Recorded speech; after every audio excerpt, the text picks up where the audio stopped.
Are we still waiting for a couple of commissioners?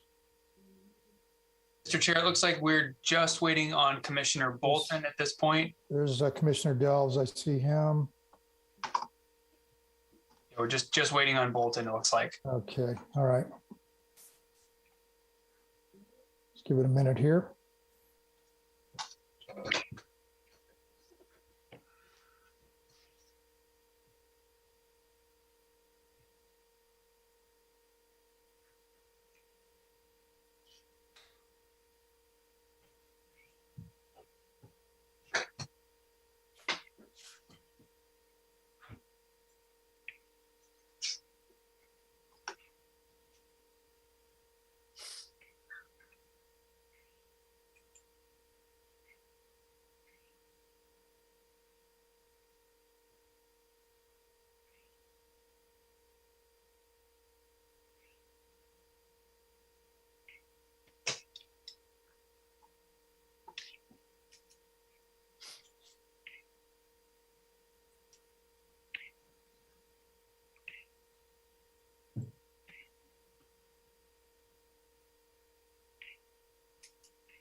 I just texted Commissioner Bolton, Mr. Chair, so we'll give him a second if you want. You do have a quorum, so you could start also if you wanted to.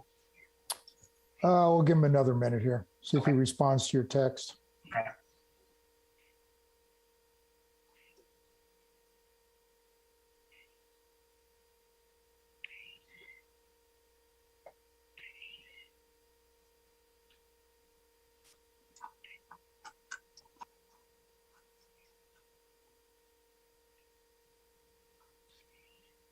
He's working on logging it right now.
For everybody on the call, we're just waiting for one commissioner.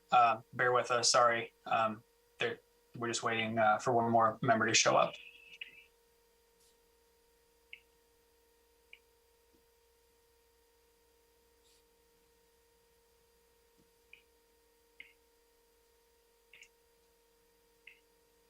There we go. Mr. Chair, Commissioner Bolton is here. Okay, I saw him. All right. Okay, well, I will call the regular meeting of the Carmel Planning Commission to order. And can we have roll call, please?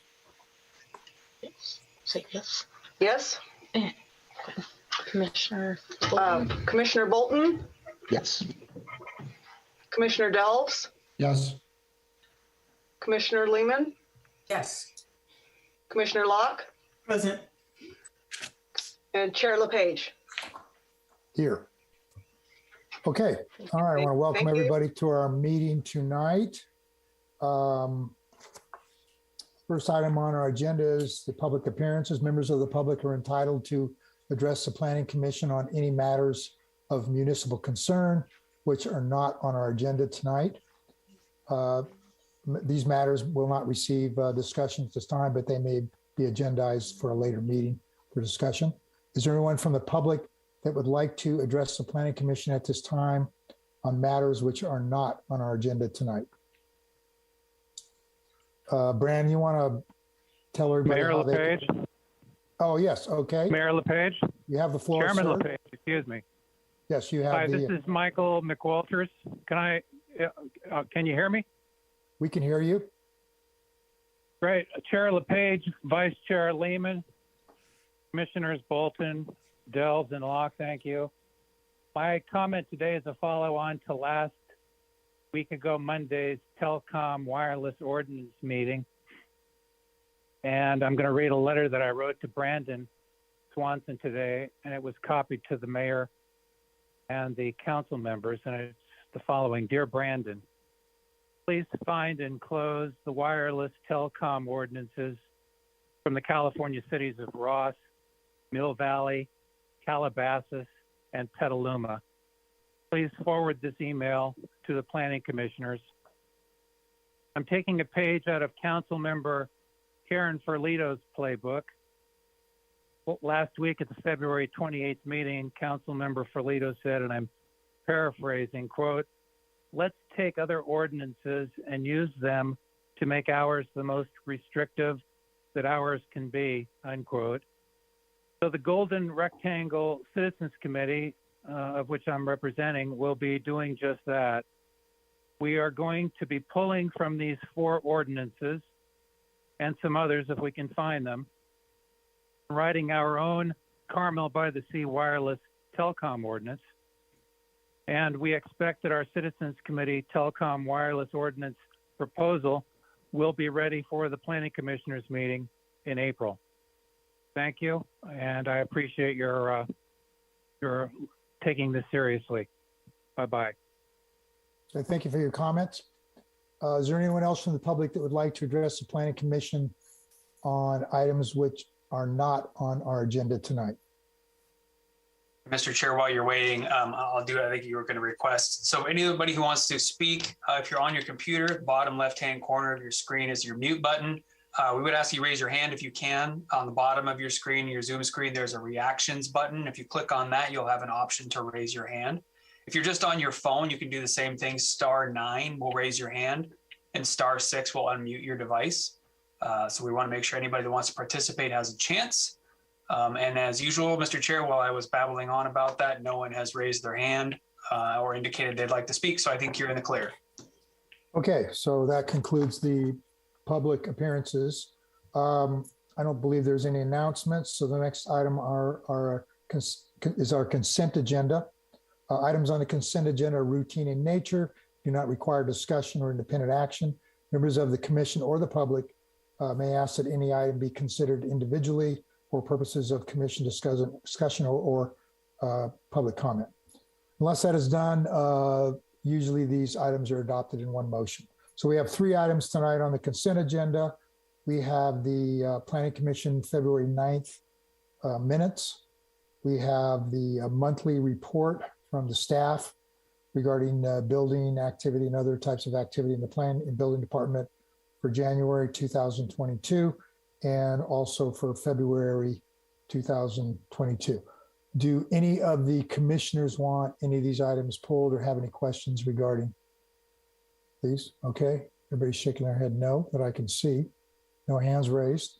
Does anyone from the public want any of these items pulled for discussion or to have any questions regarding these items? Okay, I don't see anything. In that case, the chair will make a motion to accept the consent agenda items 1, 2, and 3. Do we have a second? Second. Okay, the motion's been made and second to accept all items on the consent agenda. Roll call, please. Commissioner Bolton, Yes. Commissioner Delves? Commissioner Delves, Yes. Commissioner Lehman, Yes. Commissioner Locke, Yes. Chair LePage. Yes. Motion is carried. Okay, we do have an orders of business item on our agenda. This is the consideration if and when to return to in-person planning commission meetings and to provide some direction to the staff on this. So is there a staff report on this or some Yeah, introduction? Mr. Chair, thank you. I don't have a presentation, a PowerPoint, but I do want to just share some details with you and get some direction. So as you probably know, recently this month, the City Council did hold their first in-person meeting since we went into virtual only meetings. It was a hybrid meeting, meaning that it was in person, but there was also a virtual option. It was held in City Council chambers. However, there were several rules of operation that were put into place to make it safe for everyone. The City Council adopted an urgency ordinance that lays out these rules. And they did also say that each hearing body has the right to essentially choose their own adventure. So you can choose to remain completely virtual, you can go hybrid, you can come back in person if you think that's doable, but I would recommend hybrid, obviously, if we're going to go back in person. But there are some things to keep in mind if you do want to go back into a hybrid meeting for the next month. Masks would be required at all times for everyone. That's members of the public, staff, and commissioners. Proof of vaccination, including boosters, would be required, and that would be checked at the door. And then there would be a sign-in for everyone from the public and the commissioners for contact tracing. So those measures would have to be put in place for the City Council meeting. That was accomplished by our CERT team, our wonderful, wonderful CERT team who helped us at the door to manage all that and make sure that those requirements were met. We would work probably with the police department to set up something along those lines because it's probably the second most attended hearing body. I think the Planning Commission warrants some extra help. Otherwise, that would fall on staff. So with that, that's all I wanted to share with you. I can answer as many questions as I have answers to, but really this comes down to a consensus vote among the commission of what you want to do with your future. Brandon, is this something that we need to open up to the public too for discussion? I would suggest that you do, yes. Yeah, If you want to okay. ask questions of me first and then All right, okay. deliberate. All Yeah. right. First, I'm going to see if any of the commissioners have any questions for Brandon regarding this. I do.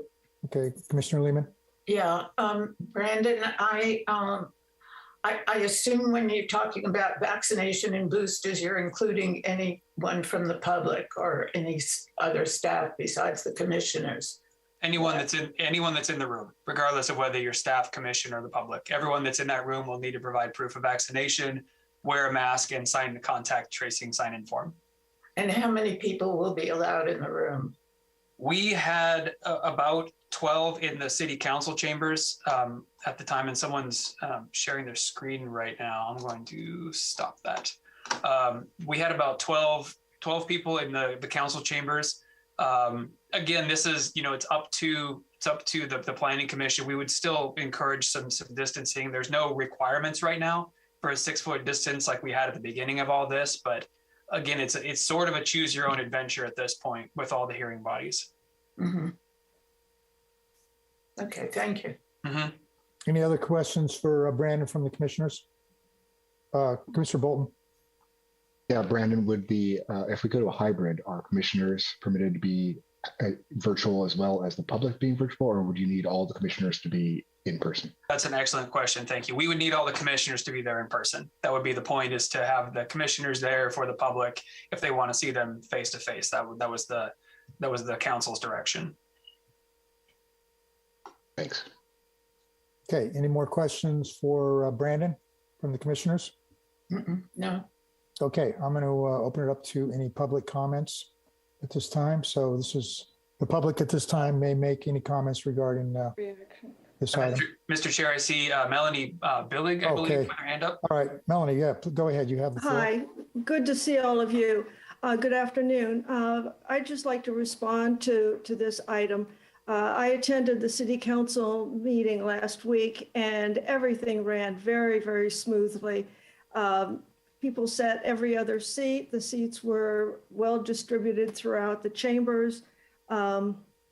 It was an outstanding meeting, and it was really wonderful for those of us who attended to actually see the council in person. And I'd strongly encourage you to go back to a regular public meeting. But of course, I think the Zoom is very good for people who can do that. But I just remind you that there are an awful lot of elderly people in the community who probably don't have access to Zoom or understand how to utilize it. So I'd like you to keep that in mind and strongly encourage you to consider the dual option. Thank you very much.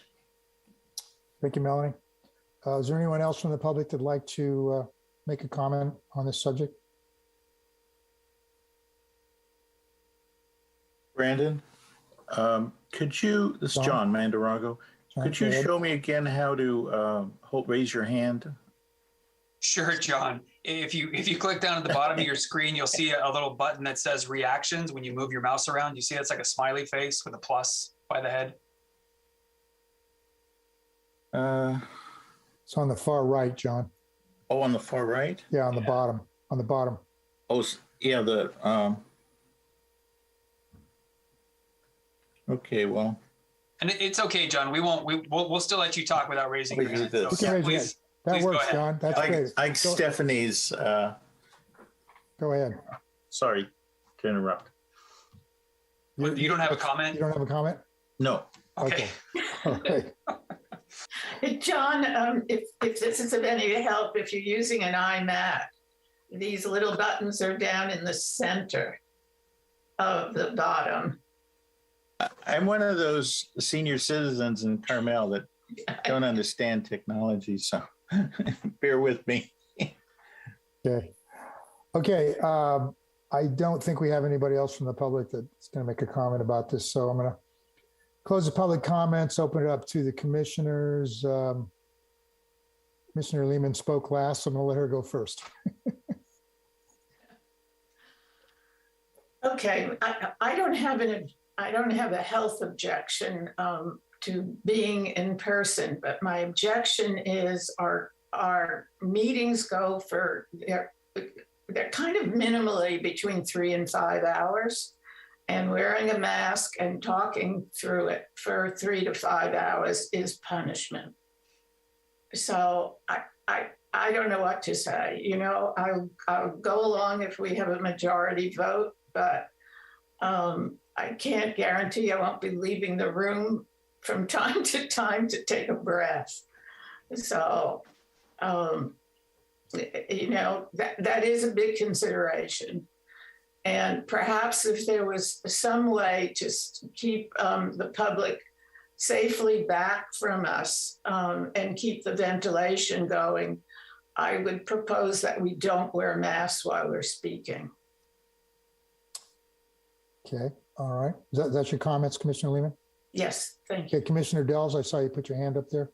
Yeah, I don't think there's a risk of a majority going in the opposite direction. I agree with Gail. I'm really not interested in doing this particular job through a mask at this time. And it seems to me like the city council is providing some leadership here, but their leadership is still evolving. And that I would just assume follow their lead and get back to figuring out what normal is and whether that's just what we had 3 years ago, or if there's some new definition of it. I'm fine sticking with the Zoom format for at least a few more months until that maybe becomes more clear. Thank you, Commissioner Delps. Commissioner Locke, do you have any comments? Yes, I know. I unmuted. Well, first of all, I'd like to say we've got 50 people participating in today's meeting. And unless, you know, okay, sorry, Commissioner Bolton, is that your cat there? Thank you. Anyway, I think that people have become very accustomed to Zoom, and I totally understand Melanie's concern about some people not being able to understand certain properties of how to participate, but maybe one thing that the city could do is put up an information sheet at the beginning of the meeting that kind of maybe explains both in writing and visually where your raise hand button is, and how to mute or unmute your phone. And that could be part of the pre-meeting information or during breaks. I believe that Zoom has actually resulted in more participation. We've been doing it for 2 years at this point, and I am supportive of continuing in this format for the foreseeable future. Again, I have to say that Commissioner Lehman mentioned one of the biggest problems, which is wearing a mask and having to wear reading glasses. And it's virtually impossible for us to read something or look at a screen while you're masked. Not to mention the communication issue, which is you can't read our lips. You can't see, and I can't read the lips of the people who are speaking to the public. And I think that's extremely helpful. And the other real plus, and I know that a lot of the public doesn't really understand this, but part of our sitting here on this Zoom call is I'm able to actually have my computer screen in front of me where I'm looking at the staff report, I'm looking at the plans, I'm looking at documents that aren't available to me when I'm sitting at the dais. And I think that there is an advantage to that, especially when you're looking at projects, planning projects. I mean, we're looking at buildings, which is different than looking at policy. And I think that's really a plus in my world. And being able to I actually have 2 computers right now where I can look at 2 different things at the same time. And I think that's really helpful in making these decisions. So I would propose that we continue meeting on Zoom. And maybe recheck it again after the 4th of July and see where we are in terms of what's going on with COVID in Monterey County. People still are getting ill. And I absolutely am very concerned about our elderly population. And I would hate to have somebody get sick because they came and attended an in-person meeting. Okay, thank you, Commissioner Locke. Commissioner Bolton, would you or your cat have any comments? Well, first the cat. So my cat has become accustomed to me having Zoom meetings. Every time I sit down, he jumps on my lap and it demands scratches. I don't get to use my hands, but otherwise he's happy.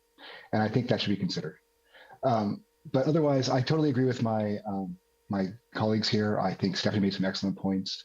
I would also like to add that I have an immune compromised individual at home, and I'm utterly unwilling to go back to in person at this time.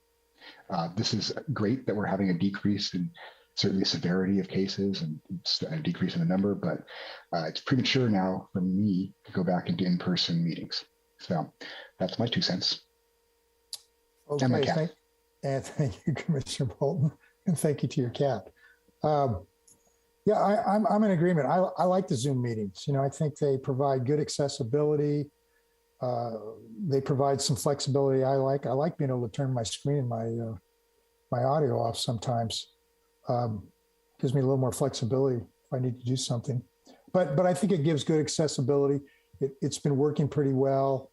I think on all levels, and I think for a person like Commissioner Bolton, who is a primary caregiver, I think for his wife, this provides him the flexibility to do this job.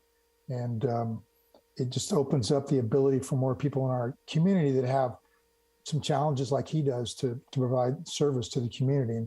And I really appreciate that. So, yeah, I think we should, if all the commissioners in agreement, it sounds like we are, that we'll just stick with the Zoom meetings for a while, kind of see where this thing goes. That's, I think that's about all we need to talk about, right? That's good direction. Thanks. I mean, you could give me additional direction, either to bring it back on a certain, every month, every other month, or just wait and let us bring it back when we think that maybe the topic is ripe again, when something changes, like mask requirements or something changes with the urgency ordinance that the city council adopted. So it's up to you to give us the direction as staff. Okay, we'll keep that in mind. And if things change in the future, where it seems like that's a better way to go, we'll have you guys bring it back for agendize it. I saw some heads going up and down. So I'm if it's okay with you, I'll just take it as if something changes, in between a planning commission cycle, we'll just put it on the agenda. Yeah, that's fine. Bring it back. Okay, wonderful. Thank you. Whatever you think's necessary to, Great. Okay, thank you. deal with this issue. That's the direction we needed. Thank you all very much. Okay, so that is our order of business. And the next item on our agenda tonight are the public hearings. So we have the first item, it's a design study DS21-180. This has been continued. We need to make a motion to continue this, and I'm going to do that at this time. I'm going to make a motion that we continue item DS21-180. This is the JANS project. So do we have a second for that? I second that. Okay, roll call, please. Mr. Chair, I would ask that you open the public. Oh, we do. hearing All just right. briefly. Okay. Yep, thank you. All right. Does the public have any comments on this? It's only on the continuation. It's not on the project, correct? That's correct. Only on the matter of Only on continuation. the matter at hand. I'm not seeing any hands. Nobody's unmuting. I think you're in the clear, sir. Okay, all right. So we have a motion to continue this item. Roll call, please. Commissioner Bolton, Yes. Commissioner Delves, Yes. Commissioner Lehman, Yes. Commissioner Locke, Yes. Chair LePage.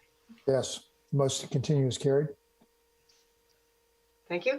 All right, the next item on the public hearing tonight is design study and a variance. It's DS21-264 and variance 22-050. This is a close project.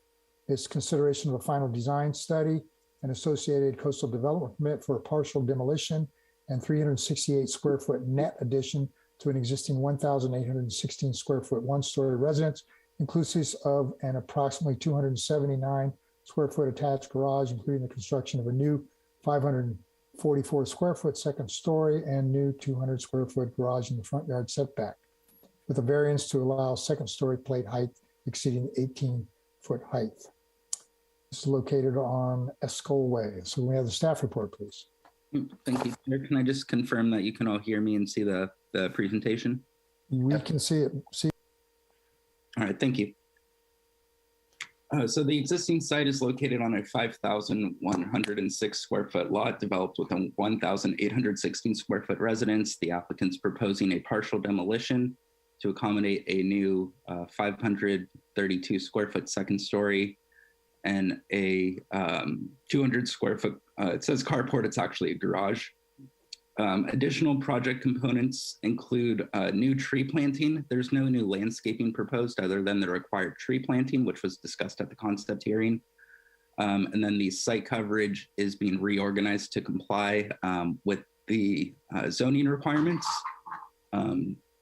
Those modifications include new pathways, landings, and then also at the concept hearing, an existing encroachment was discussed, which is a retaining wall in the right-of-way that is located, sorry, I'm not sure if you can see, can you see my cursor?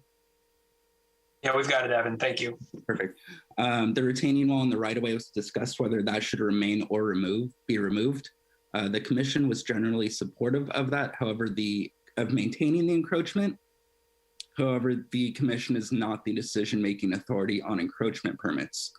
So special condition of approval number 30 has been included, stating that an encroachment permit shall be obtained prior to building permit issuance, or the encroachment shall be removed. And there is a recommendation for approval of the encroachment permit in the resolution.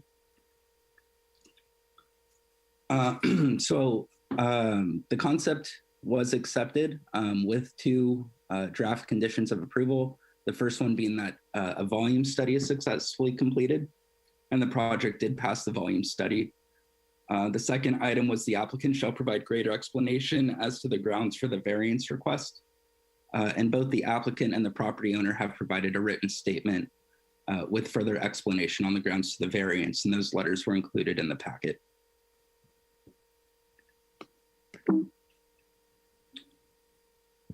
So the roof is proposed to be a comp shingle throughout with hardy board siding. The windows throughout are proposed to be aluminum clad windows.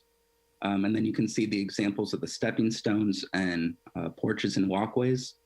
The color is proposed to be Chantilly lace for the body of the house, as well as the windows and trims. And the front door is proposed to be painted black magic. 2 light fixtures are proposed. The first is a wall sconce and the second is a landscape light. In respect to conditions of approval for the finished materials, there's a special condition of approval 28, which states the material of the gutters needs to be identified, downspouts and gutters need to be identified, and also prohibiting the use of copper, which has been consistent with past approvals. Special condition number 31, referring to the building color. At past hearings, the commission has not been supportive of the stark white. So there's a condition that the color be revised. And then also special condition number 32, referring to the landscape light. The style of the fixture complies, however, the lighting output exceeds what is allowed. So just a condition to select an alternative fixture that complies with the lighting output. In respect to the variance, staff has made the applicable findings in the staff report for approval. The applicant is requesting a variance for the plate heights at the rear of the building. So again, if you're able to follow my cursor, right here would be the tallest plate height at 18 feet 10 inches, where 18 feet is generally, or is the maximum that's allowed. So again, this is only at the rear. So the center of the screen shares the front facing portion of the building, and then the 2 sides are the rear. So again, we have a plate height that exceeds the height limit. On this side at 18.8, over on this side we have 18.10. However, the building height does comply with the 24-foot height limit throughout. So again, this is just a variance for the plate heights at the rear of the residence. And the grounds for that are the sloping lot. So the lot does slope from front to back, and the ground level of the existing residence is proposed to be maintained. A couple things to consider is having a compliant plate height. The applicant did present a design that did have the plate heights compliant. However, it did present a rather complicated or busy roof form that staff was not supportive of when we were initially reviewing the drawings. And then also, if you were to take the 2nd-story mass and slide it towards the front of the property, which would reduce the plate heights, excuse me, there'd be some conflicts with the design guidelines, which state that the 2-story masses should be placed downhill and away from the street. So in staff's opinion, approval of the variance actually provides more compliance with the design guidelines in respect to mass and bulk, which were described at the last hearing. So with that, staff recommends the Planning Commission adopt resolution approving a final design study and associated coastal development permit, excuse me, as well as the variance. And that concludes my presentation. I'm happy to answer any questions. Are there questions from the commissioners for staff? I have a comment. Commissioner Bolton, go ahead. My comment is thank you for appearing today, Evan, even though you are ill. My pleasure. That's it. Okay. We all feel the same. We appreciate you being here, Evan. Any other questions for Evan regarding the project? Okay, thank you, Evan. All right, I believe John is going to speak to us regarding this application. Yes, I just wanted to say that I've read the conditions of approval, and I'm myself and the client are agreeable. So I don't really have much to say. It was a good staff report, and happy to answer any questions. Okay, are there any questions for John from the commissioners? Don't see anybody raising their hand. So thank you, John. Oh, you have another comment, John? Yeah, I just remembered, I wanted to say that the west side of the building, we're asking for an 8-inch variance on the plate height.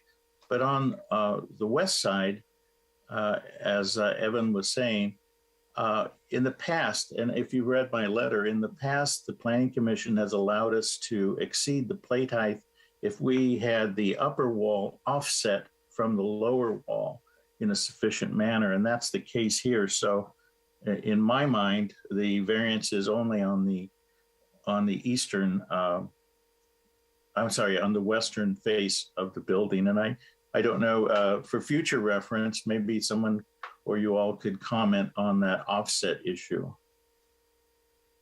Okay, John, that's a good question. We'll put that to staff after we have the public comments. Okay, that's all your comments, John? You good? Yes, thank you. All right, thank you. Okay, is there anyone from the public, or would the owners like to, I see the owners are here, would they like to make a comment?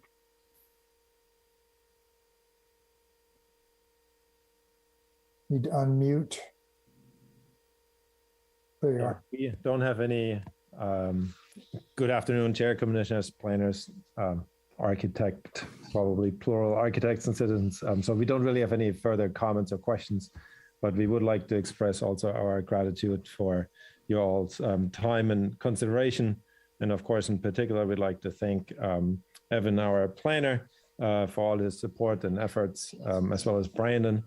And also, of course, thank you all for doing this important job, and the commissioners for your volunteer work here for our city and to uphold Carmel's wonderful character. That's why we're here in the first place. So thank you.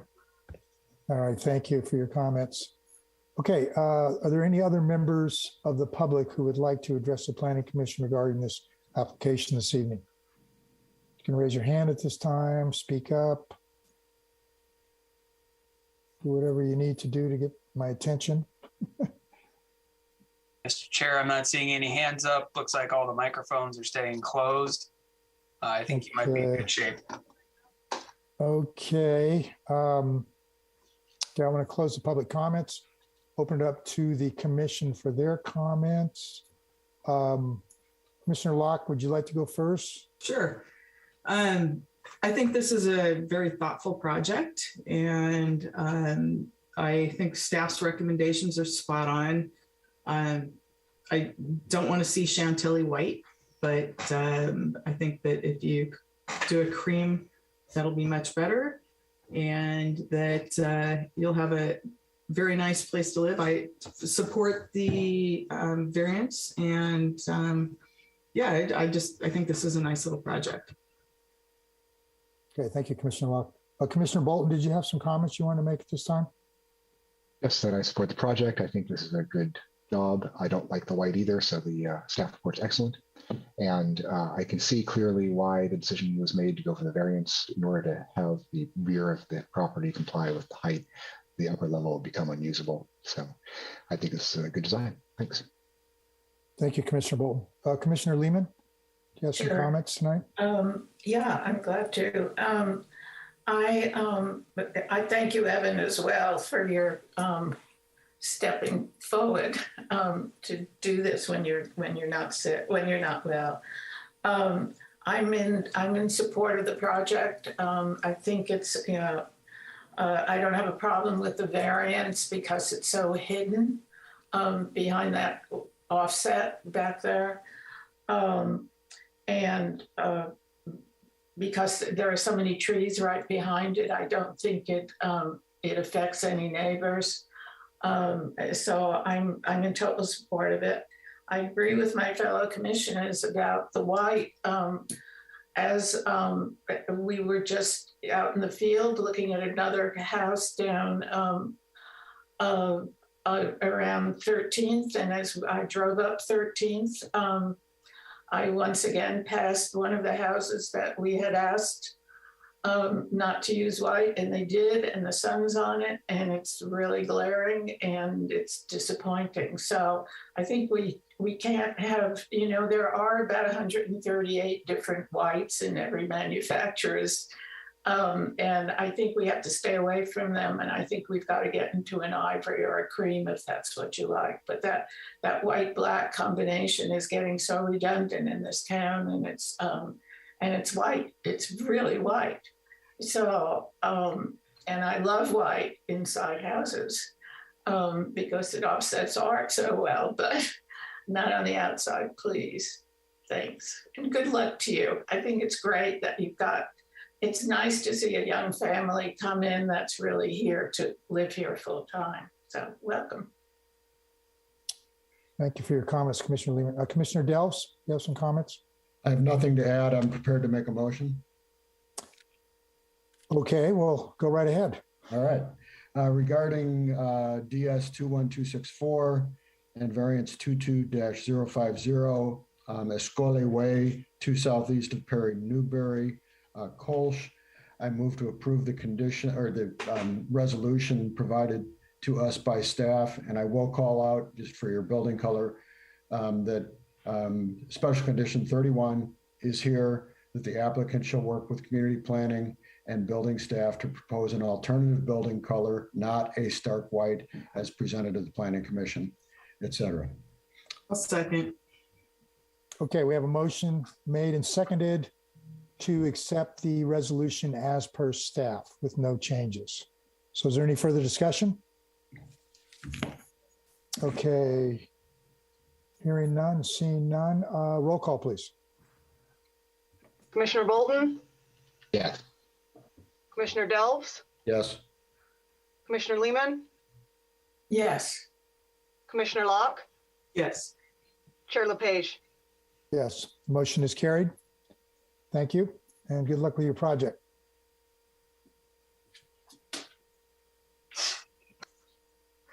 Okay, the next item on our public hearing tonight is a design review.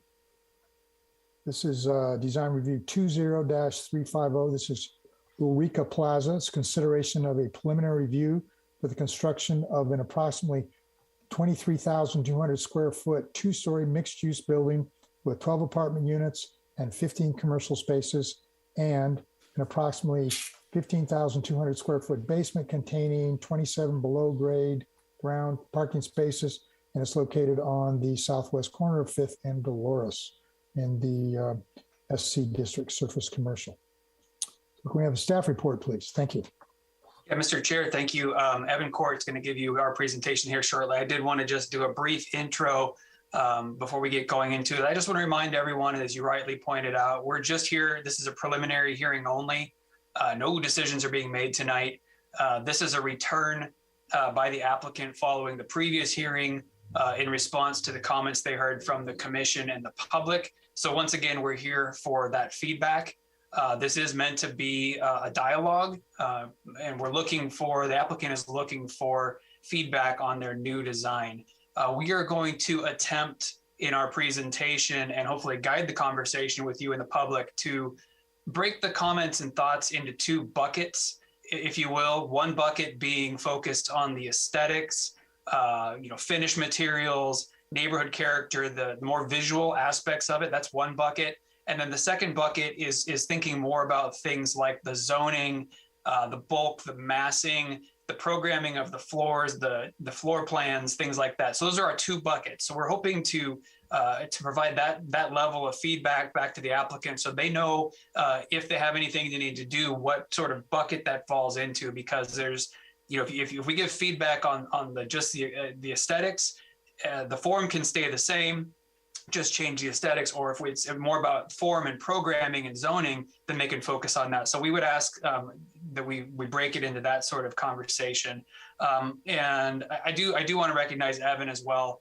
He is a warrior planner here, being here today, not feeling well. So thank you, Evan, for being here. And he is going to leave his camera off like he did on the last item. It's no disrespect to anybody, but he's not feeling well. We'll cut him some slack on that respect. With that, Evan, fire away. All right, thank you. Just want to confirm once again, everything's showing okay? We got you, yep. Awesome, thank you. Okay, so the subject project is located at the southwest corner of Dolores and 5th in the Service Commercial Zoning District. Site's partially developed from 2 previously approved projects, known as the Del Dono projects. That project consisted of 2 different mixed-use buildings on a merged building site. Construction was halted in 2019 and ownership of the property was later transferred. In April 2021, the applicant submitted a preliminary review for an initial design, and the Planning Commission and the public was not supportive of that initial iteration. So the applicant has come back with revised drawings. Staff is continuing to work with the applicant. These drawings that were submitted as part of the application and are being considered, they do not constitute a complete set or a plan set, but rather illustrate the conceptual design of the project. So there are a number of factors that are unknown or information that we might not have. But again, this is just big picture conceptual design of the project.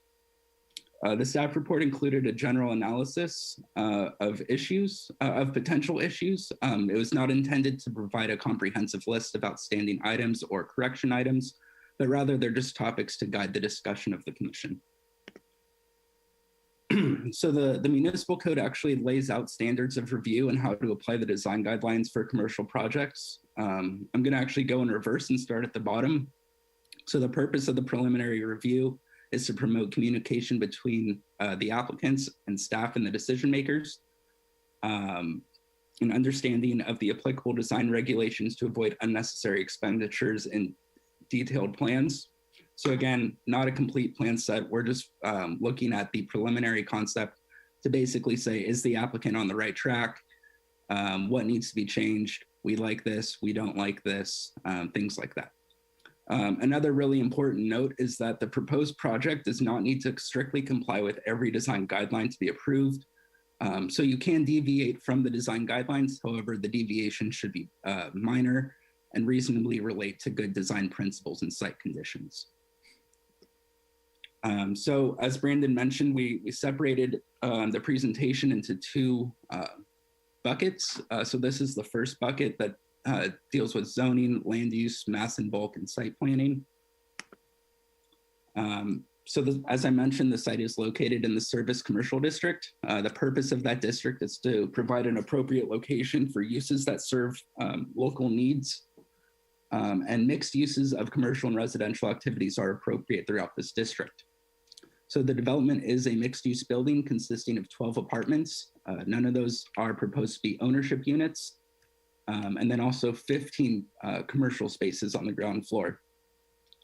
So the project does meet the goals of the general plan by providing a mix of commercial and residential uses. And then the zoning code provides a list of appropriate land uses in the Service Commercial District.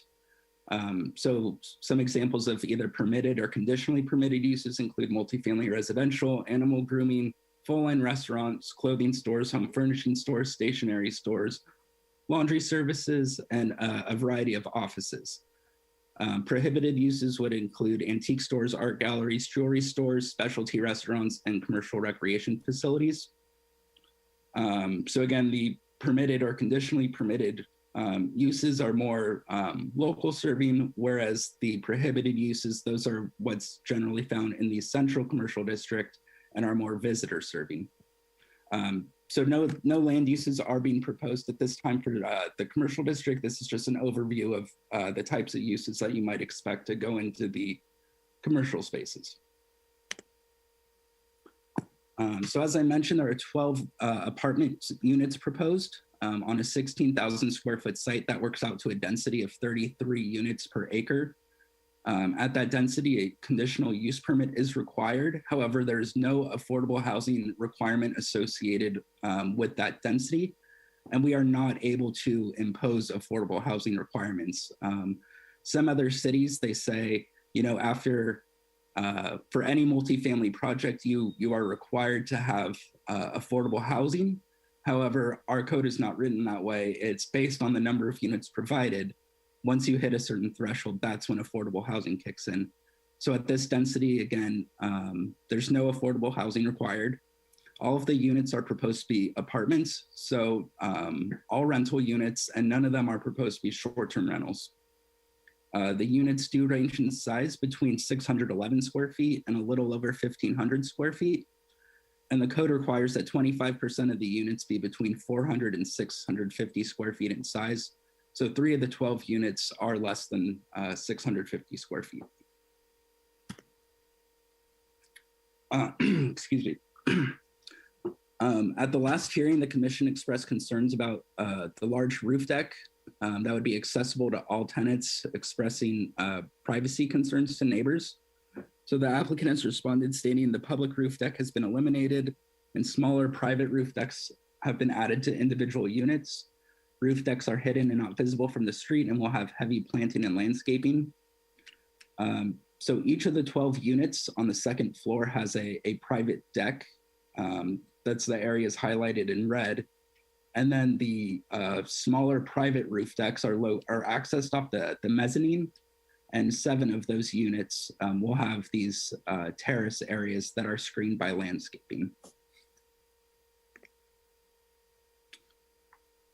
So the maximum floor area in the service commercial as well as the central commercial district is 135%. Projects are eligible for a 10% floor area bonus for providing a interblock walkway or courtyard. And then there's also separate bonuses for affordable housing ranging between 5% and 15%, up to a maximum of 150%. So this project is taking advantage of the interblock walkway courtyard bonus for an additional 10%. And they are proposing to be the maximum square footage of 145%. That's split between, these numbers are approximate, an 8,900 square foot first level, 11,500 square foot second level, 2,700 square foot mezzanine, and a 15,200 square foot basement. The basement is excluded from the floor area calculation. The code only requires the above ground improvements be counted in floor area, with the basement area being dedicated towards parking, mechanical equipment, and storage. So there has been some question about whether an interblock walkway exists. So this site over here, this is the Lincoln Lane development. When this site was developed, excuse me, or redeveloped, I should say, the interblock walkway was reorganized. And one of the requirements was that it meet, at the time it was the Del Dono 2 site, which is the southern half of the project site. So this connection that was established when the Lincoln Lane development was reviewed is being maintained. So there will be an interblock connection from both Fifth Avenue that you can walk through and connect to Lincoln, as well as from Dolores. So that interblock access is there and it is being maintained. So in respect to the building size, the code does state that no single structure shall contain more than 10,000 square feet of floor area, and that interaccessibility between adjacent structures on one or more building sites by any means that allows passage between structures without first exiting to an open space area shall not be allowed if the resulting area contained within the combined structures would exceed 10,000 square feet. So the applicant has separated the buildings into, or the project into 3 separate buildings by a separating wall that you can see. It's the bold line in the middle on each level. So this wall goes straight up and down the entire building. Building 1 and 3 are approximately 10,000 square feet. And then I believe building 2 is right around 3,000. So in the central commercial and service commercial district, there is 0 side or rear setback line. This is what's often referred to as a 0 lot line, where buildings are share a wall. However, that last code section that I cited, it doesn't specifically say if the buildings need to be separated or be freestanding. So in this example, there's a development where you have one building and then a second freestanding building, or if they can share a wall and enter into the same courtyard. So we are asking for the commission's interpretation or direction in that respect. Do the 3 separate buildings need to be, or does each building of 10,000 square feet need to be freestanding, or can there be some type of shared wall? Again, there's this little note down here. These are just for illustrative purposes. I don't know what the square footage or how these buildings were developed. Again, they're just illustrative for the purpose of site planning examples. So in the service commercial district, the building coverage that's allowed is 80%. So that's all of the improvements that cover the earth. So the building footprint plus any building projections. So this area right here is the footprint of the building, and then these little striped areas are projections. So this is the second level walkway that wraps around the courtyard, and then these are some balconies. So the base allotment is 80%. However, there's an exception allowed for up to an additional 15% if you implement design guideline 3A. So basically, if you follow the design guidelines, then you get up to a 15% bonus. Under the current proposal, they're proposing 83% building coverage. And then of the building coverage, a minimum of 50% of the required non-covered areas shall be landscaped. So a comprehensive landscape plan has yet to be proposed. However, as you can see in this figure, they've shown the areas that intend to be landscaped. So at the previous hearing, the commission gave feedback that the that the project looked too big, specifically from Dolores Street, and parts of the building appear to be 3 stories. The applicants responded in part stating that there's now a courtyard that faces Dolores Street that breaks up the building's bulk and mass and provides for additional open space on the site. They've also reduced the height at the street frontages. So along 5th Avenue, this ridge height right here is approximately 24 feet. Same with this yellow building element over here, with the taller 30-foot elements located at the center of the site, as well as at the rear of the site. And also they've broken up the building to have the appearance of 6 smaller buildings instead of a development comprised of 2 larger buildings. So this is the next bucket, discussing building finishes, appearances, and aesthetics. There is a little bit of overlap between the two, so just keep that in mind.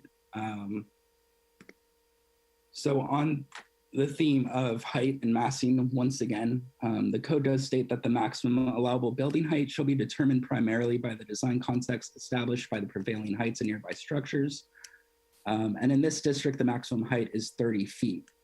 So the building is proposed to be a maximum of 30 feet tall, which is the same as the previously approved Del Dono project. At the last hearing, the applicant did propose some architectural projections that exceeded the 30-foot height limit that could have been approved by the commission. However, the commission was not supportive of those projections. So the revised design does not include any projection over 30 feet tall. So in this version of the project, the building would be a maximum 30-foot height, maximum with no exception there. Also, the code requires that a maximum land area be used. Excuse me. The maximum land area used as a single building site in the service commercial district is 12,000 square feet. Developments of a parcel larger than these limits require that the land area be broken up into 2 or more distinctly different developments to avoid the appearance of a single large project. So because this site is 16,000 square feet, the applicant is required to break up the project into, with the appearance of different developments. So what they've done is they've broken it up into 6 architectural styles on the street facing elevations. So we are asking the commission, does this comply with the intent of that code section? Does breaking this up into the 6 different styles meet the intent of the 2 or more distinctly different developments? Or if it doesn't, do the developments need to be more different? And I have more different in quotes being, do they need to appear, no relation to each other? Can there be some relation to each other? Any direction there would be appreciated as well. So one kind of weird thing with the roofs in respect to the height and massing is the roof area created by the mezzanine level creates an unfinished appearance to the building. And that's this area right in here. If we're looking in plan view, I've highlighted it with this red line, and then in elevation, it'd be this wall. The taller roof forms extend above the lower roof forms, and it creates a vertical wall face that'd be visible from the street and adjacent properties. The taller roof area is partially enclosed the roof terrace, but is open towards the street, giving it an awkward and unfinished appearance. We do have a design guideline that speaks to roof forms that states roof forms should be complete and not present false fronts. A false front should not be used, but the inclusion of a false front is even more inappropriate when the unfinished side would be visible from the street. So we are looking for some direction there. So in respect to colors, the colors selected are appropriate in the sense that it's a solid color. There's no texture, faux finishes, and they do use natural materials throughout. It's inappropriate in respect to that the design guidelines say you should not use primary colors. When there's contrasting colors, they should be saturated. The proposed materials are all, the proposed colors are all unsaturated. And then possibly there's just too many materials, too much of a mix. So again, direction there would be appreciated. The design guidelines also state that there should be a continuity of architecture, colors, and materials throughout a courtyard. So the courtyard does appear to be an appropriate size relative to the building. However, if you're standing in the courtyard as currently proposed, if you're looking this way, this building has the kind of the white beige finish. Then as you look back, it changes to this pink. We only have this section down here to work off, so these are assumed based off the other elevations. But if you look north, then it would change to green. So again, the design guidelines suggest that there should be a continuity throughout. So in this alternative down here that I threw together, if you're looking south, west, or north, it's all the same finish throughout. So again, we are looking for direction here as to whether this currently complies with the intent of the design guidelines, how the project needs to be broken up into smaller developments, or if this is a more appropriate treatment. You might remember from one of the first slides, I mentioned that the project does not need to comply with every design guideline. So this may be an area where, a deviation where the whole courtyard is not the same finish. However, it relates to a good design principle that it's further breaking up the building, could be applied. Just one example.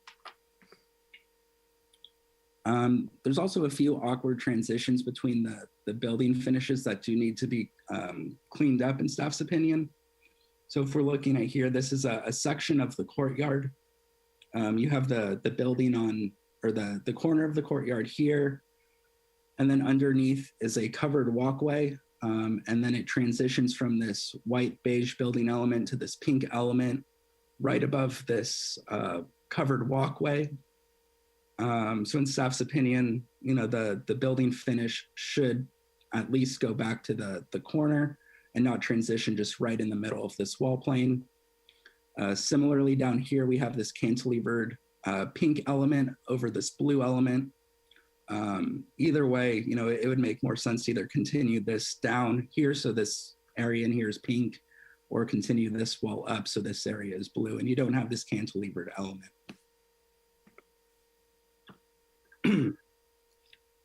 So in respect to the roofing, the design guidelines actually refer back to the municipal code. And it states that roofing materials shall be selected that are consistent with the design character of the building on which they are placed. Roofing materials should be consistent in color and composition on each roof plane of the building and on roofs of each building within a single complex or courtyard. So the code suggests that the roofing materials should be consistent on each building within a complex. However, the commission should consider whether a more appropriate interpretation is whether the roof treatment may vary as long as the roofing is consistent with the design treatment of the building finish it is placed upon. So to summarize that little question that I asked is, does the roof need to be consistent throughout the entire site? Or if it's broken up into, consistent throughout the entire site? Or is it appropriate, say, this roof is consistent with this building finish. This roof is consistent with this building finish. This roof is consistent with this building finish. So we are looking for a little bit of direction there. I just want to point out the difference between shall and should.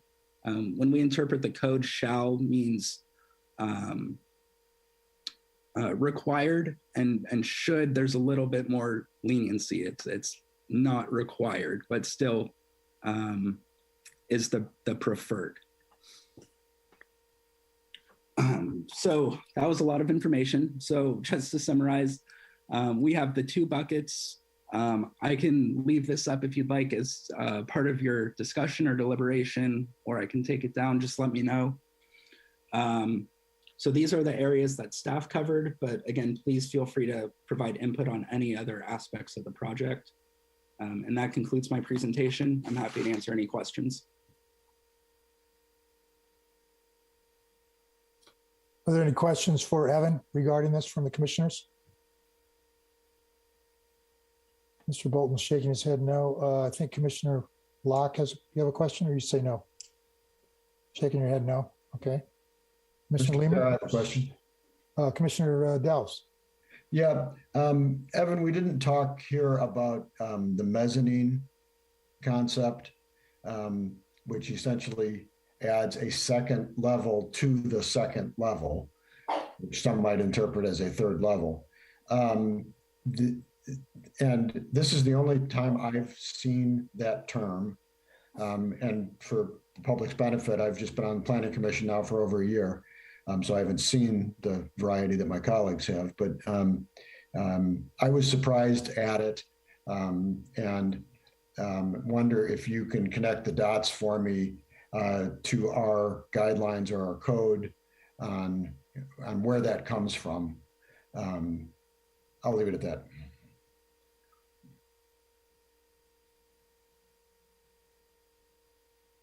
All right, yeah, it was just taking me a second to unmute myself. My understanding was the Del Dono project was approved with the mezzanine. That was before I got here. So I don't know all the background on those preliminary early discussions regarding Del Dono. The discussions that we've had is that the zoning code is actually silent on mezzanines, with the exception that they're treated as floor area. Under the building code definition, the mezzanine is not counted as a story if it meets certain parameters. So because our zoning code is silent, we're deferring to the building code to say, this does or does not count as a story. And in this case, because our zoning code was silent, we deferred to the building code. And in this case, when you have a mezzanine that is designed in a certain way, it's not a story.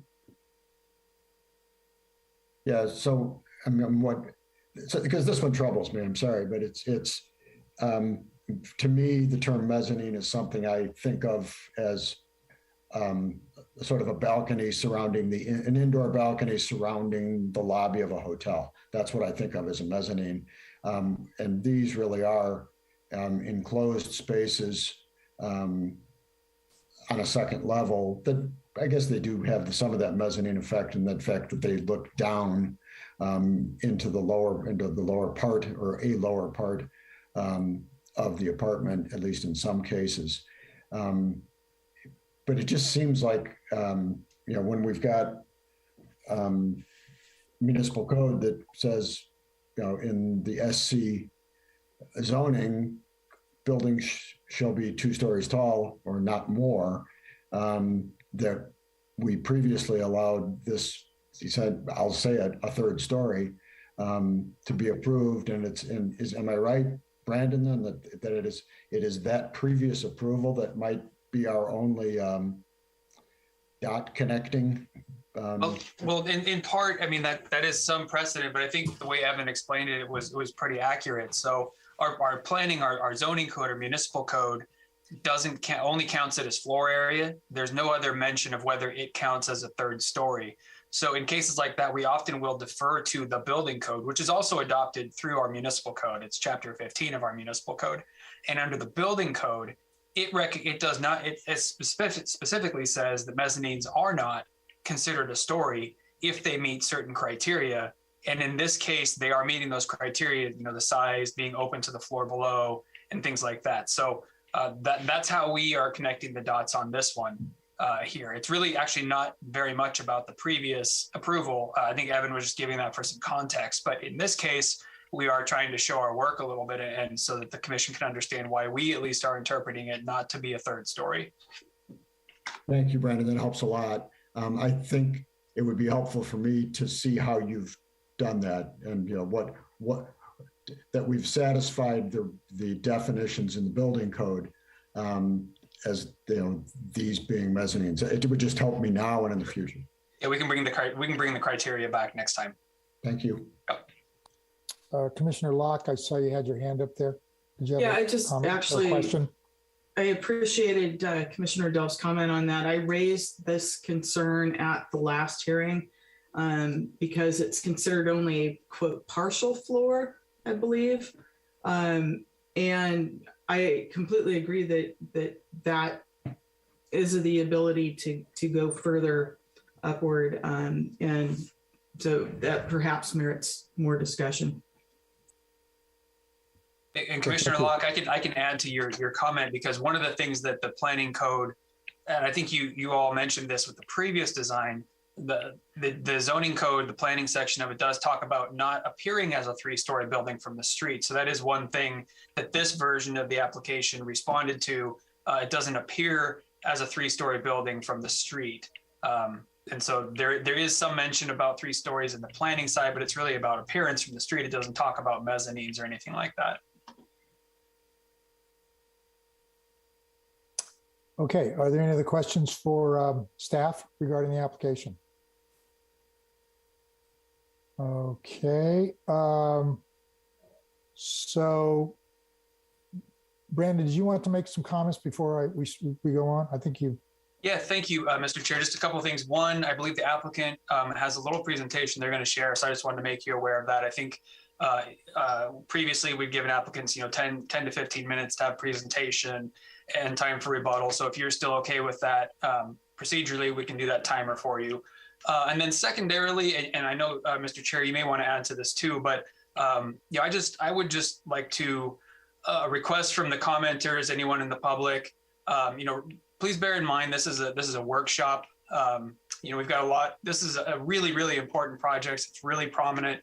And so I understand there's a lot of passion behind the comments. I would, I guess, make the pitch or the plea to keep the comments civil, keep them constructive.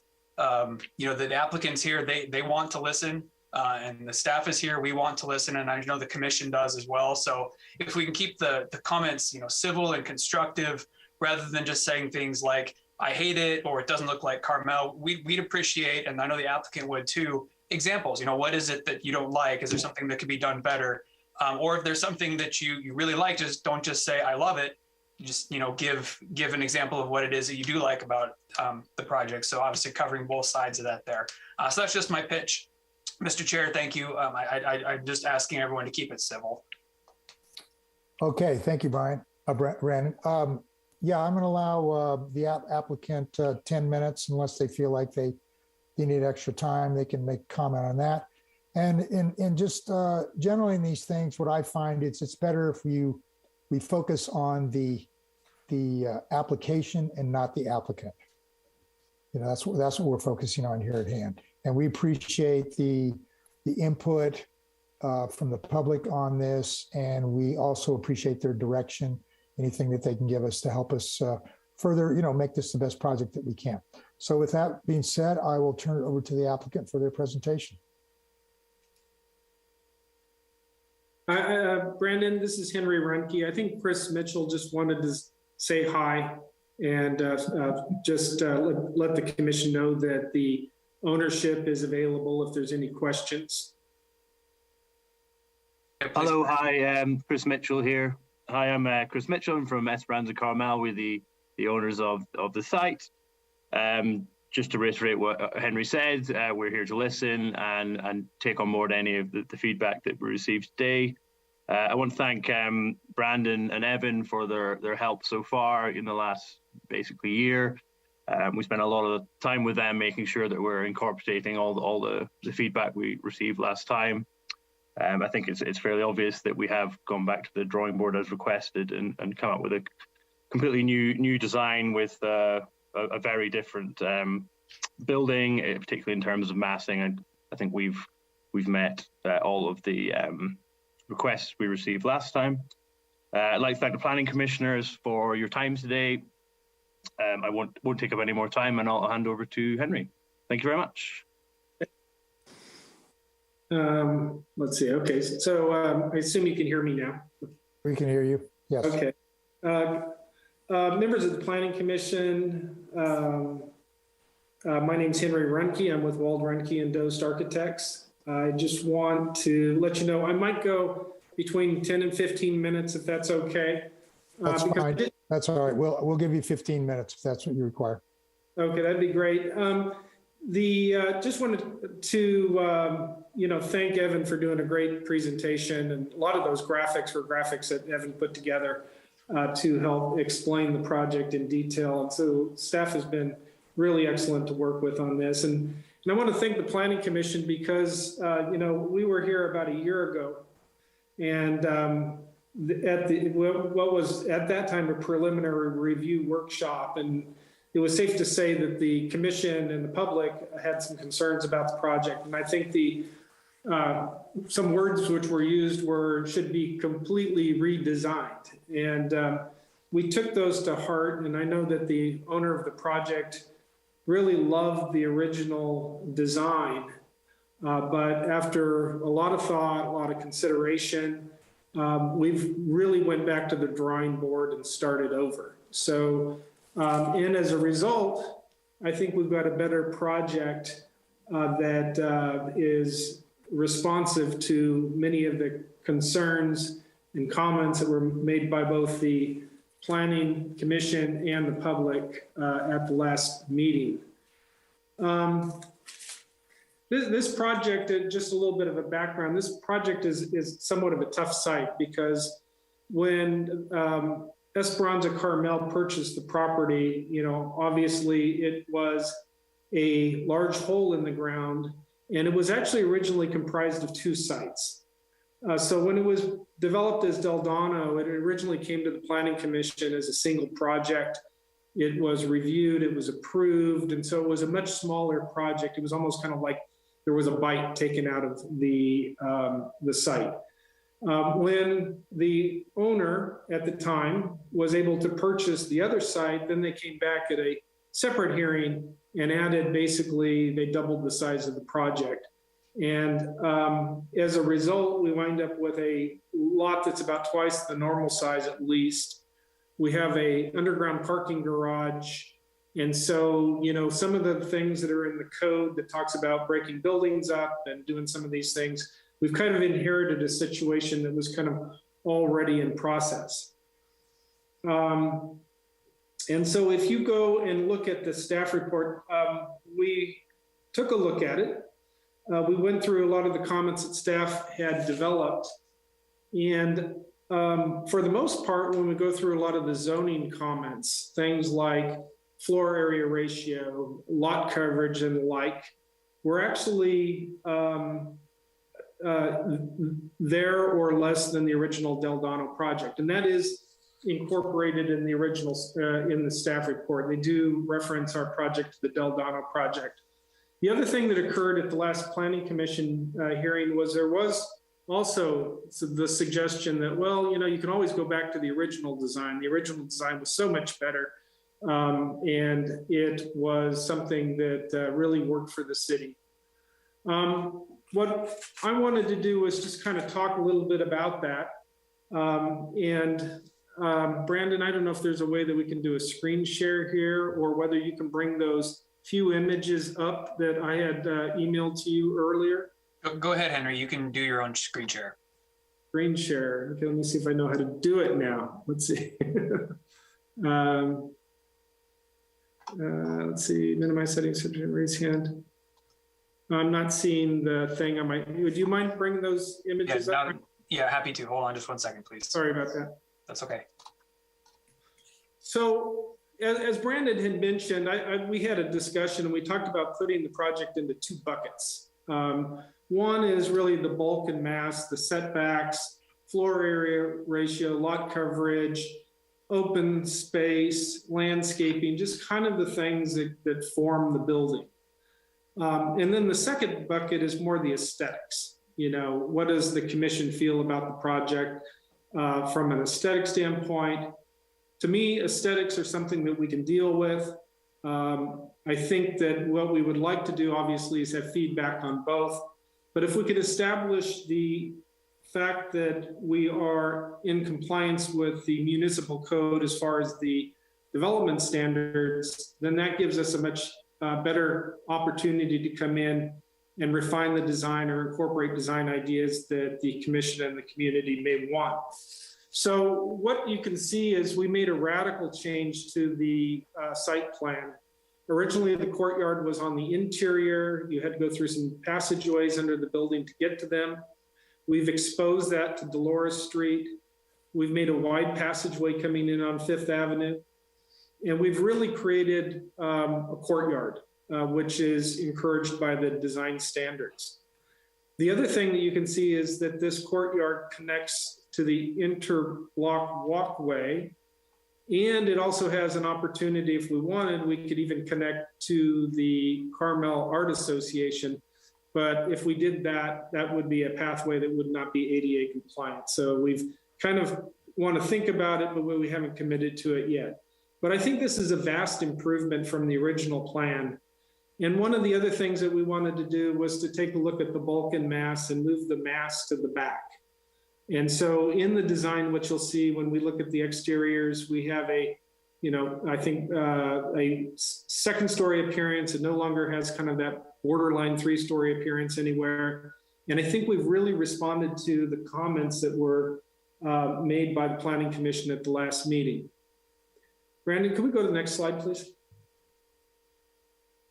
And so what I wanted to do was to, you know, there's a lot of discussion about Del Donna. And Del Donna was a single building, even though it was brought in 2 different phases. Architecturally, both sides were very, very similar. I understand that the Planning Commission identified it as 2 different architectural styles, but both were very contemporary. And for the most part, if you look at the bulk and mass was 30 feet in height. It does have mezzanines, and you can see at the very top of the upper elevation, you can really see where those mezzanines are located. And so it did have a 3-story appearance from some locations. And then you can also, if you look at the top elevation on the left-hand side, you can start to see the profile of the Monterey Art Association building. And so a lot of the comments related to bulk and mass on our project, I went back and took a look at this. It was talked about in the staff report. It was talked about by planning commissioners. So I just wanted to kind of refresh everyone's memory that it really doesn't appear as 2 buildings, and there was a lot of bulk and mass that was inherited when Mr. Pastor purchased this project. If we can go to the next slide, please, Brandon. And so what we wanted to do was kind of take a look at, well, you know, how do we kind of compare on the bulk and mass side? And we took the kind of the extreme view of this, where we took our profile and put it in front of the profile of Del Donna and tried to compare apples and apples. And the reality is, when we look at it, we do have less bulk and mass than the original Del Donna project. And so we've taken an elevation from Dolores, we've taken one from Fifth. We tried to compare the 2. And as we go through, I think you'll see that we actually are less impactful than prior approvals. If we can go to the last slide, please. And so what we did was we took the image on the top was the original Del Donna project. And as you can see, it has a lot of height from the streetscape. It does have a 3-story appearance, it could be argued, and you can see the mezzanine spaces up above. Our project, which is down below, is has a very defined 2-story appearance. We do have a break in the building, which the other design did not have. And we have a large courtyard area that provides for landscaping opportunities. The prior project had very, very minimal landscaping. We actually have quite a bit for commercial development in Carmel. So I just wanted to kind of touch base first on kind of the bulk and mass and the siding and those considerations. And I think when you look at our project, not only are we conforming to the requirements of the municipal code relative to the city's development standards, and staff has supported that in many of the items in their staff report, but also I think when we compare it to what has had prior approvals, I think you'll see that we're actually a less massive and less impactful development than what we had previous. The other piece of it is the aesthetics. So we'll talk about bucket number 2. Mr. Pastor was very concerned about the aesthetics, and that's why he changed it from a contemporary building to something else. Originally, we had a Tudor and a Mediterranean concept. We were sent back to the drawing board, and Mr. Pastor in our office, we looked at several different options, and his team from Monaco, he has an architectural team from Monaco, they developed an aesthetic which Mr. Pastor feels very positive about, which has more of kind of a casual beach type of a community. I would say that it's very kind of similar to what is around the corner at the Pocket Restaurant and those types of things. They also did a good job of breaking up the project into 6 distinct facades, so that if the layman were to look at this project, there would be no question that this is not one single big building, but rather it does have the appearance of multiple buildings. So I think we were successful in that regard. I'm not going to go through my 5-page letter that I sent to the Planning Commission, but I just want to let you know I did go back and listen to the comments again from the last meeting. I wrote copious notes about the last meeting. I went through and I comprised a 5-page letter, which you have in your packet, that talks line item by line item of all of the things that were brought up and some of the direction. And what we have done is we have listened. So things like the bulk and mass, the 2-story appearance, the getting rid of the gates,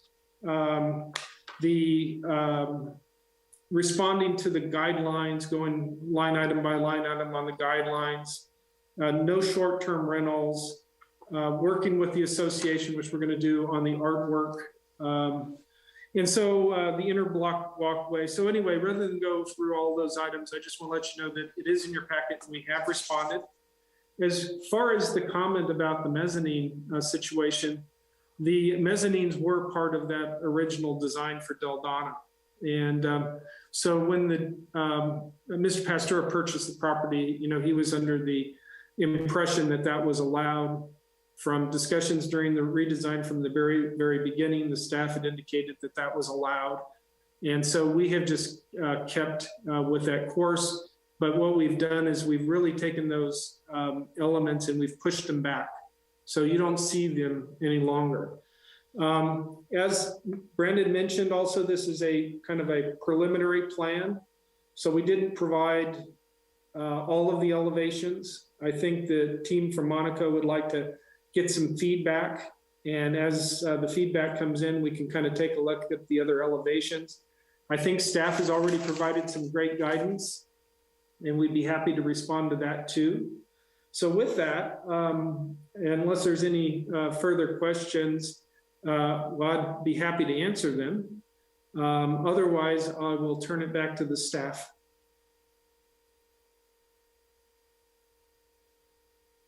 There's nothing for staff. No, it's actually, we're in public comment, I believe, Mr. Chair. So it's, you can call for further public comment, or you commissioners can ask something of the applicant if you'd like. Mr. Chair, I have a question for the applicant. Yes, sir. So Henry, tell me your role here. So we are the local architects. We've been working with Mr. Pastor since not long after he purchased the property. We've worked with him to try to develop his vision for the property. And we worked very closely with him on the original design.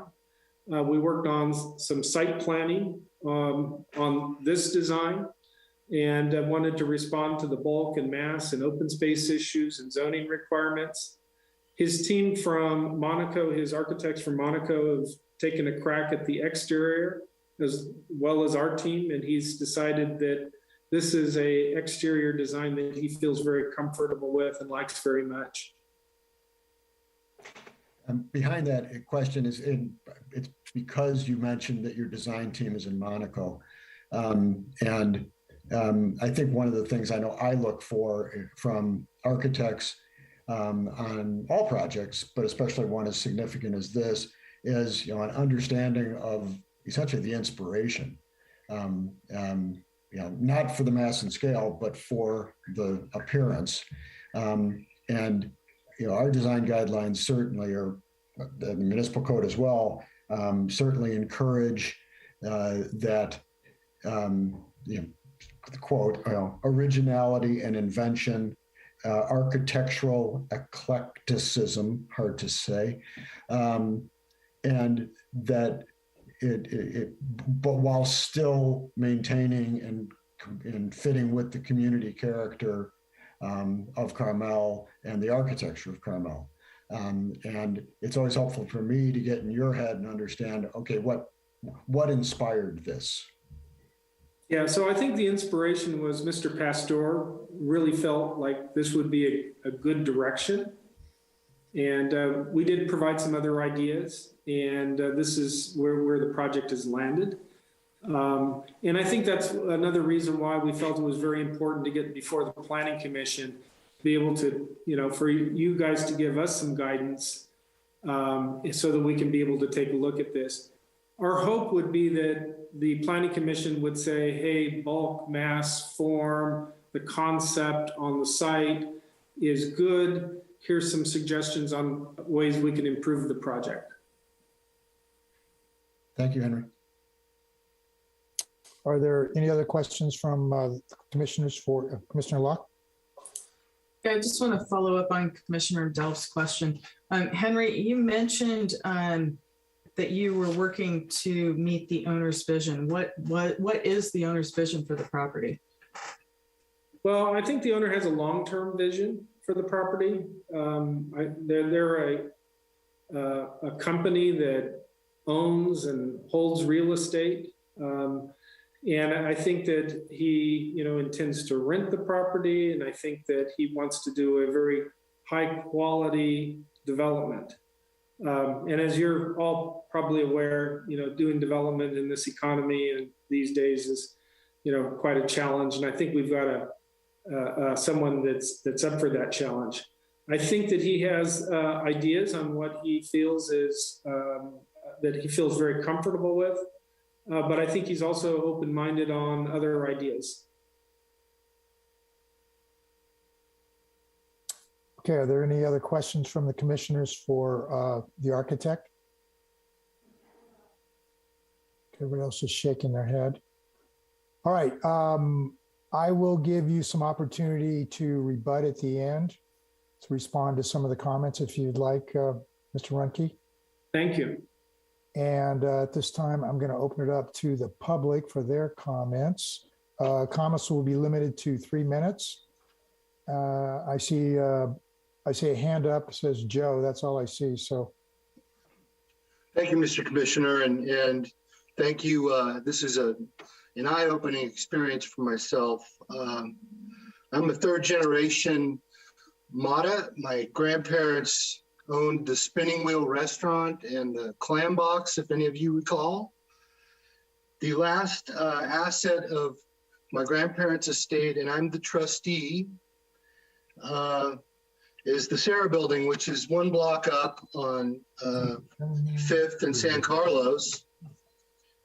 And this proposed development blocks the view completely from the top floor of the 3 apartments on the Sarah Building, which is 2 Southwest, 5th and San Carlos. It's always confusing because of the names versus the addresses. And looking from, and I sent Evan a picture from that viewpoint from our building. And when I look at this, the municipal code section that talks about private views, it hasn't been mentioned, which is sad, because design should respect views enjoyed by neighboring parcels. This objective is intended to balance the private views from all parties that will be affected by the proposed building or addition. No single parcel should enjoy a greater right than other parcels, except the natural advantages of each site's topography. Buildings which substantially eliminate an existing significant view enjoyed on another parcel should be avoided. So my layman's opinion is they're moving the height or the bulk of the property to the back is so that those, I guess, apartment decks will enjoy the view that is being taken away from our building.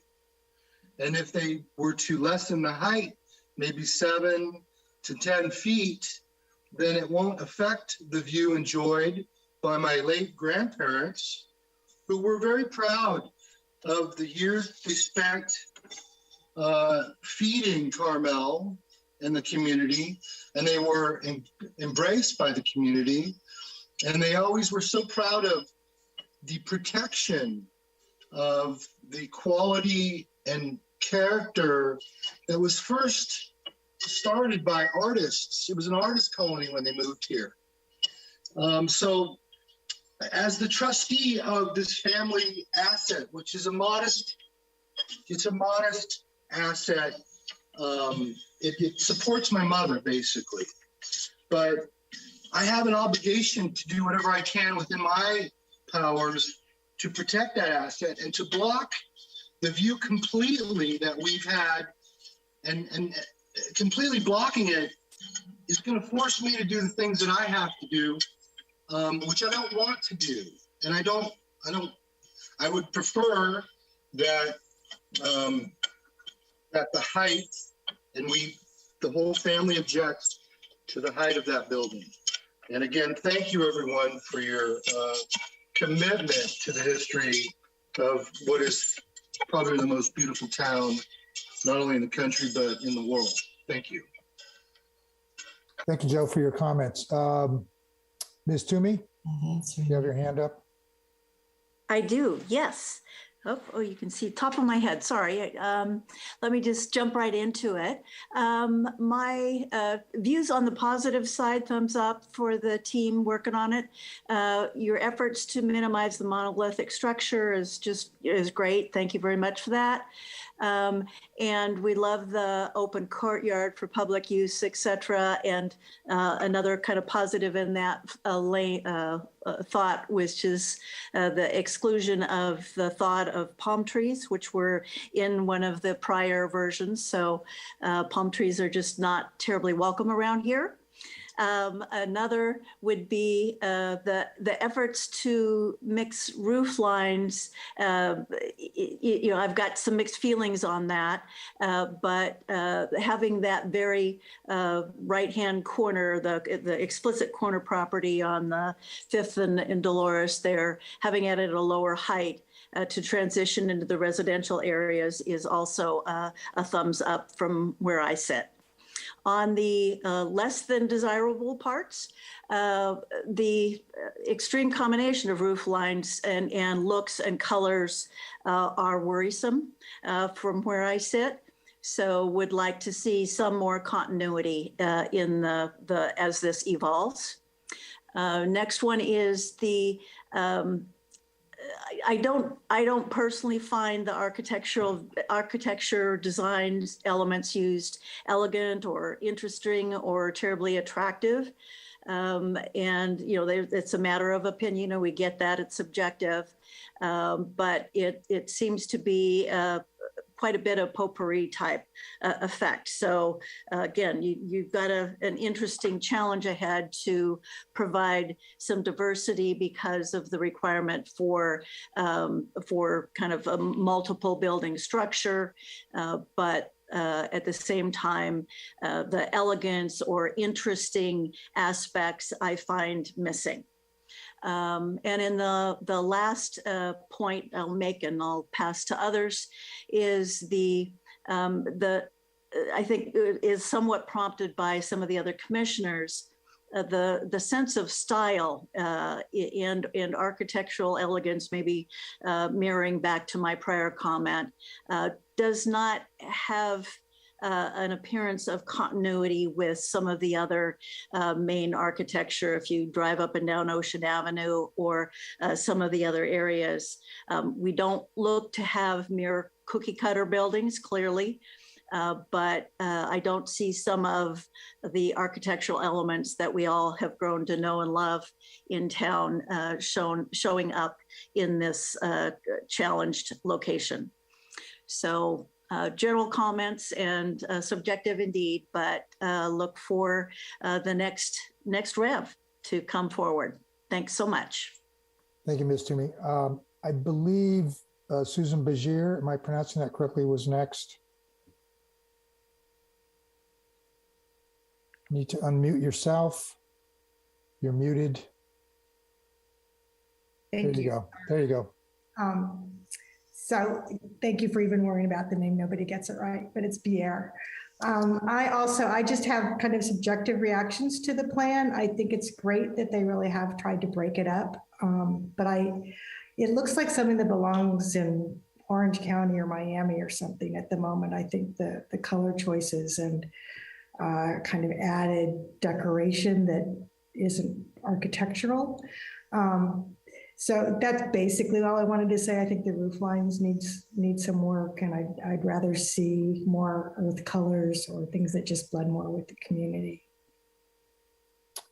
Okay, thank you for your comments, Susan. I think Cindy Lloyd had her hand up next. Go ahead, Cindy. Hi, Michael and members of the commission. Thank you very much. I'm really heartened to hear that and to see a redesign of this project. I think it could stand some tweaking. On the form side, my concern is about the two decks that overhang the Carmel Art Association garden area. And I wonder if there isn't some concern about the interface between private space and public space. In other words, if people were having a party on their decks and the Carmel Art Association was hosting something that was quiet down below, would that be compatible? Just something to think about. It would be nice not to have the opportunity for people looking over a deck down on the Art Association, in that whole space was designed and executed by some very prominent members of the artistic community years ago. On the decorative side, I'll just mention a few things. I looked at the mosaics that were, some blue, some black and white, seemed to be decorations that weren't particularly cohesive with the rest of the project. There are some balcony railings that look like oars that are put on their sides and then they're put up and down. I think there also could be some more modest consistency with the deck railings to tie the project together. I'm concerned about the pink northeast corner in the red roof. I think that probably is, everybody else has the same kind of thought about that. I do like the fact that there are different roof lines and a nice courtyard. And I think that the presentation by the planning department was very good. I understand that Evan was sick and that's not good. And I also want to say to the grandson of the people who own the spinning wheel and the clam box, I miss them terribly. So thank you very much. Thank you, Cindy. Frankie, would you like to go next? Just need to unmute there. You're muted, Frankie. Down on the bottom left there. There you go. Now we can hear you. Frankie Blaney here. I'm speaking this afternoon on behalf of the Carmel Residents Association Board of Directors. Our sympathies go out to the architects with the task of coming up with a design that pleases everyone. That's difficult, if not impossible. This project is in a city known internationally as one of the most beautiful, not only for its natural surroundings, but also for its unique architectural diversity. But we're not like colonial Williamsburg, where time has stopped. The variety of architecture in Carmel reflects the best design of every decade, including the present. This intersection is one of the most trafficked in Carmel, where residents visit almost daily. We feel the scale of the project, its importance to the village and to us, merits a better design. The second story still looms over Dolores Street, out of keeping with the other buildings on the block. And we feel it's still too busy, cluttered with the balconies and dormers. Keep it simple. Frankly, this design is tuna, and most of us like tuna, but Carmel deserves caviar. After the sanctions are lifted, of course. Thank you. Thank you, Frankie. Jeffrey, I think you were next. Would you like to go? Need to unmute yourself. Down the, there you go. There we go. We can hear you. Hello. My name is Jeffrey Beckham. I'm the Buildings and Grounds head of the Carmel Art Association on the board of directors there for many years. And just for a little background, our association has been around for about 100 years. And the building that is next to the pit has been around at least that long, but more than that, because it was an old Murphy building, Murphy house that was then bought and transformed into the Carmel Art Association in the early 1930s. So we've been around on this block for a long time. And as was mentioned, early Carmel artist members such as John O'Shea and James Fitzgerald and Norman Hansen built our garden walls, the old Carmel stone walls that are still there. And the building itself was designed and overseen by, as far as the addition that's next to the pit, the large gallery there, was built and overseen by many of the most prominent artists of California of that period. And so it's a very historic building and a very historic spot. And the historic garden and building need to be respected. And I'm very concerned. Once I went over and looked at the flagging, it seems as though our building is going to be dwarfed by the new project. And I'm really hoping that that can be mitigated, perhaps by just stepping the corner of the building, that would be the southeast corner next to our garden along Dolores Street, down so that the project steps up along Dolores Street, because ours is a one-story building. Our garden is very low, and it would be very nice to keep that, the feeling of our garden the way it is, more or less. I'm not trying to say you can't build what you need, but just a few concessions would make it possible to make the changes less dramatic to our structure. I don't have the same problem with the balconies overlooking the garden. One of my main concerns with the earlier project, Del Dono, was that we had a wall against our garden, and it was really oppressive. And with the addition of the insets for balconies, that can be greatly reduced, that feeling of a massive wall looming over our garden. I would like to see those increased in depth. And I think that it's a public garden, so if people want to look over it, I think I don't have a big problem with that. But I do want to just say anything that you can do to lower the scale and the mass of the building along Dolores and along our garden, that would be very helpful. I do think that you've made some wonderful improvements.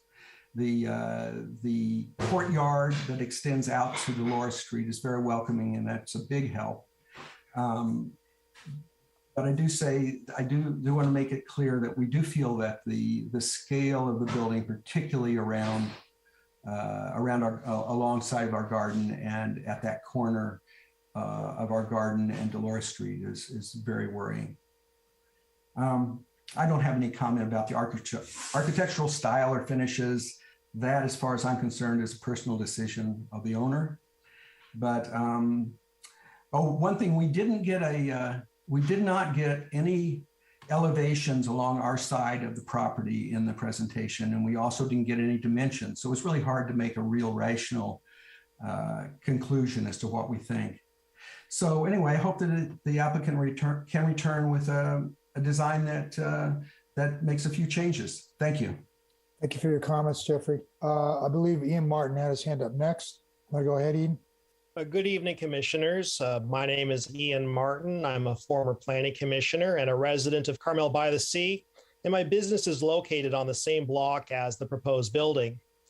It's clear that the applicant has undertaken a major redesign of this project since the last time it was before you. So it's with sincere regret that I say that the proposal still needs a great deal of work to bring it into compliance with the municipal code, the general plan, and the commercial design guidelines. Since the major deviances from the commercial design guidelines are fairly obvious, and since I only have 3 minutes, I'll focus on the illegal size of the proposed building. I respectfully disagree with staff's analysis that the building complies with the square footage requirements. When considered through the intentions of the general plan, it's clear that this design is way too big according to Municipal Code 17.14.140, paragraph C, which caps the square footage of structures at 10,000 square feet. The proposed structure is more than twice that size. The land use and community character element of the general plan says, and I quote, "Underlying much of Carmel's design character is a respect for scale. In Carmel, the scale tends to be small and related to human scale," unquote. A great deal of our village's building laws and design guidelines exist to protect the human scale quality that is so critical to our community's character.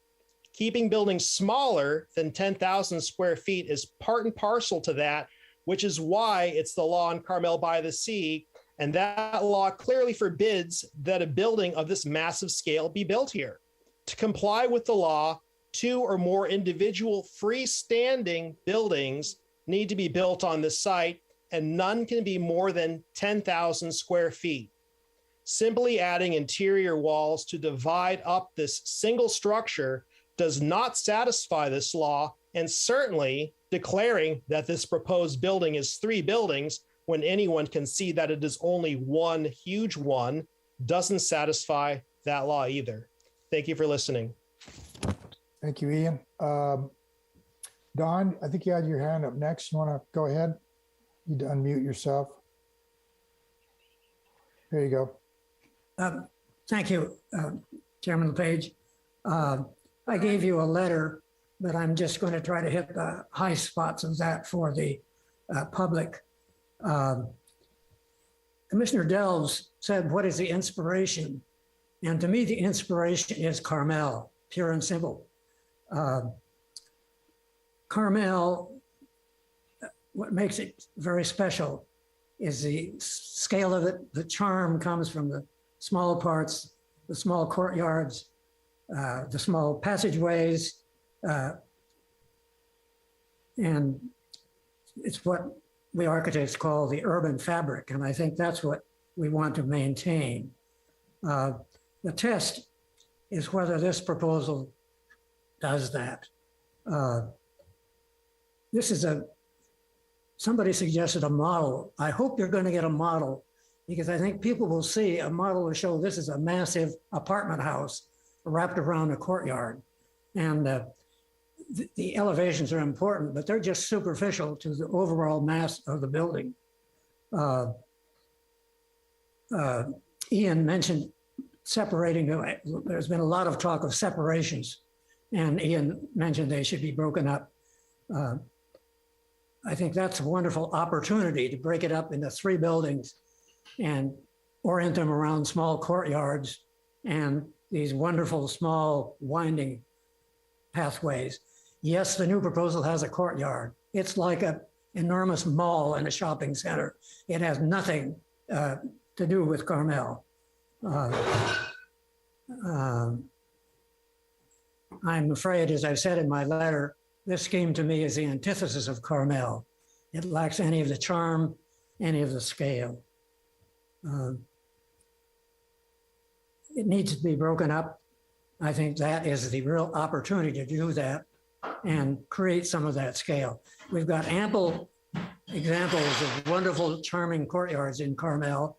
I'll single out just one, the Court of the Golden Bough, which shows how you can take buildings and wrap them around a courtyard or interconnecting courtyards. We have ample illustrations of these wonderful, mysterious passageways.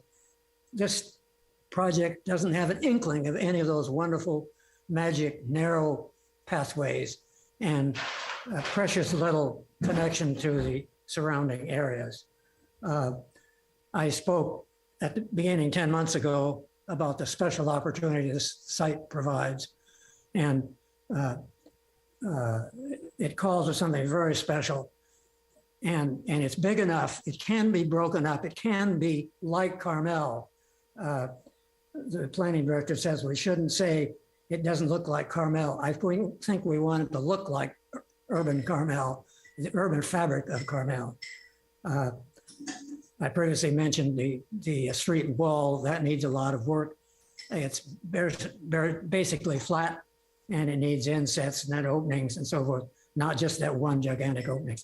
So I do hope the Planning Commission will push this project, will take the time it takes to get it right and to get it to conform more to Carmel in all respects. Thank you very much.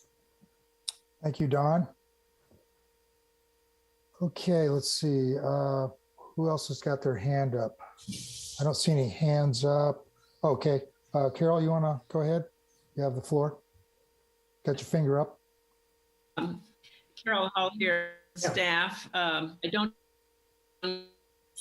said, and these bucket this is talk aesthetics, which I guess will be addressed more specific next. And comments are intended totally as being civil, so I hope that that's how they are taken. I'm in support of this project with the exception of some tweaks in the exterior design.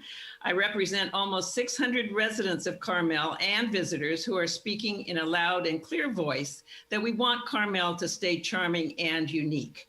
That necessitates replacement buildings to be traditional in design, as Pastor's group attempted to execute in their first plans. The architect has come back this second time with a modified design with less Carmel character in an attempt to mollify the commission after a 5-0 vote of denial several months ago.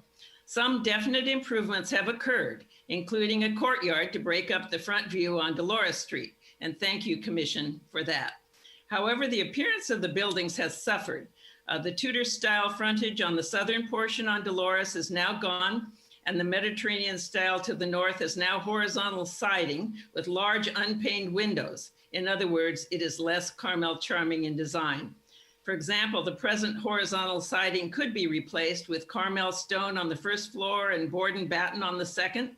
The windows could be small paned, typical traditional Carmel style. Other issues, for example, how many apartments and retail stores and parking places, et cetera, the commission is so well equipped to discuss. In our opinion, both this design and the prior rejected design are a major improvement over the very first Del Dono plan, proposed and approved unanimously by the commission before the property was sold to the present owner. Mr. Pastor before the property was sold to the present owner. Mr. Pastor held a public meeting and worked with the city planners before presenting his first design. He was blindsided by the commission's denial We are all very fortunate that he did not just walk away from the project at that point, leaving us to stare at that hole in the ground for years. Let's not encourage him to do just that in the future. Thank you so much for all of your work on this. It's a really important project. Thank you. Thank you, Carol. Victoria Beach, I think she's next. You want to take the floor, Victoria? Thank you, Michael. You all got my letter, so I won't explain it here, but there you saw that I cited 11 regulations which are not followed by this building. Those are just the ones I saw by glancing. They have to do with the style, the shape, the size, and the contextual responsiveness of the building, all things. So I guess I would reject this notion of buckets as though one can separate the aesthetic treatment of a building from what it actually is as a building. I would encourage the commission not to speak to the project in that way, because I think if you understand the spirit of all the Carmel regulations and guidelines, and I understand it's hard to get tuned into that spirit if you're not on the planning commission, or if you're new to town, or if you're not in town at all. But the spirit and letter of all these regulations point to many of the things Don Goodhue said, and also a sense of authenticity. That is why, and I believe the CRA put it quite eloquently, that is why we have the best designs of every era. That is why they read to us visually as authentic. That is why many of the guidelines you will be reviewing and that Evan presented so nicely, despite his illness, have to do with falseness, false fronts, intersecting materials, historical imitation. We have to avoid falseness in all its forms. And that includes the falseness of pretending to break up a building into smaller buildings. This is a C-shaped symmetrical building around a large, wide light well that does not use the spirit of the interconnectivity of our mid-block pathways the way that they were intended at all. And I think what you'll see, and I hope you'll discuss this productively and constructively in your own deliberations, that many of the comments have had to do with people reacting to this corner or that corner and realizing, maybe without even fully consciously, that there are spots around this very important site that need to be responded to sensitively, including the CRA courtyard, the CAA courtyard, including, and in fact, as you know from the code, you cannot propose to put in a new inter-block connective walkway without improving the conditions of what was there before. What was there before was something that already connected in more spots than this place does. Not that that's that relevant. What's relevant is that we have a lot of significant places that are surrounding this site that if you design it to the scale that Don Goodhue was discussing, you would find your way to those places. Maybe you would find your way to the CAA courtyard. Maybe you would find your way to the mid-block passage that has been closed up, or to another passage to that beautiful housing development, old apartment complex courtyard on the corner of Lincoln and Fifth. Maybe you would find your way to the post office front back desk. Maybe you would find your way to the post office front park and the other public park that's across the street from it. Putting in a symmetrical, gigantic light well in a T shape that goes nowhere is the visual cue, the clue that you have that this was a non-responsive building, non-responsive to its context. So everything about the way it looks, the broken up pieces, the chopped off roofs, the changing materials is an attempt to make an artifice of something that should not have to be covered up. If it was properly broken up into separate projects and land areas, I believe the design would flow better. Thank you very much for considering my comments. Thank you, Victoria. Okay, any more hands up? Melanie Billig, would you like to Thank you, take the floor? Michael. Oh, there you go. Yes. Okay. Thank you. I'd like to thank the architect for many of the things that he tried to accomplish in this second run on a project, which is, as a couple of people have mentioned, and I think we all feel, is an extremely, extremely important piece of property in a location in Carmel that is one of the most, if not the most trafficked areas in the downtown, visited by locals, not tourists, but locals. So that's why I'm leaving out Ocean. I really agree with Ian Martin's comments about the human scale. That's what makes this community what it is. If you have to put your finger on one thing, it's the fact that people come here because they feel so comfortable. It feels very, very comfortable, very manageable. It's not an urban center, and we never wanted it to be. I want to thank the architect, like I said, for what he's tried to do, but in my personal opinion, I don't think it reads like Carmel at all. I really appreciated Victoria's comments about sense of falseness. It just doesn't fit. It's like, I know, Michael, you didn't want me to say things like this, but it has a feeling of almost Disneyland, that it's just kind of plopped on that piece of property to try to satisfy what some people think is Carmel. I think that the Dolores Street facade needs to be opened up much more. I think that I agree with Carol Nelson's comments as well. I'm trying to save time. And of course, the sense of authenticity, I think that if people, the owners as well as their designers, would walk around Carmel in the downtown, visit the courtyards, visit the interconnecting pathways that we have, that they would get a totally different feel. They're coming from a European setting, and Monaco is not Carmel. That's not being derisive of Monaco by any means, but it's just not, they're not comparable. And I think that's what leads to the second rendition that we're looking at. I would just like to say that the colors, I don't think, go with Carmel. I mean, the falseness of the roofs, the design just does not fit in our unique little village here. And we don't want to look like other seaside towns that have tried to be cutesy. So we hope you appreciate our comments.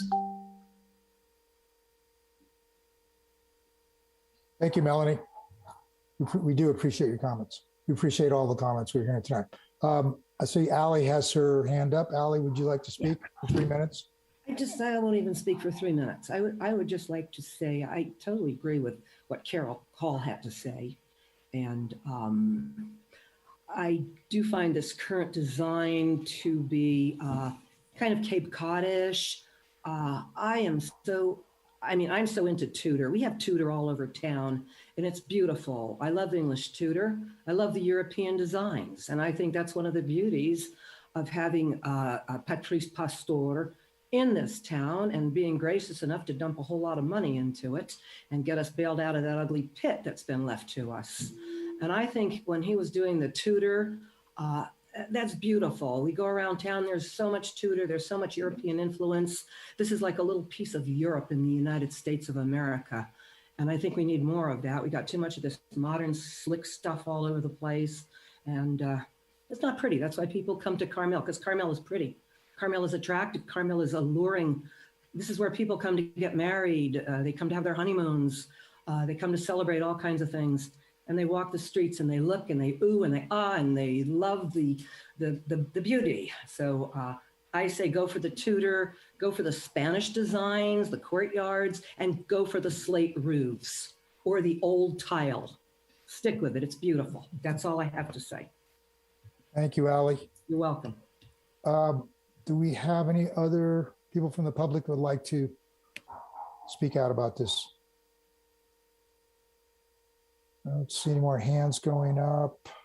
Yeah, Mr. Chair, I'm not seeing any either. If anyone wants to speak and you can't figure out how to raise your hand, just go ahead and unmute yourself. Bottom left-hand corner of your screen, there's a microphone there that you can unmute. Or if you're on your phone, you can hit *6. We definitely would like to hear from you. So maybe just give everybody another couple beats here, Mr. Chair. Not seeing anyone unmute though. So you might be safe. Okay. Mr. Ruenke, you want to, I'll give you 3 minutes to make your rebuttal or just kind of follow up on some of the comments you heard. Sure. Well, one, thanks to the public for the comments. I think that we have a variety of comments to take a look at, some very positive, some with some criticism still. We're going to do our best to be able to respond to as much of that as possible. I do want to point out that, this site is a little bit of a challenge because it is a very large site. It was developed prior with a very large building. It was a single building. It was, in my opinion, a single design. I think we've gone a long way to actually take an originally approved design and bring it much more into conformance with the spirit of Carmel. And the fact that we're providing more open space, I think there's a lot of support for the courtyard. I think there's a lot of support for the breaking the building down in scale. I heard a lot of concerns about colors and some of the aesthetics. And, we can work with the owner on all of that. So I think this has been good feedback so far, and we look forward to receiving comments from the Planning Commission members themselves. Thank you. Okay, thank you, Mr. Ruenke. Okay, I don't see any other hands going up. So I'm going to close the public comments and open it up to the commissioner for their comments. Mr. Chair, if you would indulge me, there was one thing I wanted to clarify. Sure. Go ahead, Direct. That one of our wonderful participants brought up. It was actually our very first participant, Mr. Mata. He did bring up some view impact code language. I just did want to clarify that the language he was reading is the language you're pretty familiar with recently, and that was pulled out of the R1 zoning district. So there is a section in our R1 district that talks specifically in the codes, this is municipal code language, that talks about protecting views. We don't have anything in our municipal code that talks about protecting views in the commercial district. However, I do want to share with you, and I'm going to share my screen so you can see it right out of the general plan. This is just for you to consider as we're working through all this.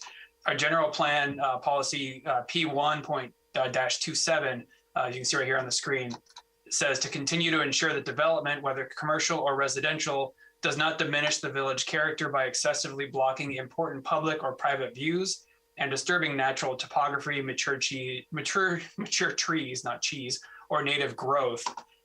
This is a similar test, but it is different than what's in the commercial district. So, when you're thinking about this, when you're providing input, your key sort of focus points on this is excessively diminishing important private or important views. So those are your key considerations with review here. There isn't something in municipal code that speaks to views in the commercial district. It's only in the general plan. So I just ran out of time on myself there. Okay, you're timed out. My comments, thank you. You're timed out. Okay, thank you for that clarification on that. Okay, back to the commissioners. I'm gonna let somebody put their hand up here and go first. Of course, no. Oh, there we go. Commissioner Delves. I'll go. All right. Thank you. First off, I really appreciate that this was set up as a conversation.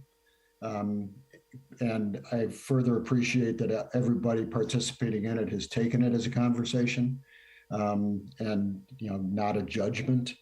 I really, on behalf of the applicant, say thank you. I think it really shows that you're coming to this with an open mind, coming to this with an appreciation of how important really any construction, any new construction or reconstruction in Carmel is, and that you're demonstrating a very positive, inclusive community spirit. So thanks for that. I want to then also just acknowledge all the comments from the public and would encourage the applicant to take those on board with an equal weight of anything I think you're going to hear from commissioners here, because really we're not acting on anything today. So I think we're all just here wearing mostly our citizens hat. I want to further say that I agree with the input you received just now from the public. The only thing I disagree with was a suggestion that the lack of approval of the previous application was resistance to either Tudor or Mediterranean architectural styles. To the contrary, speaking for myself, I love both of them, and Carmel loves both of them. My objection to the last application had much more to do with mass and scale. As Victoria Beach suggested, perhaps a lack of authenticity of that art, of how that Tudor and or Mediterranean style was being applied. So just want to make sure those architectural avenues, I think, remain completely open as far as I'm concerned. But I think all the other input you got, I completely agree with, and you could almost take those as my words, especially the input from the architects, Ian Martin, Victoria Beach, and Donald Goodhue. We also have letters from Victoria and Donald that are excellent and very specific, which is always helpful for us because it references pieces. They reference specific pieces of the code and of the guidelines. And again, I think without reading them back to the public here, I think the applicant can almost consider those words something that I would endorse. It's been very interesting to kind of understand, get in your head a little bit and understand that the owner bought this project and that he looked at what had been approved for the first iteration of this, which I was not on the planning commission at the time, so I can't go back and explain what the rationale at the time was, but that the outcome of that was a 23,200 square foot building ish. So it was a large building, and I think when the owner bought it, he said, "Okay, well that's what's been approved before. That's what I'm buying." And so he's starting with an assumption of what's appropriate in terms of size. And I understand that because that is what was there before. And I understand it. I'm a business person and have been a developer in a past life, not a particularly good one, which makes me understand even more the importance of making sure these projects pencil. And that your spreadsheet is always going to push for more square footage because your spreadsheet will always tell you that more square footage equals a better financial result. But I'm concerned that perhaps you're letting your spreadsheet drive your architecture.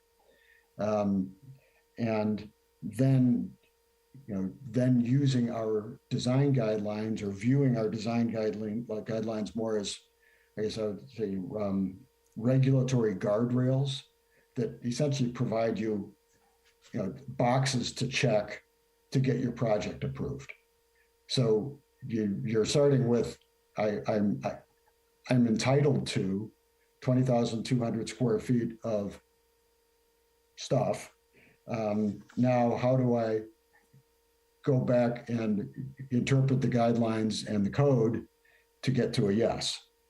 And that's not, and that works. That might work in Palo Alto, and that might work in LA, and that might work in Monaco, where that's really the formula for commercial real estate.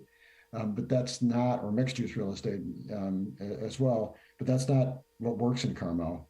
And I would really encourage you to, replace your spreadsheet with a clean sheet of paper and use our guidelines as they were intended, which is to provide guidance for your design. And I think that's something that, the other architects that spoke to us just in the last few minutes those are the dots that they have connected successfully here, and many others have over the years with a great outcome. And I think that means your design team, you can't do that for Monaco. You have to come here, you have to understand it. As others have said, you can't really design a courtyard or an intra-block walkway that is befitting the Carmel style, charm, what was the word, urban fabric, unless you've experienced that urban fabric, very intimately. And I think that might be perhaps what's been lacking here. And I think it is the need to get a team that's on the ground. And no disrespect to, to Henry, I know you're on the ground, but you acknowledge that the design team was in Monaco and that this was a design that they thought and that the owner thought would work here. I think you have to start by being here. And I think you will come up with something significantly different if you do. I think others have spoken to this, and I agree that this is too big. That your starting point from a square footage standpoint is too much, and that in this case, this is one building, in my opinion. It's not 3 and it's not 6. And I believe that's again driven by your spreadsheet. I think it's driven by your desire to figure out how can you put 23,200 square feet of real estate onto this lot. And I think it needs to be 2 or 3 buildings. I really do. I think there needs to be more openness. Again, as previous architects have said, Mr. Goodhue in particular, maybe it's 3 buildings with quite a bit more open space, whether those are walkways and or courtyards between them, and a lot more, I guess, mystery and the wanderability of Carmel. I think you need to find a way to incorporate that here.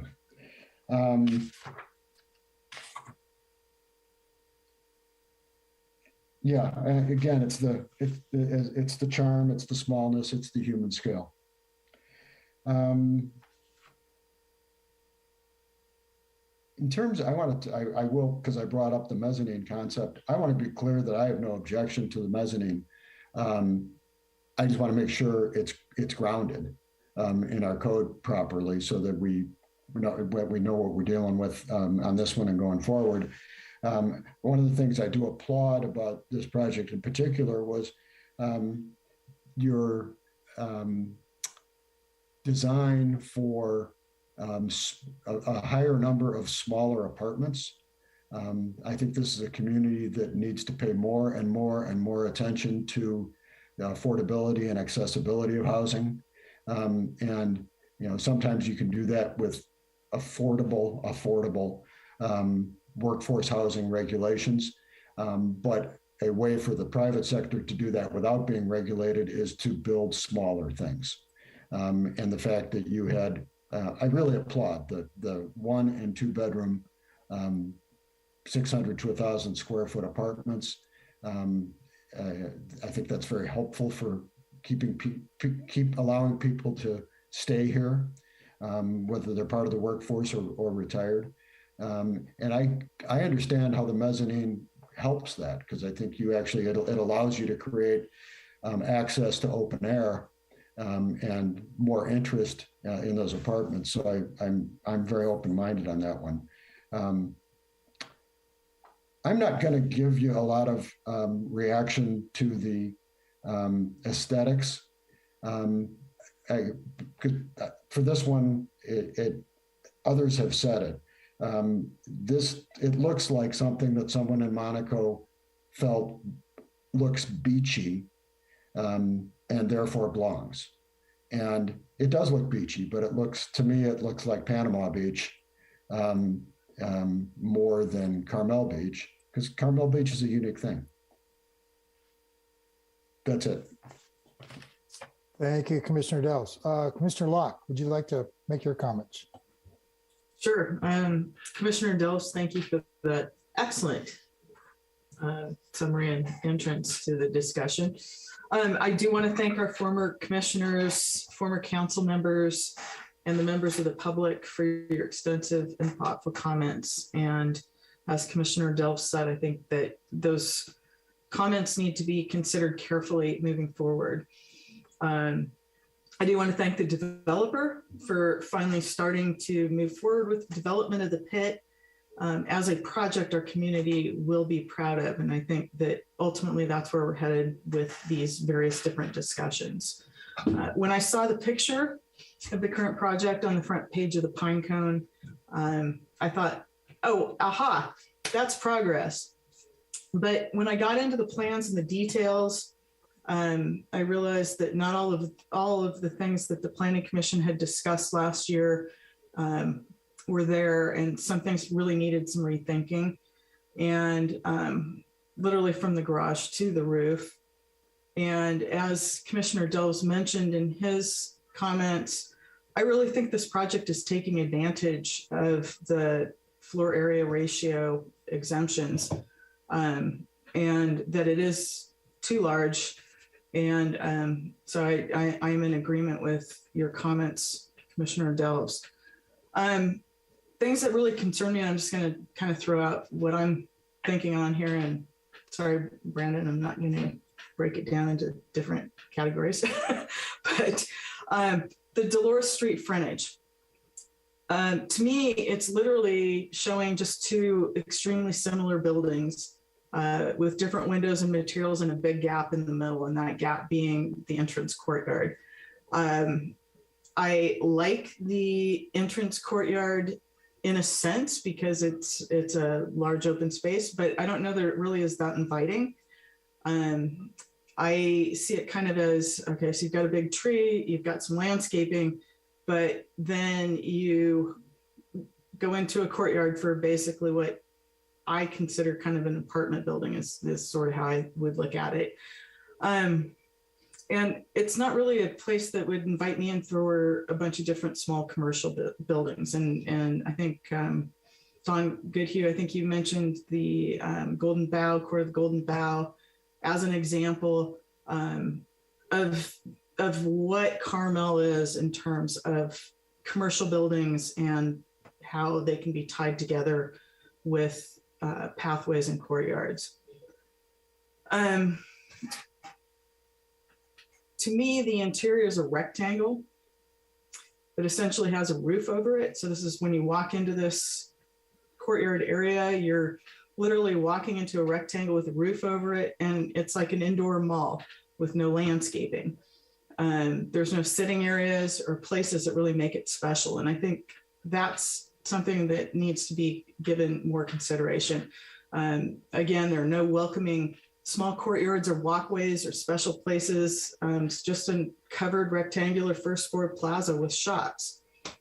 And I do believe that the buildings should have physical separation from each other. So I know that was one of the questions. And I do feel this is a large single building as it's proposed, and it should be broken up separately. In my mind, I see the basement area, the parking area, is kind of your base, and that's, you can build anything on top of that. And that's where you really need to look at building separate buildings and creating a different situation up above. The building fronts on both Dolores and Fifth are directly on the street. They're not altered or recessed. There's a little visual interest to break things up, like moving the shops into the site with, so you have moving the shops back, so you have landscaping on the street, or moving them forward so they're next to the sidewalk, and that would create visual interest. Then rather than having areas up on the second floor that are open to below, why not literally make it 1 and 2 story instead of having, the multiple story buildings that look down into whatever, but to actually create separate buildings that have different stories on them. Personally, I think a mezzanine should be looked at as an additional floor. And this goes to Commissioner Delves, your comments, but the California Building Code doesn't consider a mezzanine to be a separate floor. So that's the answer to your question, is it is not considered a separate floor building code.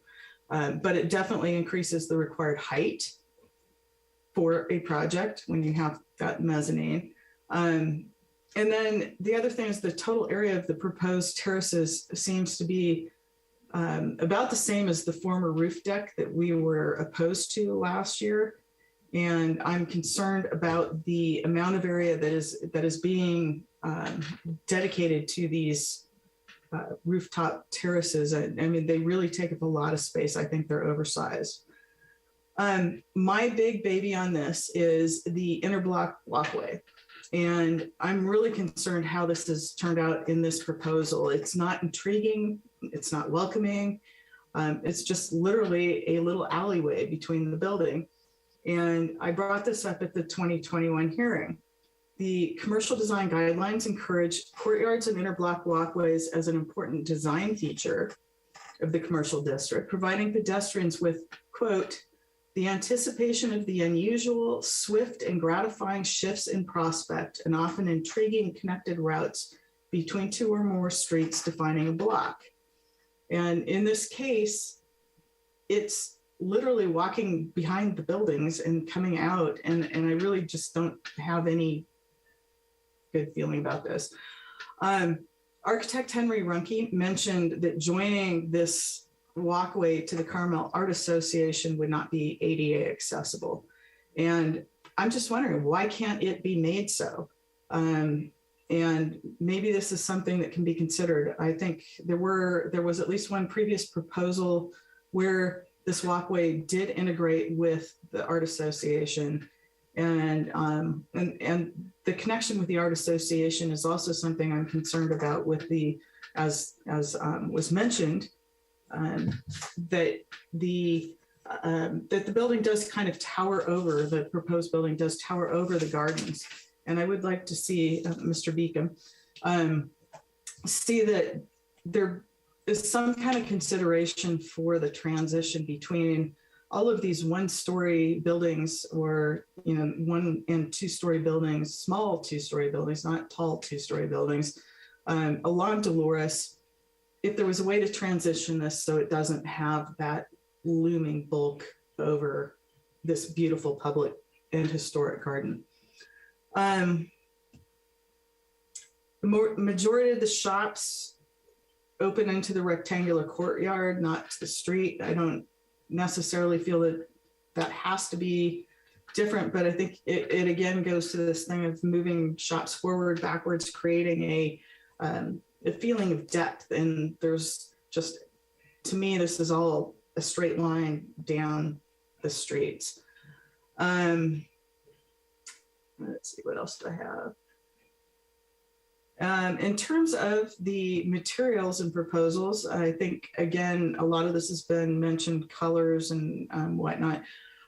I would like to see more natural materials involved. I think that, and actually the use of stone was mentioned. I didn't really see any of that. The use of different roofing materials as proposed, to me, was really clunky. There was an odd transition. Even though you're trying to break it up to make it look like different buildings, but you just cut the different building material or the roofing materials. And to me, it was odd. I am concerned with, was mentioned, the burgundy colored roofing on the corner of 5th and Dolores, which is a mechanical roof material. And anyway, that is a little bit concerning. I'd rather see tile. I'd rather see some kind of a more natural roofing materials. And let's see.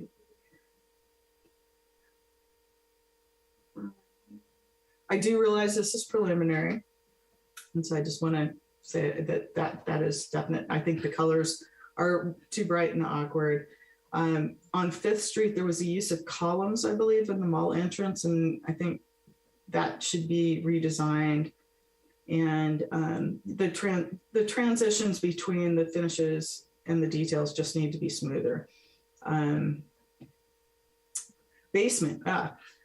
So questions about the basement or just comments about the basement. The storage room has a deck to the west side of it.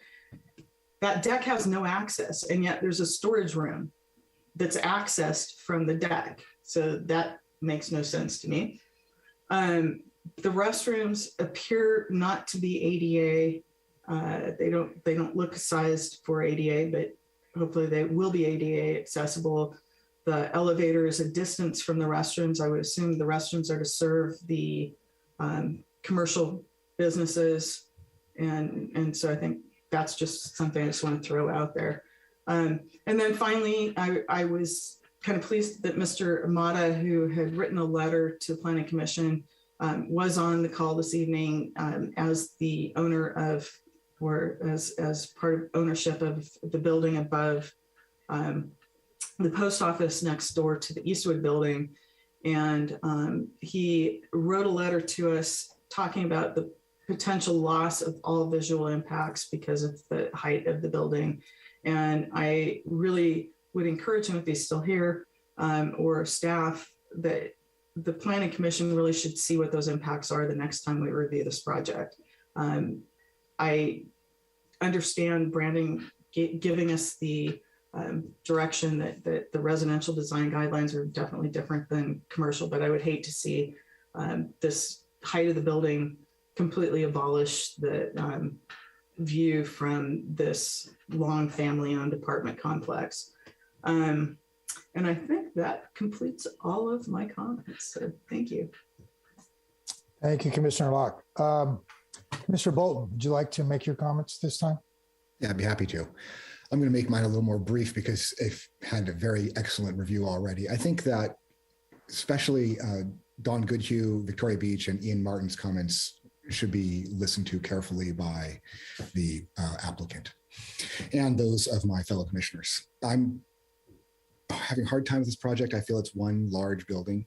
I'd like to see it broken up, and I'd like to see its scale reduced dramatically, and to have a new design that is in keeping with our design guidelines, not as my fellow commissioner, Mr. Delves stated, checking boxes to try and get through the process. So we need a more holistic and new approach to this. We need somebody to actually understand Carmel prior to submitting a design. This design is not appropriate for our town. It's too massive, it looms. I'm just not going to list 30 items. It's not worth any of our time. So I think we need to go backwards and do 3 buildings or more, or several buildings. I don't care how many, but not one giant U-shaped building with a awkward, strange courtyard that leads to nowhere. And that's really it. I don't have a lot to say. Thank you. Thank you, Commissioner Bolton. Commissioner Lehman, would you like to make your comments? You need to unmute yourself. Yes. There. There you go. Yep. Okay, we can hear you now. Well, so much of this has been said before, so I'm going to try not to repeat what's gone before. I want to thank my commissioners, my fellow commissioners, for everything they've said, and I'm in agreement with them. I also want to acknowledge the architect, Henry, for the work you're doing. When we get the clarification that there is a team in Monaco as well as the team out of your office, I can sympathize with your situation because I think when you get too many chefs in the kitchen, stirring the same pot, you're going to have some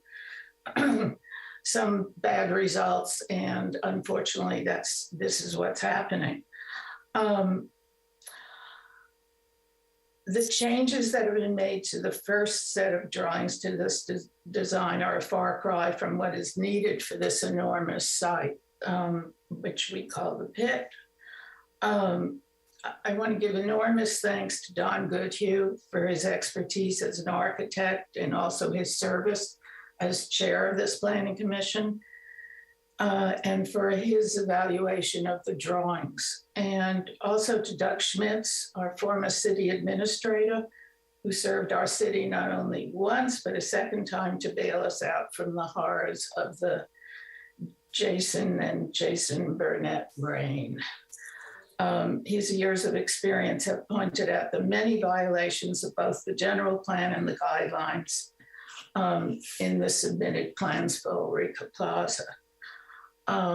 Thanks as well to Victoria Beach for her expertise as a former planning commissioner and an architect. Her points need to be well taken in evaluation of this project. I think we need, specifically for this very important commercial project, we need to pay more than lip service to the general plan and to the guidelines, which these plans ignore on many levels. First, this is an SC district, service commercial, and our guidelines clearly define SC as, quote, limited retail to serve local needs. The shops, of which there are 15, should be serving the residents of Carmel, not the tourists. The retail configuration, which they have made into 15 small stores, feels like the last run of stores inside a train station or bus terminal, where you have the last ditch attempt to buy a snow globe or a Statue of Liberty. We don't want or need to provide more souvenir shops or t-shirt shops or makeup stores. We don't need to lure tourists or day trippers to one more purchase.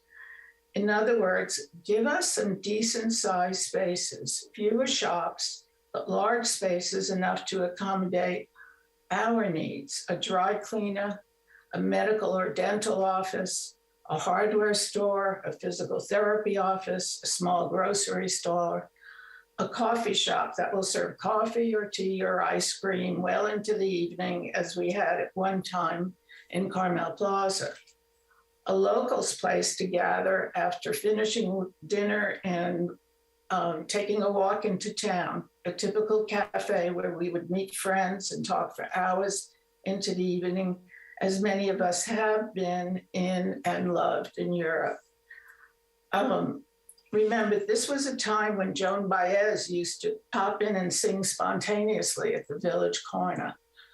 We are a small village. We only have about 3,300 full-time residents. And these are the people that are on this meeting tonight, that so many of whom have spoken. They've lived here for a long time, and they are important voices. And I'm glad, as a member of the Planning Commission, that our voices can be heard as well. I have a myriad of other suggestions that come to mind, but create a real plaza. Don't just name it a plaza, design it and build it. Our general plan in the circulation element calls for traffic control to reduce traffic volume and congestion. The US Postal Service, by condensing the hours at our post office from a previous 24/7 to pick up our mail to a closing at 4:30 p.m., has in doing so made the congestion at Dolores and Fifth worse for cars, more dangerous for pedestrians. Adding 15 shops to the mix, bringing more people to an already busy corner, calls for an EIR to evaluate the amount of shops and the traffic. We must have a way to reduce traffic congestion and to maintain a safe environment to ensure safety for pedestrians and cars. Where will the parking be for employees for these 15 stores, the truck deliveries and all the double parking to let off passengers who may want to visit the 15 stores? I know I haven't done what you've asked for, Brandon. I'm more concerned at the bottom. We always start from the bottom when we build. You can't build a building without a foundation. And the foundation of this really needs to be people that understand Carmel, that are behind their drafting tables or behind their CAD systems. We can't continue with what's happened before. And I know, Chris Mitchell, you're in an awkward position. You're running a business that's on two different parts of the world. But the people that are inputting in Monaco don't seem to understand Carmel and what Carmel is about. And we have the talent here on this peninsula to design this so that for generations forward, we have stayed true to our past and also to our future uniqueness. So I think that's about all I've got to say. Thank you, Commissioner Lehman.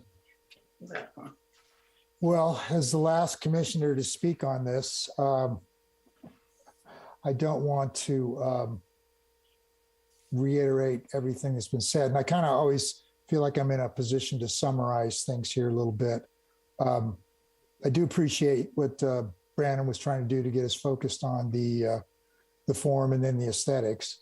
But I think we've all talked about that, and maybe not in quite a linear fashion, but there's been plenty of talk about that.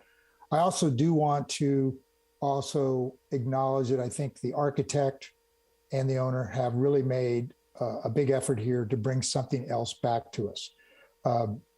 There's been a lot of negative comments. There's been a few supportive ones, but they really have done that. And I think they're really open to this process. And I appreciate that. And I think everybody needs to acknowledge that. And this is a process. We're in a very preliminary state here. So there's a real opportunity here for a good project, just, honoring the process.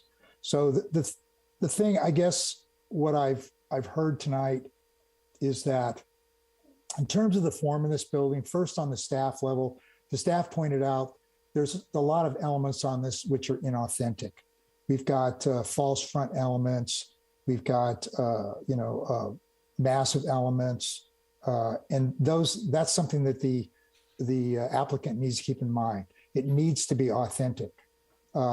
Another key is the size of it. Everybody, been a lot of comments about this is just too big. Part of what drives the size of it is our standards. They're designing this to the standards of the SC district. And this is the size building they've come up with. The previous owner came up with a size building based on that. But the key to mitigating, the impacts of the massiveness of it is what, was spoke about was that articulation along the street edge, the urban edge. You need a lot more articulation rather than having these two large gables, which are overhanging, going straight up. There needs to be some stepping back, so articulation is really the key to doing that. And then the other problem that I see with this is that, this is a building which the designers, first they thought in their minds, well, we're going to design a beach town building. And they thought of Southern California. Carmel is a unique beach town.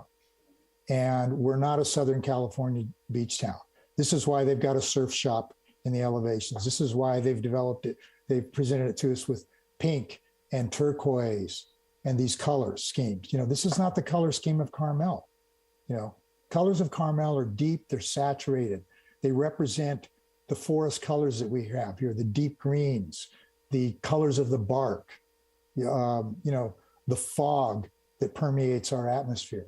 This isn't a conventional Southern California beach town. This is a central Northern California beach that is down from the community, that has a long history of architecture, which was developed in the first half of the 20th century. And we have some very good elements of that. This is all defined in our guidelines. So whoever presents a design here needs to be aware of that. And obviously they weren't. And I think, when one of our commissioners asked him, what was your intent here? I think that was their intent, to present us with a Southern California beach town sort of design. And that's not what Carmel is. So that's all I'm going to say on this. I think there's been a lot of good input on it. I'm going to give Brandon an opportunity to kind of wrap this up because there's no motion here. And, maybe he can kind of conclude this. Yeah, Mr. Chair, thanks. I don't think I can conclude it much better than you did. I think you summarized, the applicant came looking for feedback from the public and the commission. I do want to thank everybody for participating and keeping it cordial and giving specific examples. Maybe not all of them were positive, glowing. We love this, but that's part of the process. And so the applicant now has an understanding of the next step. You did it. And so I want to also thank the applicant team. I mean, they clearly did put in a sincere effort from the last meeting to do some work on this project. I mean, they did strip it down and redraw it. So I think that does need to be noticed and commended. So, thank you to their team. And just generally, thank you. We had at the highest point, we had 63 people on this Zoom meeting tonight for this meeting. So that's wonderful. The public process works. And we will connect with the applicant after this and after they digest the feedback and move on to the next step. So thank you all very much. Okay, so I'm going to call a recess at this time because I think we've all had a lot of input here and we need a break. So I'm going to have a 15-minute recess. So we're going to reconvene at 7:05.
Okay,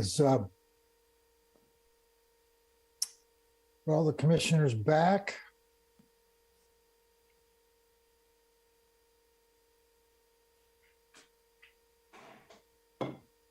Commissioner Bolton, is he here?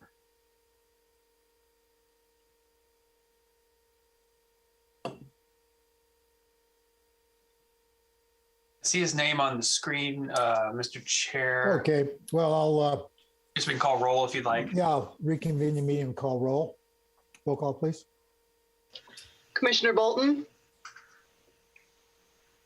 Commissioner Delves? Here. Commissioner Lehman? Here. Commissioner Locke? Here. Chair LePage? Here. I'm going to recuse from this one. Okay, yeah, Commissioner Bolton, maybe he's having some trouble logging back in or whatever. Okay, we have a quorum, so we will proceed with the public hearings. Mr. Chair, I see Commissioner Bolton just turn on his camera. There he is. Okay, you want to just confirm for the record? Just give us a year. There we go. Thank you. Okay. All right, and Commissioner Lehman has recused herself from this application. So we're on our public hearings. We're on item number 8. This is a design study. It's design study 21-243. This is the Harriman project. This is consideration of a continued concept design study for the construction of a 1,600 square foot 2-story residence and a 200 square foot detached garage on a vacant lot located at the northwest corner of Carpenter and 5th Street in the R1 district. Can we have the staff report, please? Thank you. Thank you, Chair LePage. So the project site is a vacant 4,000 square foot lot. The commission first considered a concept design at the December 2021 hearing and continued the project with direction to the applicant to return with another concept design. So this shows the previously proposed site plan. Some of the direction that the Planning Commission gave was to shift the detached garage to the north, select an alternative roof material to TPO, preserve the limb on tree number 1, provide an open vertical fence design, reduce the number of exterior materials, relocate the 2-story building mass away from Carpenter, and reevaluate the high windows on the 2-story elevation as they appeared top heavy. Oops. So the applicant has redesigned the project. The proposal is for a 1,600 square foot residence with a 200 square foot detached garage that would be located in the rear yard and the street side yard setbacks. The applicant is also proposing a 373 square foot attached ADU, which would be located underneath the main floor of the residence, creating a 2-story element on the northwest corner of the property. So as we had discussed back in December, there are 16 trees on or adjacent to the project site. All were rated significant by the city forester, and the Forest and Beach Commission approved the removal of trees number 12 and 14 to facilitate the project. With the current proposed design, there still is a conflict with a limb on tree number 1. Removal of that limb would require approval of the Forest and Beach Commission. Based on the Planning Commission's direction, staff is recommending that the residence be designed around this limb. So with respect to parking and access, last time we looked at a detached garage that was centrally located in the rear yard. The Planning Commission provided direction to shift the garage further to the north. With the redesign and moving the 2-story element off of Carpenter Street, the garage has actually been shifted towards 5th Avenue. So it would be located in both the rear yard as well as the street side yard setback. With regards to mass and bulk, this is a comparison of the east elevation along Carpenter Street. So the left-hand side was the concept that was reviewed in December. The right-hand side is the revised concept with a single-story building element, so the mass has been significantly reduced. Again, a comparison from the last concept design study. This is the south elevation along 5th Avenue. You can see that the home is now a single-story, predominantly single-story building. So with respect to privacy and views, so one of the sort of unintended consequences of relocating the 2-story building mass to the west side of the lot created sort of this view of massing from the north neighbor, whereas previously there was a sight line through the property.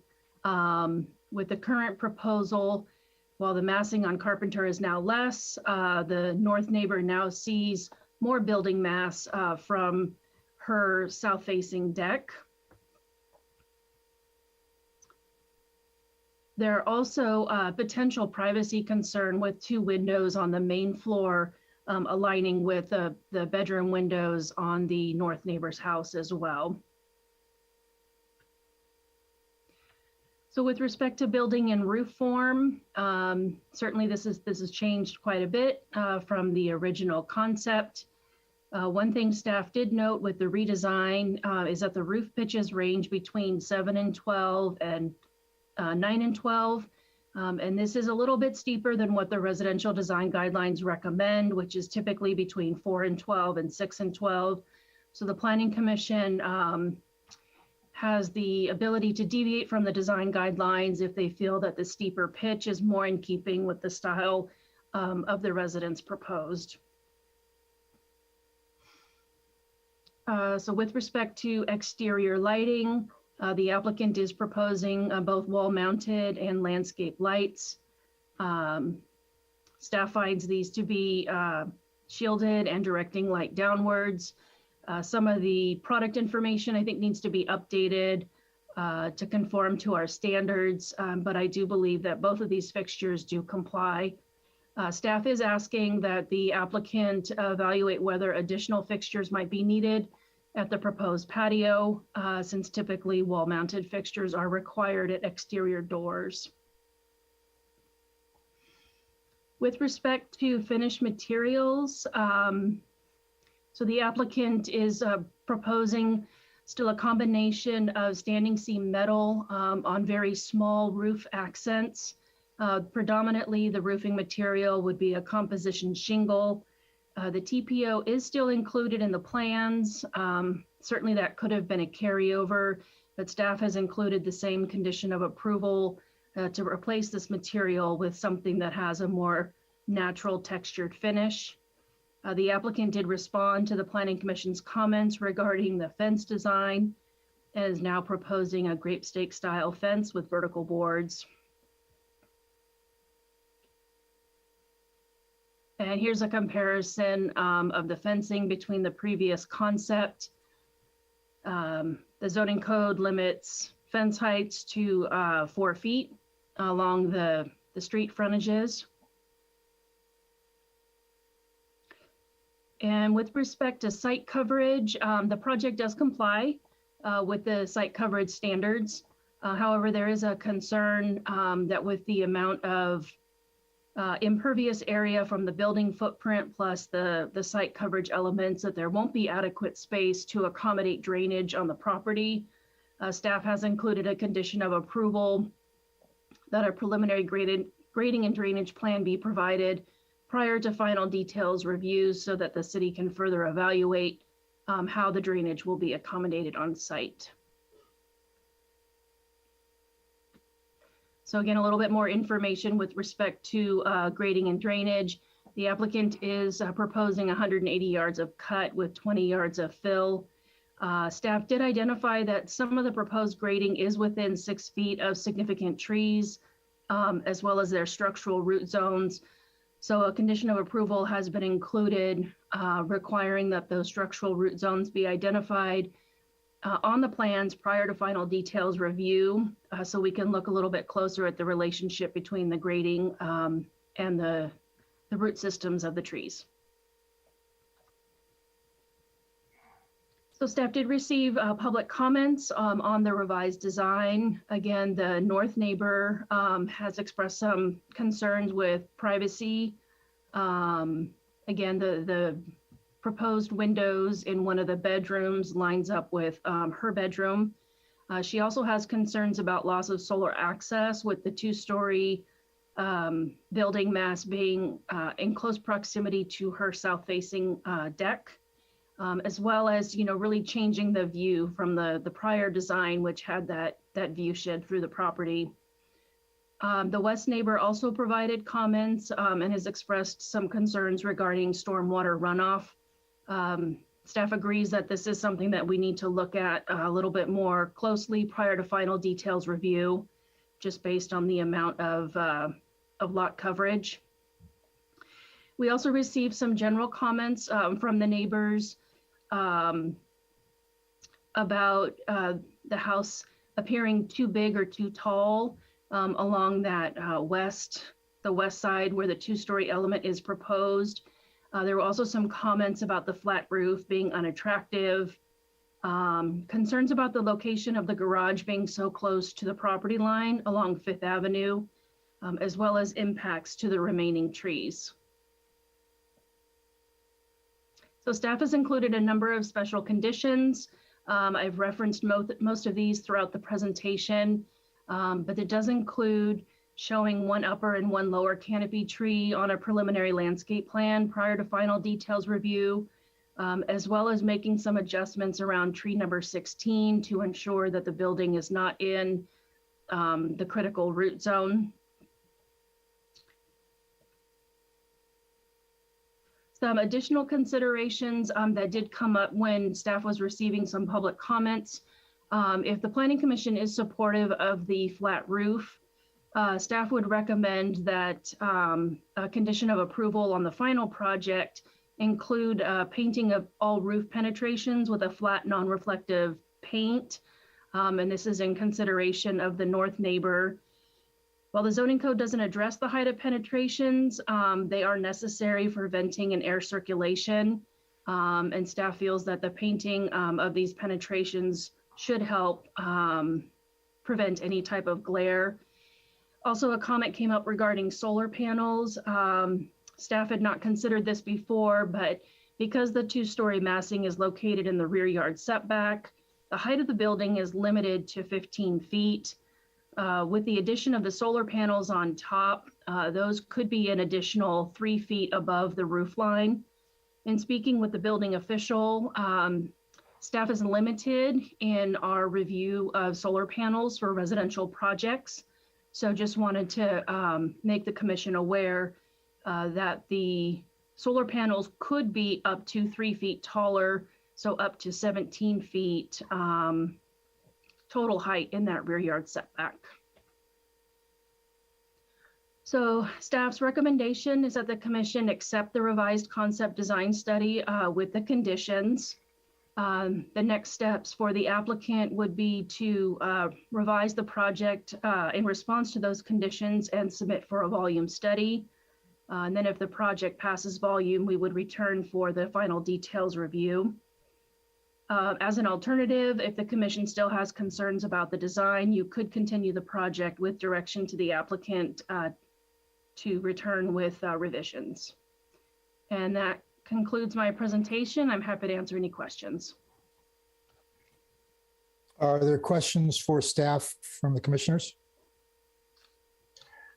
I have a more general comment question because of something that Marnie said. Commissioner Bull? That is, now I'm concerned about future roof lines and future solar installments on these roof lines, and maybe we should have this as a future discussion point in the beginning of one of our meetings. That's it. Thank you, Commissioner Bolton. That's a good concern. Are there any specific questions regarding the application for staff from the commissioners?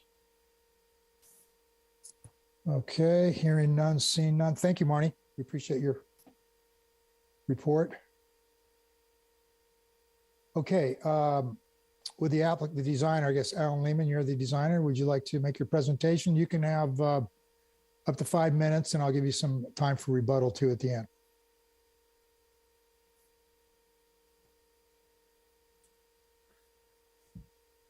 Hello, and thank you, commissioners, for your efforts and dedication to this process.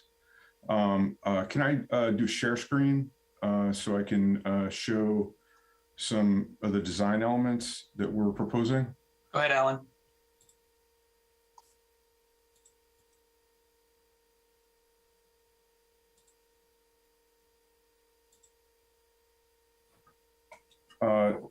So this project's been revised based on your feedback and comments at the December meeting. Some of the key items that influenced our direction were regarding the second story portion and locating that away from Carpenter, and the overall design vernacular. We have changed the floor plan layout to a single story house primarily throughout the main level, with a small lower level on the downhill side where we have placed an ADU. We feel that this design is a strong complement to the other houses in the neighborhood in architectural style and scale. We did take a strong look at the history of homes in Carmel and took a lot of our design inspiration from the original Comstock cottages of Carmel. We received the staff report and some critique from the neighbors a few days ago, so we rather had a little bit of time to evaluate that, and we've made some adjustments to the proposed design that you have in your packages, seeking to address the majority of those concerns while maintaining the integrity of the house as is been proposed. In regards to these adjustments and some of the comments we've received, I kind of defer to one of the guidelines that was read about in the last presentation from the commercial code that I feel like it has relevance to this discussion, where it said, in considering the proposed plans, the commission should take into consideration that the proposed projects need not strictly comply with every guideline to be approved, but deviations should be minor and reasonably related to good design principles and site conditions. Some deviations may be acceptable when determined appropriate for the site and maintaining good design principles.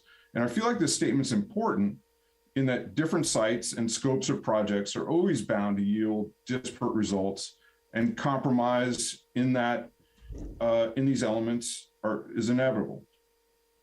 After reviewing the staff list of findings required for design approval and some additional comments from the neighbors, we made the following changes as seen on the elevations. For the south elevation,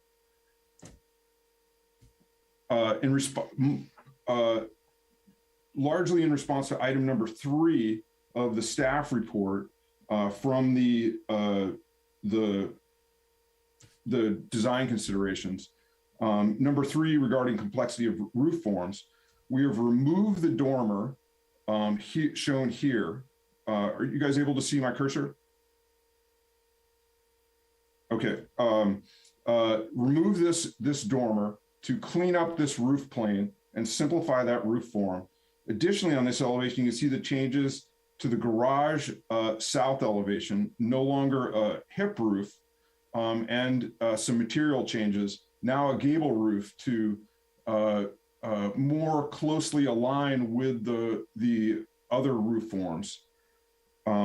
The other change to this elevation is the roofing material for this window seat. So we've now eliminated the additional roofing material of any standing seam metal and kept the roofing materials more contiguous throughout the project. Also, the garage door changed from a painted wood door to a stained wood door to be a little bit more in keeping with the stylistic elements of the neighborhood. For the north elevation, we've removed a window seat projection shown here, and also, and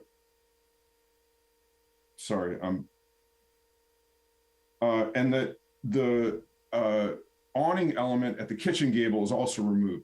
Basically just cleaning up some of the busier elements on this elevation. These windows that face the neighbor to the north, we've lowered those slightly to come more into the screen that is the fence height along this elevation.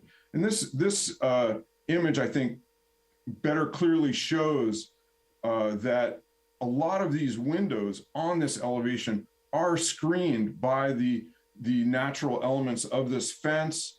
There's a very large tree right here, several other trees over here.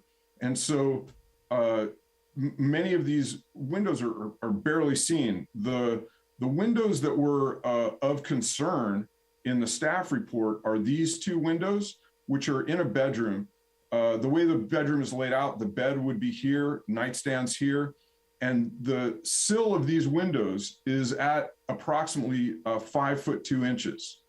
And so the windows are rather high. You need to be quite tall to be able to see out of those windows. And likely due to these windows being in a bedroom, I anticipate somebody would have curtains on these windows. Mr. Chair, I just want to let you know that 5 minutes has expired, if you'd like to let him keep going. Sorry, Alan, I didn't mean to interrupt. Okay. Is it okay for me to continue? Yes, I want you to I'll try and be quick. Just on the changes you've made. The other elements are on this elevation, these skylights at this location, which are basically replacing the natural daylighting that we've lost by removing the dormer on the other side. This on the east elevation,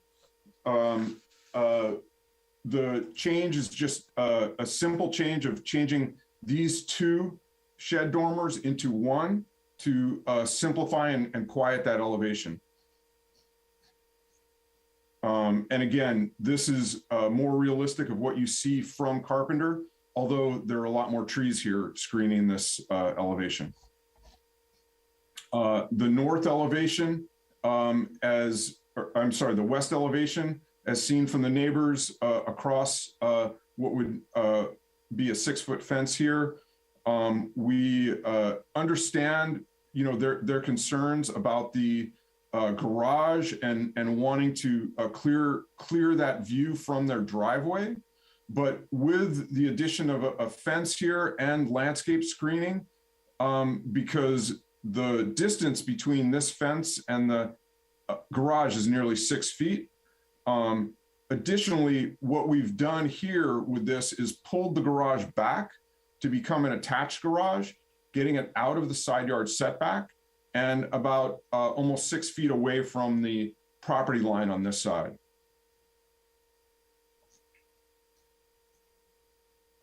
And this is a view without the fence across there. An item that was brought up is a concern regarding the flat roof material. We're hopeful to maintain the TPO. This flat roof is quite high in relationship to where anyone can see it, except possibly from a satellite. So we don't feel like that's going to be a negative detractive element from the aesthetics of the area. TPO is also an environmentally friendly choice for both its physical properties, longevity, and being recyclable. So in conclusion, I think we've worked out a project that is inside of the design guidelines for area, height, setback, scale. With moving the garage in this latest iteration, we're no longer seeking any variances. Aesthetically, well, also by adding a real ADU, we are making an honest effort to respect the benefits possible by creating an ADU and the state law that's allowed that.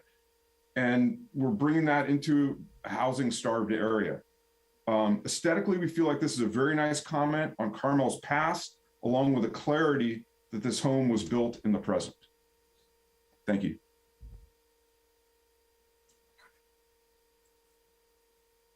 Thank you, Alan. Okay, are there any questions for the designer architect from the commission before we move on to the public comments? Nobody? Okay. All right, so at this time, we'll open it up to the public for their comments. Please raise your hand or who, see, okay, over here are the Stevens. You have the floor. Allie. It's Allie. Oh, Callie, all right. I'm at the Stevens. Okay, I'm gonna hit the microphone. There you go. You okay? You have the microphone? Can you hear me? Yes, we can. Okay. All right, Allie. Yeah, I just heard him say a Comstock design. I have to say, really? And today we learned about solar panels that are going to go on the roof that are going to be 3 feet above the roof line. Now, one roof line that we measured this morning is 19 feet high. That's interesting. So might I just say here is my sincere hope that both owner and designer give serious consideration to what they want to build on this little lot. While this lot is definitely more pleasing, I mean, this design is definitely more pleasing, appropriate for Carmel. It is certainly way bigger than any other house around here and will have impact on the quality of life of the adjoining neighbors, of which my partner and I are two, Jean-Jacques, my gentleman. I am facing broadside the back of this huge structure and have great trepidation that a good portion of my already scanty view to the west and south will be almost totally lost. We are people who spend a lot of time on the deck, weather permitting, and the thought of a huge wall loaded with windows, and I think we have like 13 windows at present, or 12 or 13. I can't figure out why they want to look at our house, the back of it. But anyway, looking at absolutely nothing but my deck and the entire south-facing side of the house, I find that kind of scary, especially since they're looking in our bedroom. Okay, so we are both seniors, just for the record, as are the neighbors, the Stevens, to the immediate west of this construction. They're 20-year residents, and I am an 18-year resident. We would like to maintain our quality of life to more than just some degree. I address the issue specifically of the ADU in the bedroom on top of it, behind the garage, besides crucifying what little bit of ocean view we value from the deck. These 2 bedrooms are directly across from our master bedroom and another of our bedrooms directly below us. I request these 2 bedrooms be removed and replaced back on the front of the house closer to Carpenter, or a bedroom eliminated. It's quite untenable. Privacy is an issue here. Also, noise factor, ADU rental, shade study, and loss of view shade study. Very interesting. Will this gargantuan structure throw us into deep shadow or shade for hours a day, the entire day, depending on the season of the year? Marnie, as mentioned in your staff report, the beautiful oak tree up at the top of the property and straddles the property line between us, we're very concerned about. Of course, this tree is very valuable. I call the oaks the arms of God for a good reason. When huge pines drop limbs or fall, if you are lucky enough to have a mighty oak in the path of a falling limb or tree, its branches will catch the falling timber, can save your roof, your car, or your life. 2 huge pines hover over this mighty protector. I find 4 bedrooms, 4 baths, a deck and garage, an enormous overload for a small lot and neighborhood like this. Bigger is not necessarily better. Quality over quantity always wins out. Class over size, class over greed, consideration over greed as well. Okay, I guess I'm being cut off, but I've said enough. You get it. Thank you. Thank you. All right, do we have any other members of the public that would like to address the commission regarding this application? Carol, I see your hand going up there. You want to speak to us? Yes, thank you. Just 3 things come to mind in looking over what I see today from this. I know that Allie, as the northern neighbor, has gone through a lot with this. I have to comment that the plans are so much better in terms of Carmel charm than they were before. So I commend the architect in that regard. I appreciate the dormers rather than the skylights on Allie's side. I think that the dormer looks nice, and I know we don't like skylights in Carmel. So that would be one thought I have. Also, I think the garage looks better with the a higher hip roof or peaked roof that matches the house itself. And you know, ideally, if you were to eliminate the flat portion of the house, it wouldn't be so large and there would be no drainage problem in the back, nor would there be any problem with privacy. So I know that's easy to say, but I think that would be a really great concession. Thank you. Thank you, Carol. I see, is that a Ms. Z up there? Has her hand up?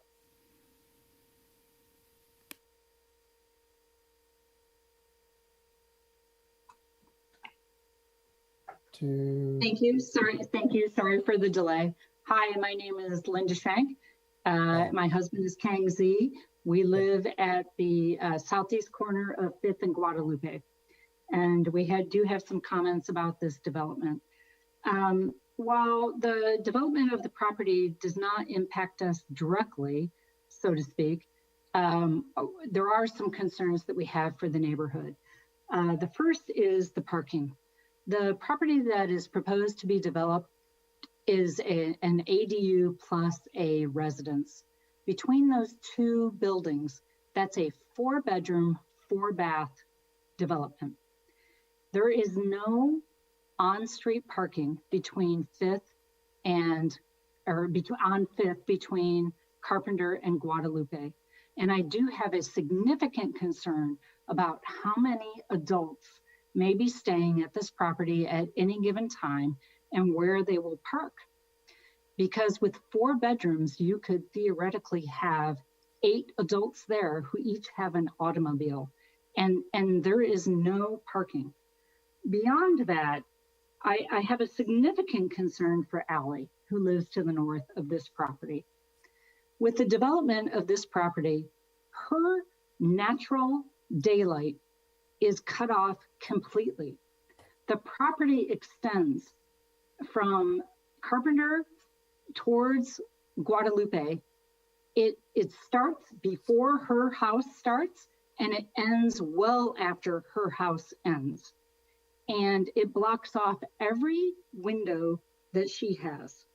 So while no one is saying that the property should not be developed, of course it should be developed. It should be in keeping with the size of the homes in the neighborhood. And there is no other house there or property developed there that is of the size of this property. I am particularly concerned with the ADU. I feel it is not in keeping, while it's allowed by state law, it is not in keeping with the neighborhood and puts a number of people in the neighborhood that is not in keeping with the property. And I think my husband has some comments as well.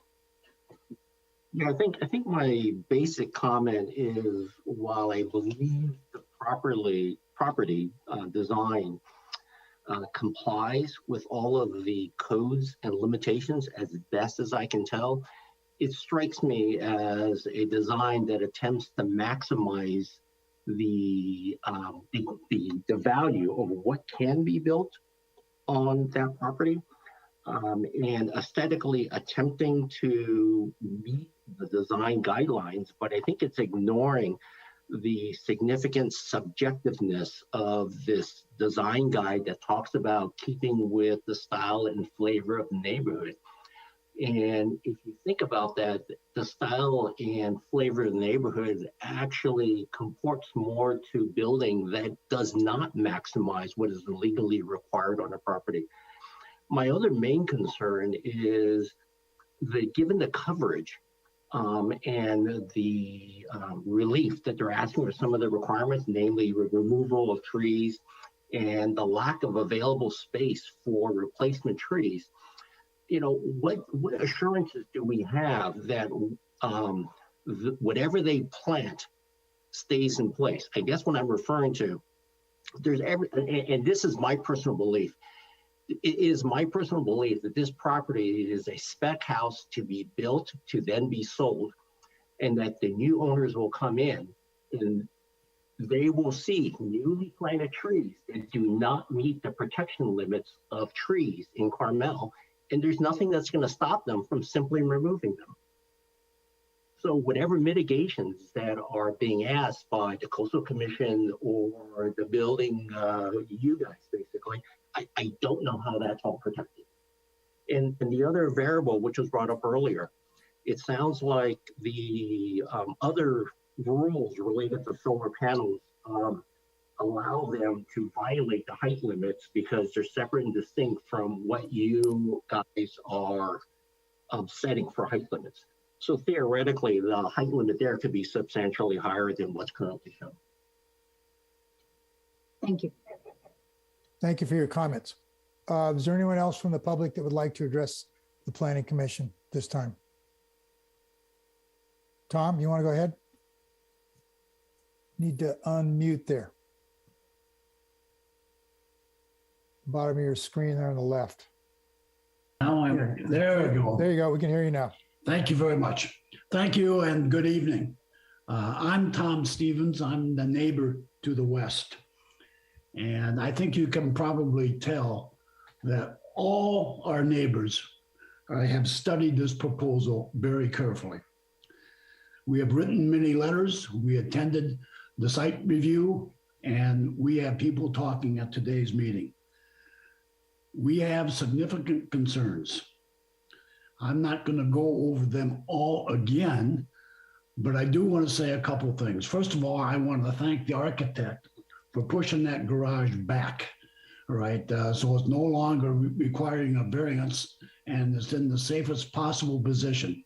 So I think they listened, they made a change, and we appreciate that.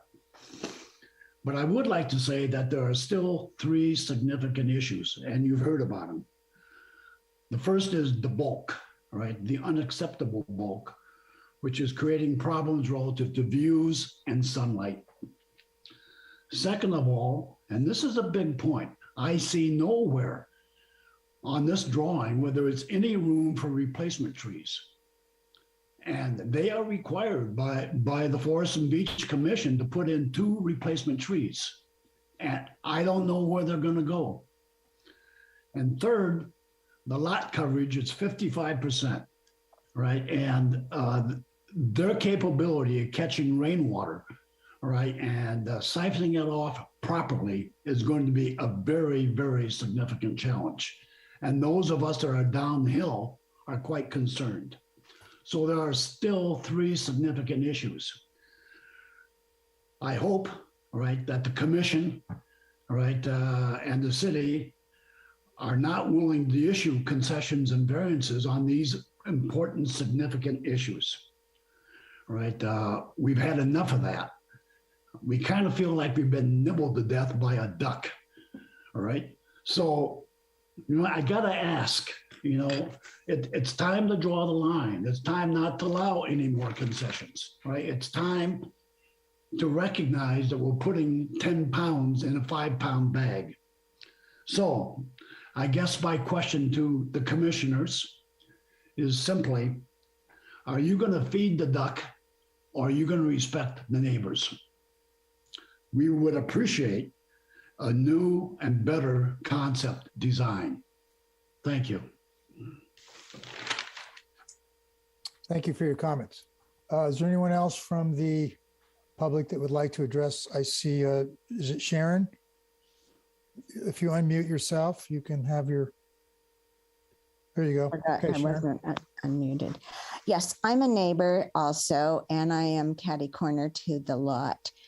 And just the visual of it is overwhelming. I didn't see hardly any green space at all. It's just all building. And I walk down that street all the time, as many of us do, to go into town. And it's not a wide street.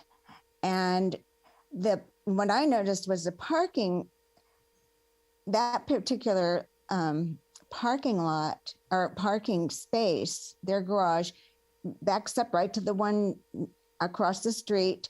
And then it's the same for the houses beyond that point. I have seen cars trying to come out from different spaces, and I've had to back out. And that is, you know, and there's just no parking.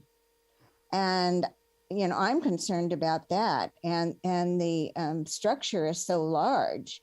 And as mentioned before, with that many bedrooms and bathrooms, that you're going to have a lot of people can live there. So that my concern is also for Allie, the neighbor. I looked at that and was devastated. I mean, it's knocking out and her view totally, her light. You know, all that she's looking at now would be either windows or a tall structure. And I think we need to be considerate of the people who have been here that call this place home for, you know, 20 years and plan on spending the rest of their lives here.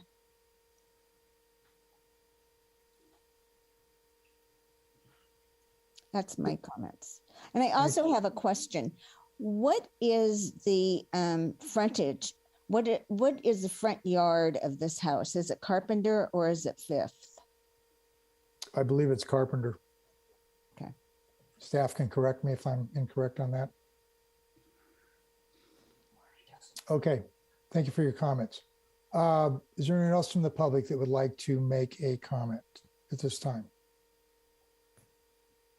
I don't see any hands going up. Don't hear anybody, so I'm going to close the public comments, open it up to the commissioners for their comments. Commissioner Bolt, would you like to begin, or? Well, first of all, I think this is a dramatic improvement, and I appreciate the architect listening to the commission and doing much of what we asked him to do. The reduction of the mass at Carpenter and at the high side of the lot is total, and that's made a big difference to the view from Carpenter Street and up at the corner of Carpenter and Fifth. And I think that's a big improvement. This house is pretty much as big as you can make it, and I don't think we can really say much about that other than it's complying, because the part that pushes it to the extra sides is, of course, the ADU, and we're not really, it's not within our purview to address ADU concern. So the house is 1,800 square feet, which is about as big as you can make it, of course, like every other house on a 4,000 square foot lot in Carmel is. But they're not going underneath and getting bonus area and putting even more square footage on the lot. So I think, although it is large, it is compliant and meets our design guidelines as far as the size for the square footage. The patio and the coverage, though, I have concerns about, because the single-story structure takes up so much of the footprint of the lot. We do have an issue with drainage potentially, and the staff was correct in identifying that and requesting a drainage plan. But I'd go a step further and try and ask the architect and design to reduce some of this coverage, or at least make it truly permeable, because I think on our data it says it's semi-permeable. So the large patio in the front should probably be permeable. And I understand the little tongue of patio that went behind the garage would be eliminated if you're pushing the garage back. So that's fine. And of course, that would open up a little bit more natural, or a little bit more driveway, which is not going to really help anything. I don't know if the driveway could be made permeable. That might be nice also. But I'm not certain about the practicalities of that. So regarding the trees, staff identified a limb that's important, and we need to follow the staff's advice on that particular issue. I think we'll see the new trees on the final design, correct? The location of those trees will be on the final design, so that's great. We obviously need to do what the Forest and Beach does and add more trees. I've already made a comment about the solar. I have a concern about that relatively maxed out height, flat roof structure, and then adding another 3 feet to it. I think it's more or less okay now, and I don't think it could be reduced in height just because of the plates adjacent and getting into the space. But I do think that adding 3 feet on top of that with solar panels could be problematic, and certainly will reduce the light to the adjacent neighbor to the north somewhat even more. Staff identified an issue potentially with the slopes of the roof. I agree. I think the slopes could be reduced. I think we don't need 9 and 12. And in so doing, you'd actually increase the amount of light available to the north neighbor as well, because this would affect a reduction in the overall height of the ridge lines due to the slope change. So I think that's a not insignificant amount. Also, when you're considering the objection is the fact that this property or the building runs basically the length of the property, then you consider a reduction of the height along the entire length of the property also. And so that's a fairly significant increase of light. The windows, as described by the architect above the potential light stands in the bedroom, I understand the layout and what he's talking about. And the high sills will help a great deal with any kind of view impacts. Might consider making those windows some kind of opaque glass. I don't know. I think they're pretty much okay as they are, though. With a 5'2" sill and the fact that you'll be standing 3 feet away from the window in the first place, you'd have to be pretty darn tall to be able to see out them and then down. So I think that's pretty covered. Also, the redwood tree blocks a great deal of the view from the north neighbor, and I think it takes care of a couple of the other windows that were problematic. I don't still like the TPU flat roof necessarily. I understand the concerns about alternates. I could potentially accept it. I think the staff identified an issue with the color and making sure that it stays a good color, especially if we have any appurtenances on that roof. The fence on my list, it looked in the picture, the fence board width is variable, including some fairly wide fence boards, and that doesn't meet my design idea of a grape stake fence. So I'd like to see the fence, although of course they could be variable with stakes. They should be stakes and not also have wide boards interspersed. It'll also be an odd design element. And I think that's all I've got on my list here. I think the garage being pushed back does take care of most of the concerns. It gets us out of the variance also, but it makes it a little safer. I think that's it. Overall, the house is very large. My overall comment is it does feel big, but it's low enough and the design is good and will take care of a lot of my initial concerns from the prior meeting. So I'm satisfied. Thank you. Thank you, Commissioner Bolton. Before I continue with the Commission's comments, I did tell the designer, Alan Lemon, that he could have some time to rebut. So I'm going to ask him if he wants that time at this time. Alan, do you want a time to rebut the public's comments? Would it be appropriate for me to couple those comments with following the commissioners, or actually just limit your rebuttal to the comments from the public? Okay. So I meant after the commissioners. It's better to divide them, you're saying? Well, typically when I provide time to the applicant to rebut, it's to the public's comments, not to the commission. Okay, so yes, I'd like to take a couple of minutes to speak. I hear everyone's comments regarding the solar panels, and what I have in my experience from working on another project where we have a flat roof and we're proposing solar panels, my solar contractor suggested that keeping them flat against the flat roof does make a lot of sense. It is ideal to be up at about a 4 and 12 pitch with the solar panels, he said, but when you're on a flat roof, just have them run flat. So likely this project would end up with solar panels that stay flat on a flat roof, because frankly, we, from the design standpoint, really don't want to see them sticking up, looking very, mechanical in nature like that. So that's our hope, that's the way that these would run. In regards to the mass of the house, the neighborhood does have similar size and shape houses. So I just wanted to throw that out there. And the overall height of the house, in regards to the neighbor to the north, is pretty similar in height. As I look across the story poles, I did hear comments about 8 adults living at the house. And I suspect that would end up as a crime scene. But, it is possible. It is possible, highly unlikely.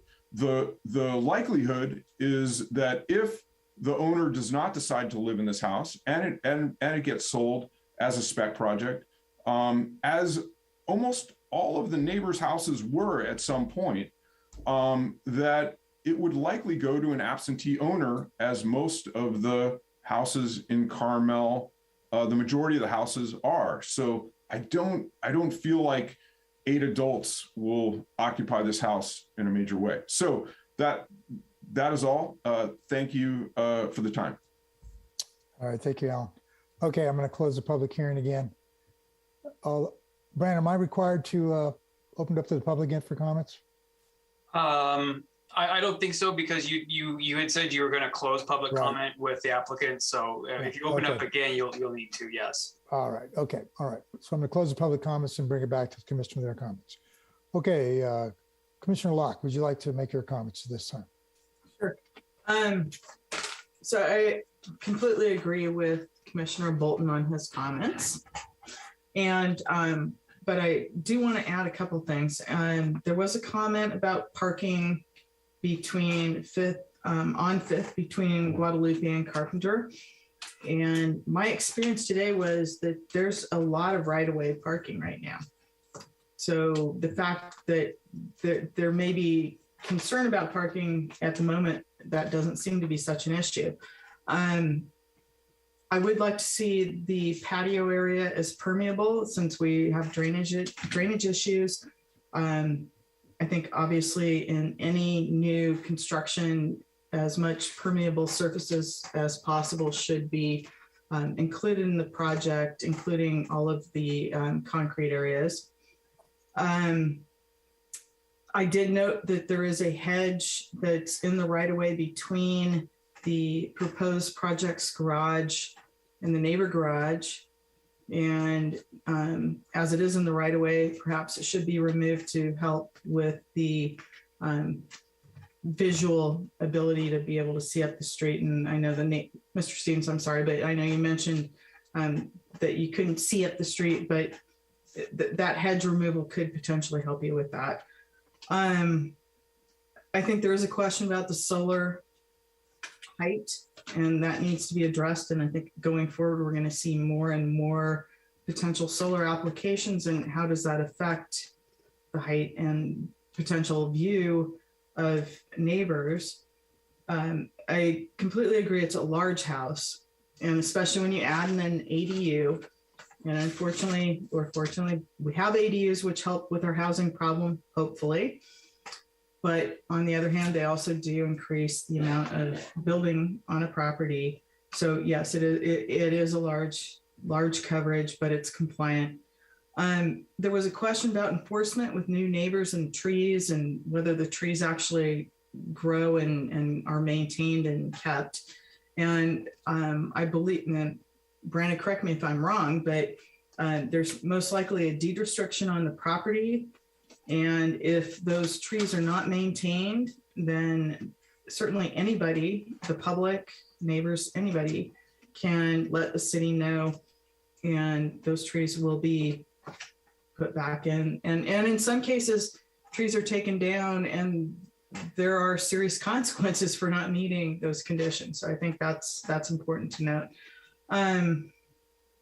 And the drainage plan, yeah, I mean, that clearly is something that needs to be taken care of. But I think this design is a great improvement, and I'm happy to see everything shifted back. I think I realize the neighbor to the north has some concerns, but I didn't see that there was any significant reduction in their sunlight and their ability. They don't really have they had a view through a vacant lot, but unfortunately vacant lots get built on. So yeah, I'm supportive of the project as proposed. Commissioner Locke, just to clarify, you're correct in the sense it's not a deed restriction, but it is a condition of approval. and those do run with the land. It's part of the entitlement. So any future owner would also be subject to those conditions, and they do require a tree to be planted and maintained to be alive and all that. So you're correct. The vehicle's just not a deed restriction.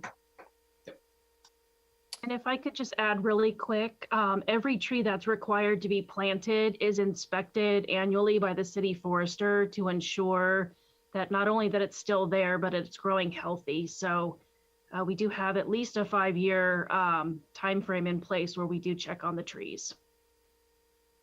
Yeah, that's a good point. There is an ongoing inventory of the trees in the city on public and private land. Okay, Commissioner Dells, would you like to make your comments? Yeah. I think I'm going to have to agree with my colleagues on this one. I have empathy and sympathy for the northern neighbor that this does seem like a lot of building that has shown up on their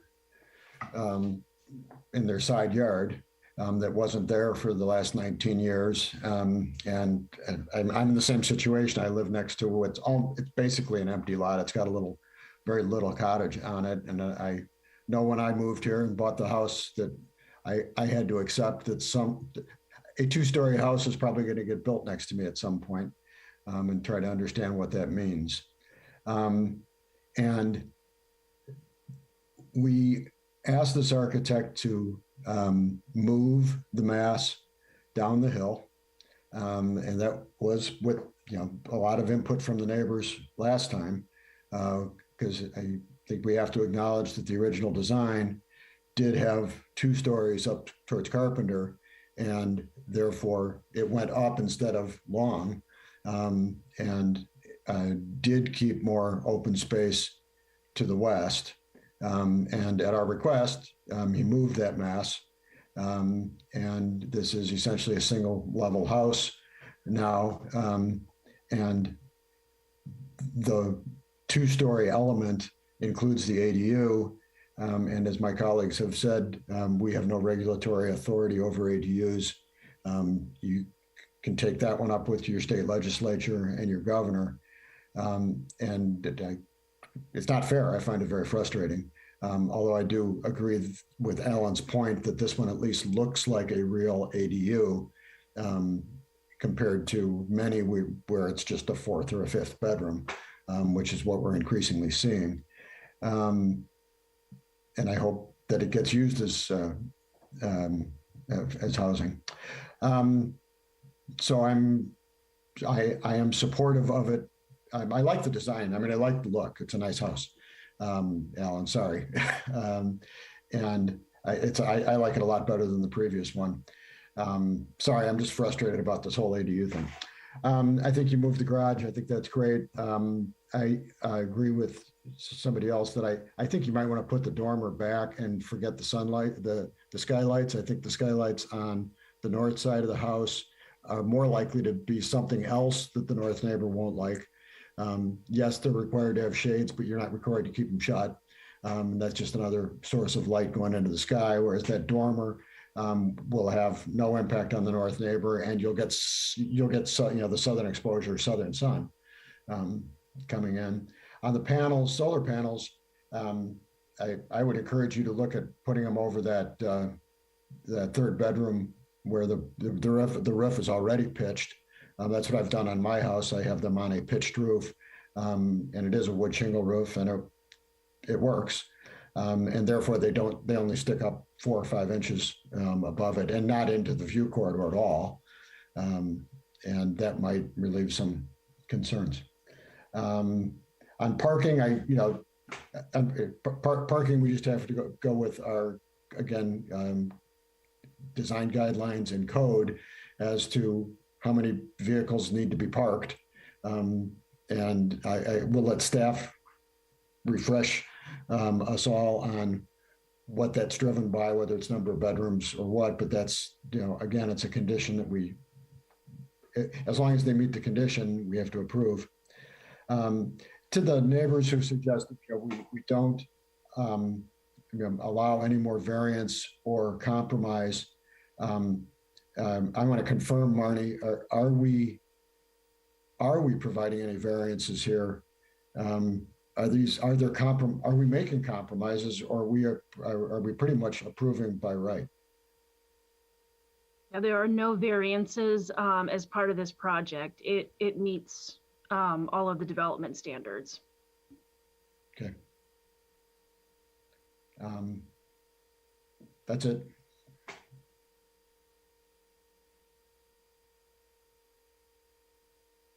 You're muted, Michael.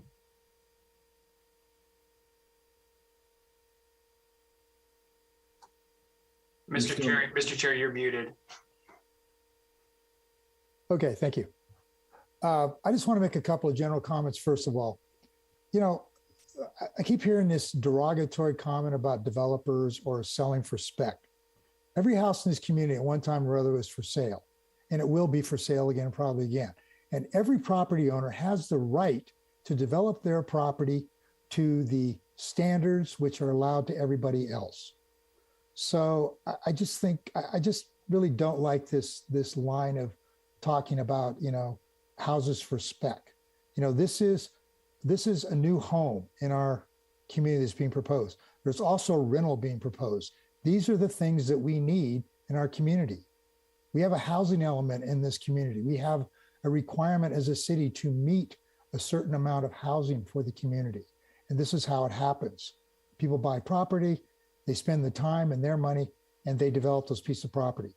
We have a process here to allow everybody to have their input, and the Planning Commission listens to everybody, and we try to mitigate any impacts on the neighbors. That's primarily it. Most of these houses, these projects that come to us, by the time we see them, they meet the standards. That's what staff does. Now, there may be additional impacts, and most of the time what the Planning Commission does is try to come up with certain conditions which will mitigate those impacts. Now, the only real impact I heard here of any significance is to the neighbor to the north and to that outside deck. And what I would like to see is some type of a solar study so that we actually know what those impacts really are rather than just claims that are being made. So I would recommend to the Planning Commission that we accept this application as it is presented with an added condition that a solar study be done between now and the final, along with the conditions which staff has already put on the project. And I want to compliment the designer. I mean, he came back with a completely different design. He listened to what was the input last time. He followed pretty much, you know, everything that was given to him. He totally changed the design from a contemporary to a traditional home, which was, there was a lot of comments about that.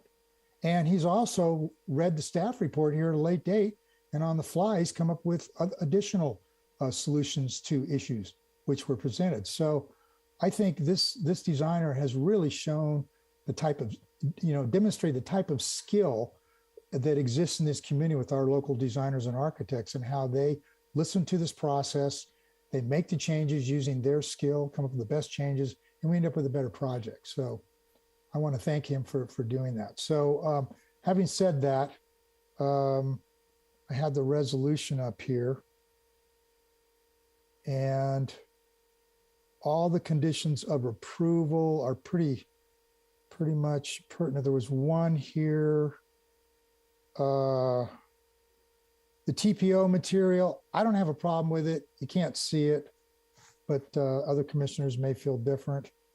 The drainage has been addressed, fence details, north elevation revision. I think the applicant already did that, so that may not even be pertinent. So having said that. I have a question, Chairman. Yes. And maybe it's for Brandon. The solar panel, the 3 feet on the solar panel seems like something, if we have the ability to protect against, we ought to.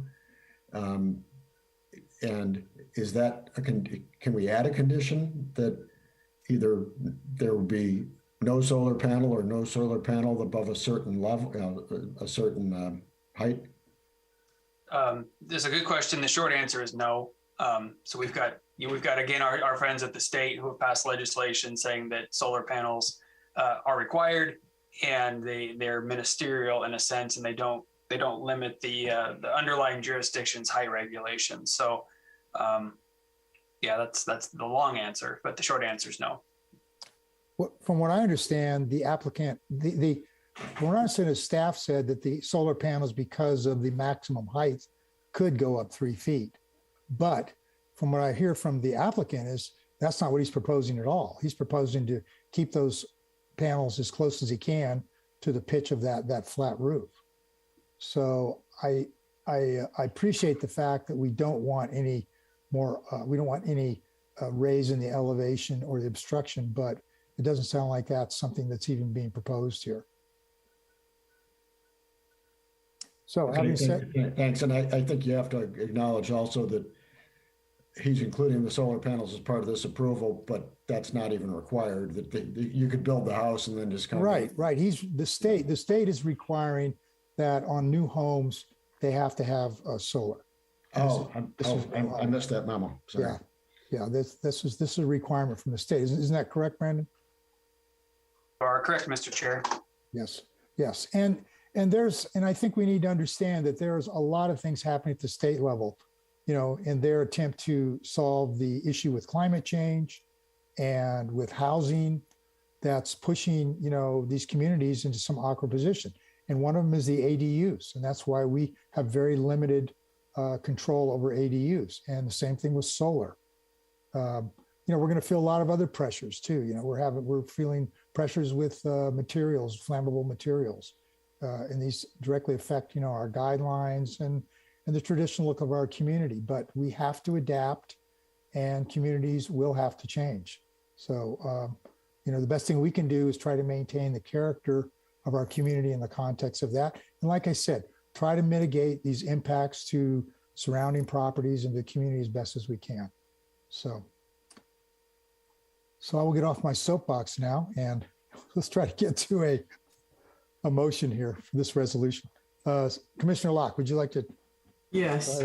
I move adoption of the resolution accepting a concept design study with conditions for the construction of a new 1,600 square foot residence, 200 square foot detached garage in the rear and side yard setbacks and associated site improvements on let's see, what is this? Northwest corner Carpenter and 5th, DS 21-243. And I would like to add that we have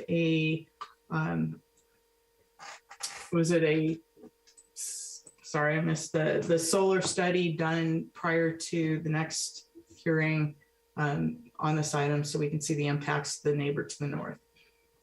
Okay, and then draft condition number 5 says north elevation window revision prior to final detail review. The applicant shall either replace the 2 north elevation windows in the bedroom, 3 with 1 high window, or eliminate both windows. How do you want your motion to? Was that included in the revisions that were presented this evening?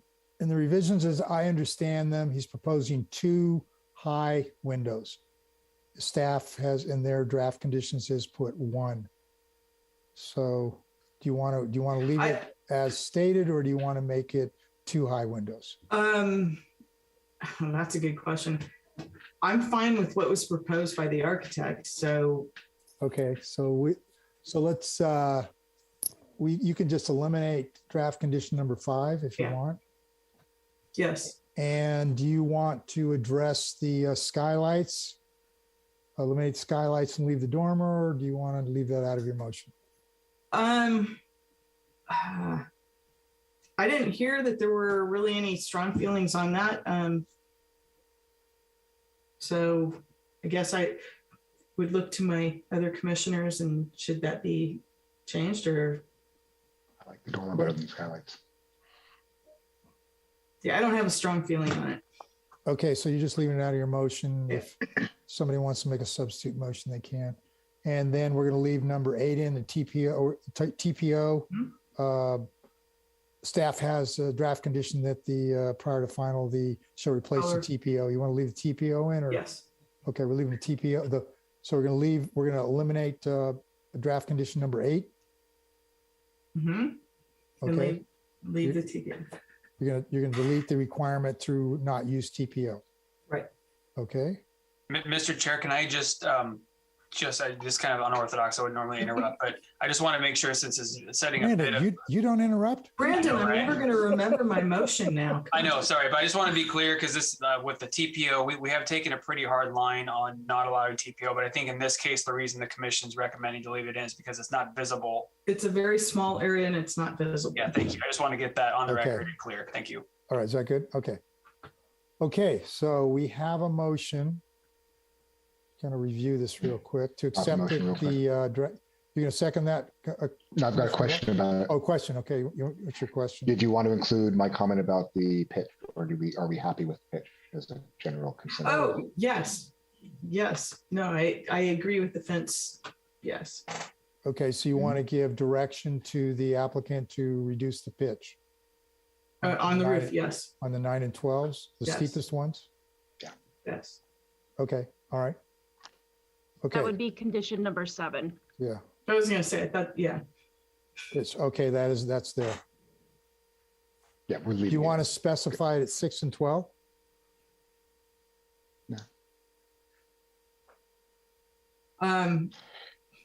What's your feeling, Commissioner Bolton?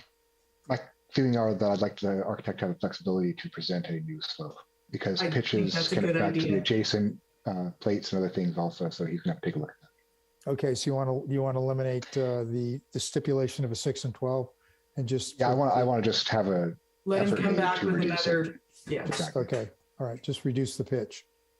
Yep. Wherever possible, Okay, wherever possible. all right. Okay, so we have a motion to accept the resolution as per staff with draft conditions number 1, 2, 3, 4, delete number 5, number 6. That was what? The applicant shall reduce the number of subordinate. He did that. We'll leave it. Number 7, but we're going to delete the definition, defining the pitch. We'll leave that up to the applicant. Reduce. Number 8 is going to stay. Number 9 stays. Number 10 stays. Number 11 stays. Number 12 stays. Number 13 stays. And we're going to add 14. The applicant will supply a Solar study. solar study prior to final to the next final review.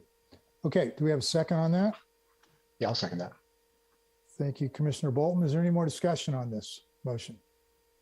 Sorry, just really quick. Yes. I thought I heard you say to keep 8. Are we keeping it or striking it? We're going to strike it. I'm sorry. Okay. Oh, no, we're keeping it. No, you said, what'd you say? No, we're striking it. We're striking it. Because yours was, staff's draft condition was to eliminate the TPO, and we're going to allow the TPO. So we're going to delete 8. Is that how you understand it, Commissioner Bolton, on your second? And Commissioner Locke on your motion? Yes. Okay. Okay. Any more discussion or questions? Hearing none, can we have roll call, please? Yeah, Commissioner Bolton, Loud, yes. Commissioner Dells, Yes. Commissioner Lehman. Oh, I'm sorry, she's not there. Commissioner Locke, Yes. Chair LePage. Yes. Okay, the motion is carried. Draft motion is carried. Thank you. We look forward to seeing you at the next time you bring it forward. Okay, Commissioner Lehman, she can come back. She probably said the heck with it. No, she came back. I'm here. She probably just throw in the towel. Hardly. 8 hour. Okay, well, thank you for hanging in there. Okay, I kind of lost my place there. We've got 2 more items left. Yeah, that's what I Mr. Chair. thought. Yep, I was we're kind of on hoping we number only had 9. one. I thought we had one more. Number 9. I was going to skip number 9, but okay. The next item is number 9. This is another design study. This is DS 21-211. This is the Rachlef. I'm not pronouncing that correctly. This is consideration of a concept design study for additions totaling 530 square feet to a 1,650 square foot 2-story residence located on a double frontage lot on San Antonio Avenue and Scenic Road 3 northwest of 13th Avenue, single family residential zone. Staff report, please.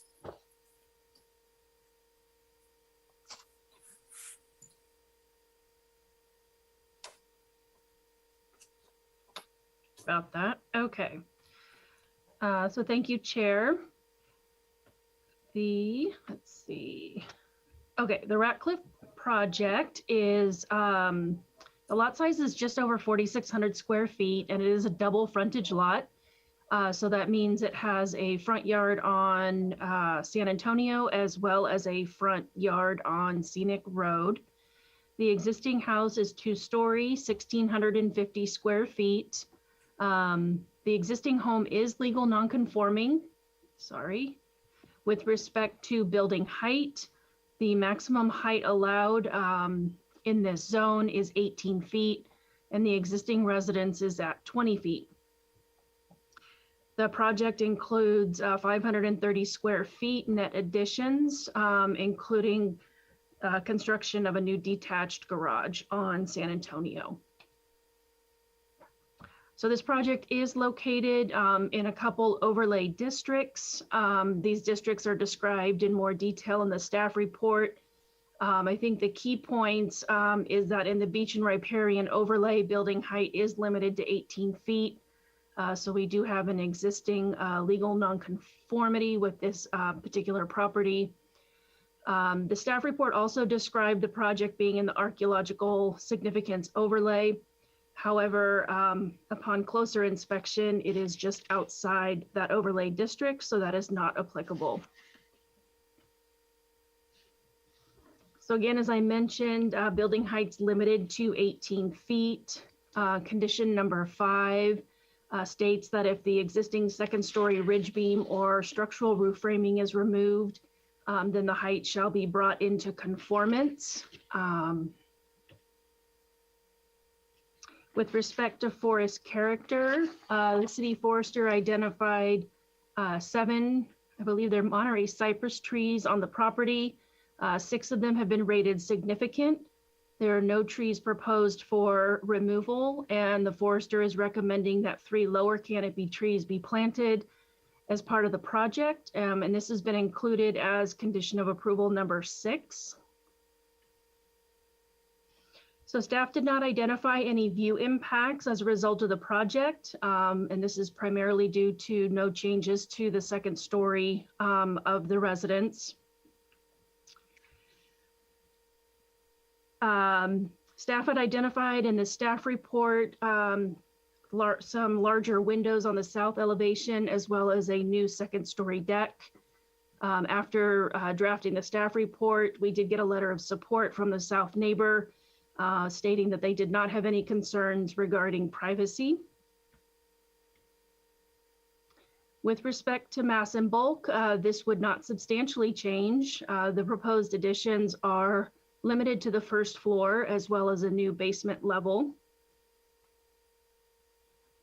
And the roof form would remain similar to what's existing today with front-facing gables on the ground floor and a cross gable at the second-story element. The roof eaves do vary in depth throughout the building, and the applicant is proposing to incorporate cedar louvers, which allow light to filter through the eaves. Condition of approval number 9 requires the applicant to provide both existing and proposed roof plans and identify all roof pitches prior to final details review. So the existing residence has an attached garage that's almost 400 square feet in size. The applicant is proposing to demolish the garage and construct a new 237 square foot detached garage. This is on the San Antonio frontage. The garage would not be in the front yard setback, so no exceptions are applicable there. The applicant is also proposing to replace the large expanse of concrete along San Antonio with a new semi-permeable driveway. And staff has included a condition of approval requiring a streetscape rendering for the San Antonio frontage before final details review. However, if the commission feels that these elevations are sufficient for the review, you could strike that condition. So the right-of-way on both project frontages is currently attractively landscaped. Right-of-way parking is provided on San Antonio. Parking, however, is prohibited along Scenic Road. The few right-of-way encroachments identified are limited to some large rocks, and condition of approval number 10 requires these to be removed prior to completion of construction. The landscape lighting proposed includes 2 mini drive star lights on the north side of the driveway, as well as 10 recessed wall lights throughout the property to illuminate walkways and outdoor use areas. And the exterior wall-mounted lighting will be provided at final details review. With regards to fencing, the applicant is not proposing a fence along the property line on San Antonio, and this allows the front garden to remain open, which is encouraged by the residential design guidelines.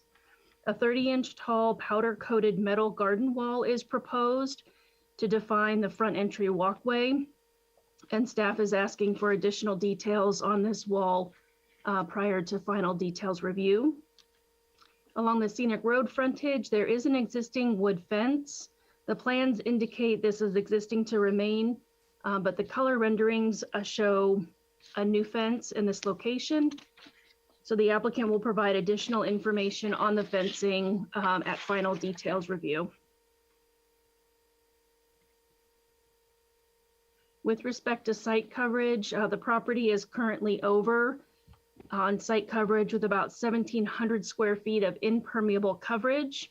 The applicant is proposing to bring the project into conformance with 642 square feet of site coverage, with over 400 of that being permeable. So the staff did receive 2 letters of support, one from the neighbor to the south and the other from the neighbor that is to south of the project.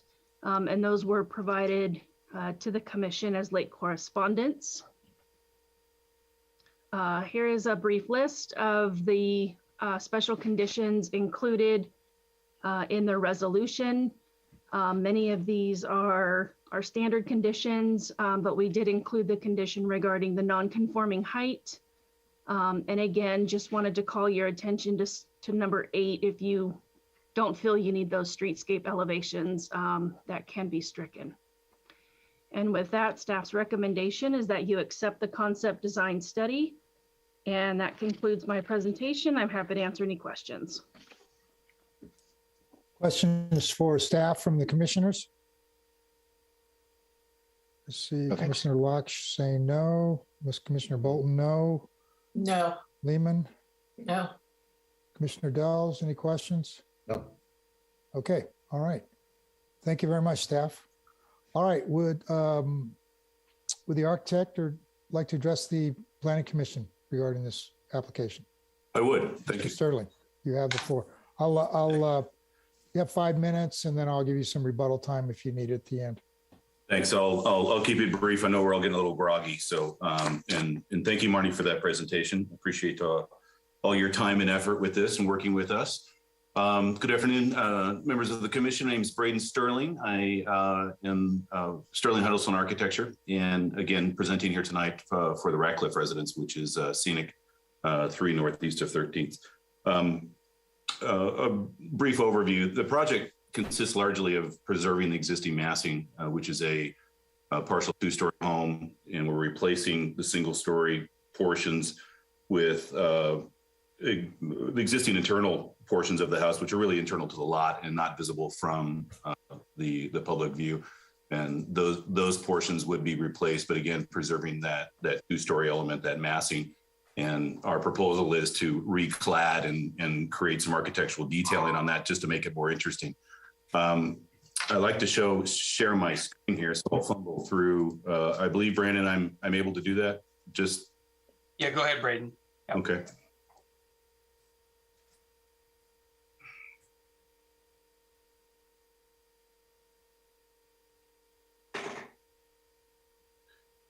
I do have a streetscape elevation here, and can you see that? Is that visible for everybody? Yeah, we got you. Okay.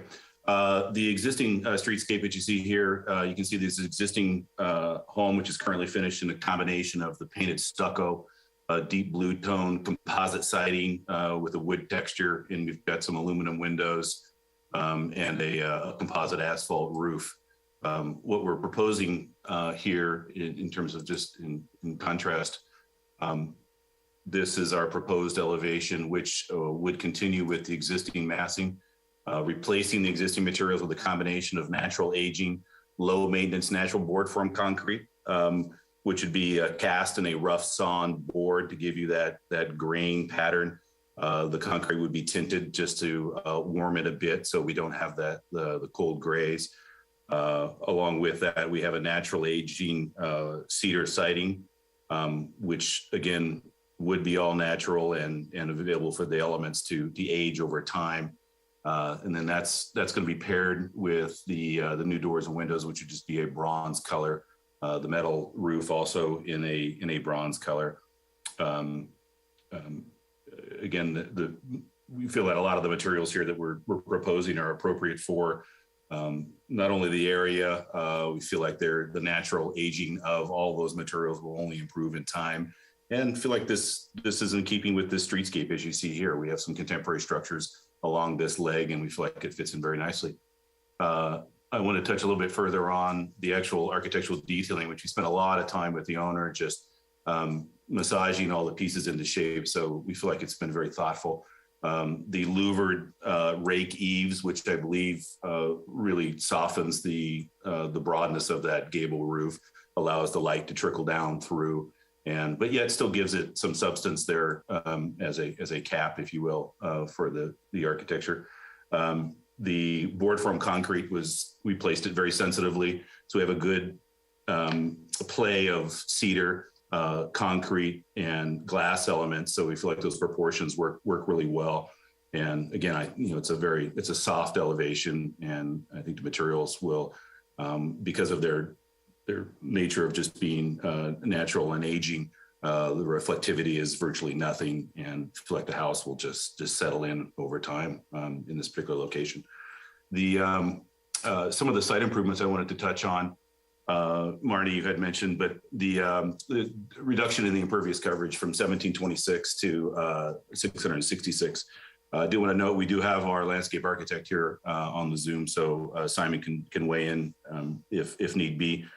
We are removing on-site parking, which is on the San Antonio side, and in lieu of creating an entry garden.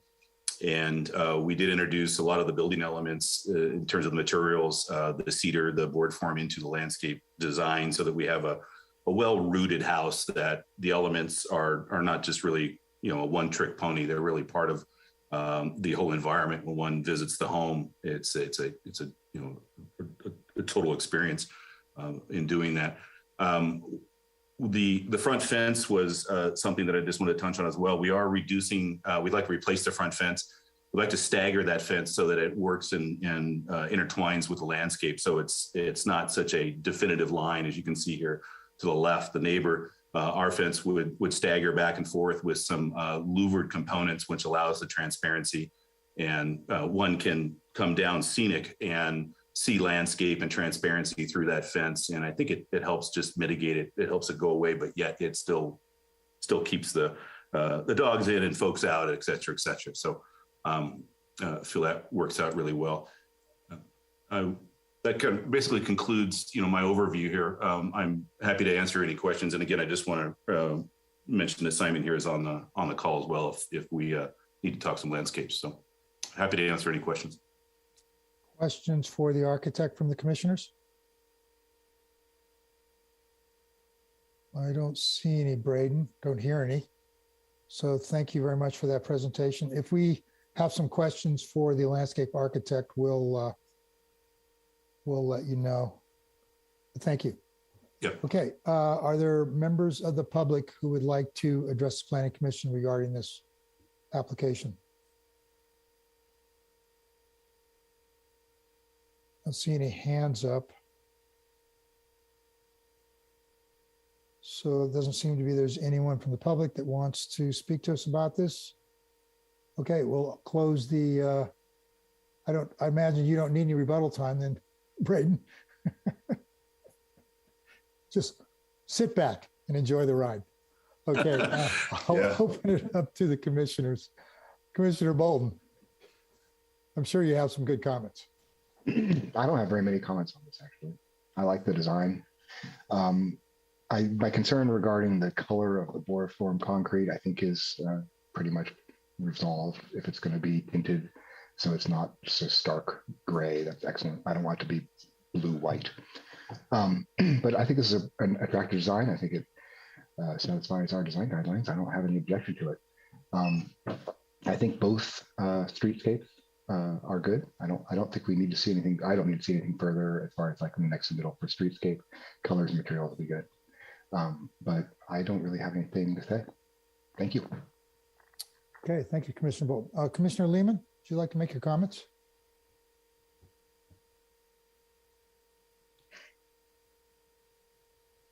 As soon as you, Commissioner Lehman, you're muted. You're muted. Sorry about that. No problem. We all do it. I said, wow, what a great change, Braden, on that house. I walk scenic every day, and that blue is tough.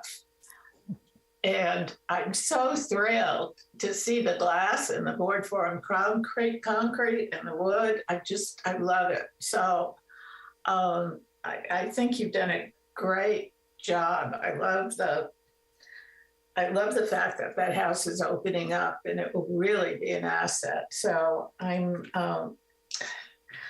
it was always flying up to the sky and now it's grounded. And I love the horizontal element. And I just think it's terrific. Great job. Thank you. You're welcome. Thank you, Commissioner Lehman. Commissioner Locke, your comment. I just loved Commissioner Lehman's comment. Yeah, I have nothing more to add. I think it's a nice project. Okay, thank you, Commissioner Locke. Commissioner Dells. Yeah, I agree. I walk by it every day too, and they've always thought that its only redeeming architectural quality was its oddity, and this addresses that. And I think what you're doing is beautiful, and doing it all within the basic existing structure and completely changing the appearance. It's well done. Thank you, Commissioner Dells. Yes, this is a really skillful design, and you've taken a really ordinary structure, which is, as Commissioner Lehman said, sort of flies up to the sky, and you've really grounded it in its environment. I mean, the colors and the whole palette of materials, it really reflects, our natural environment. And I think this is a good example of what we talk about so much about, looking at our environment and then making the structures kind of blend into it. And I think that's a big part of the essential character of Carmel. And I think you've really nailed it here. So my compliments. Thank you. So we have a resolution here, which I did open up. I've got one more comment for this. Go ahead, Commissioner Bolton. Basically, this is an example of how contemporary design can serve our community as opposed to fight with it. This is sensitive. It's the color palette is appropriate, and yet it's a completely modern design without any kind of reference to the past in a big way, especially not Carmel's like storybook cottage vernacular. And I just appreciate it. And I think that it could be pointed to as an example of how to do it when it comes up that we shouldn't have this kind of design. Yeah, it really is. I mean, that's just the impression that I got in it. And like you say, it's a contemporary design, but it takes its inspiration from the essentials of Carmel and then reflects that in an artistic way, and that represents the best of what really skilled architects and designers do and how they operate. It's almost like they get a feeling for something and then they make it into a physical presentation. We're just kind of lucky to have architects that operate and bring these projects forward. So yeah, I think that's a great comment. Okay, so we have recommendations in draft. They're basically, I didn't hear anything that we wanted to change from that, unless I'm wrong. So do we have a resolution? Do we have a motion to accept the resolution as stated, or do you want to add or make any deletions from it? I'd like to make a motion for acceptance. As just the resolution as presented by staff? Yes. I second that. Okay, we have a motion to accept the resolution as per staff with draft conditions as stated. Is there any more discussion? Okay, hearing none, roll call, please. Commissioner Bolton? Yes. Commissioner Delves? Yes. Commissioner Lehman? Yes. Commissioner Locke? Yes. Chair LePage? Yes, the motion is carried. We'll see you at final. Thank you very much. Thank you. Okay, now we are to the last item on our public hearing tonight. It's item number 10. This is a design study. It's DS 20323.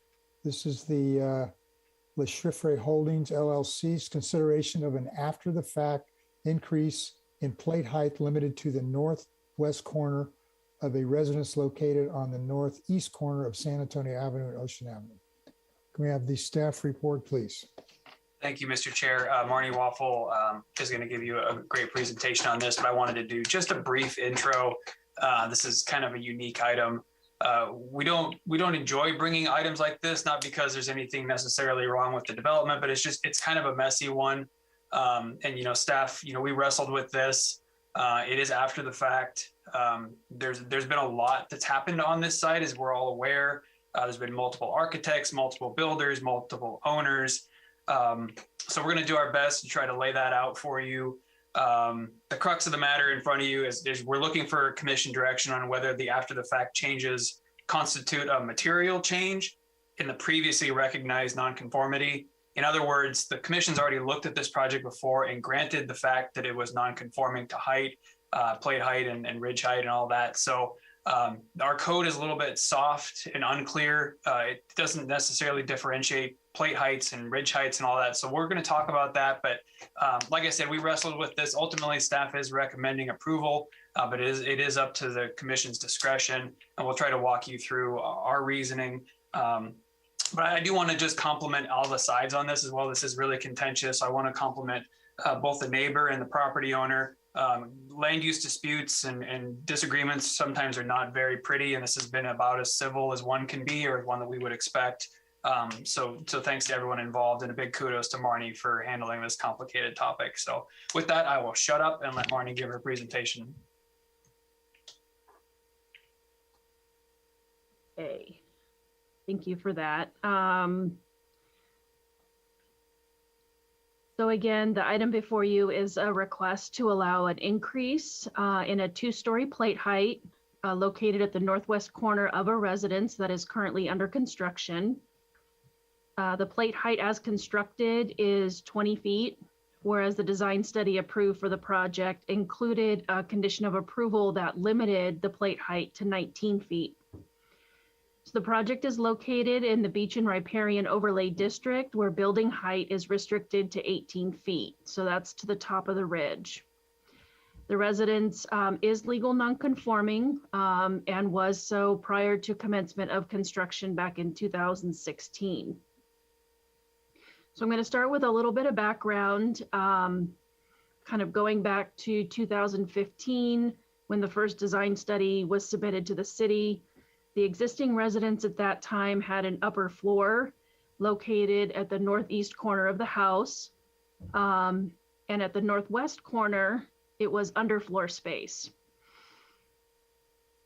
So in 2015, the Planning Commission approved a design study that included removal of the upper floor and basically transferring that floor area to the northwest corner of the house, where the underfloor space was converted to living area.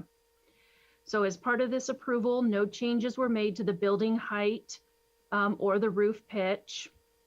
However, the grade was lowered on the west side of the residence, and this effectively increased the plate height despite the plate being fixed. So the upper plate did not change. So in 2016, a building permit was issued and construction commenced on the project. Ultimately, the project was abandoned and it was left in a state of partial construction for quite some time until about 2020 when the building permit and the design study both expired. So also in 2020, the property was sold to a new owner and a new design study application was submitted essentially to reissue the 2015 approval with some modifications. And those included changing some of the exterior materials and finishes. The design study approval from 2020 also included a modification to the west elevation roof form, changing the pitch from 5.5 and 12 to 4 and 12, and then also changing the finished roof material from slate tile to a standing seam metal. So again, no change to the ridge height was proposed as part of this design study, and staff included a condition of approval basically to document the non-conforming plate height at the northwest corner of the residence at 19 feet. And this is what we're going to refer to as condition of approval number 33. So when the construction plans were submitted for building permits, both the plate and ridge heights were taller than what was approved in the design study. Staff did not identify this during the plan check review, and the building permit was issued with the taller heights.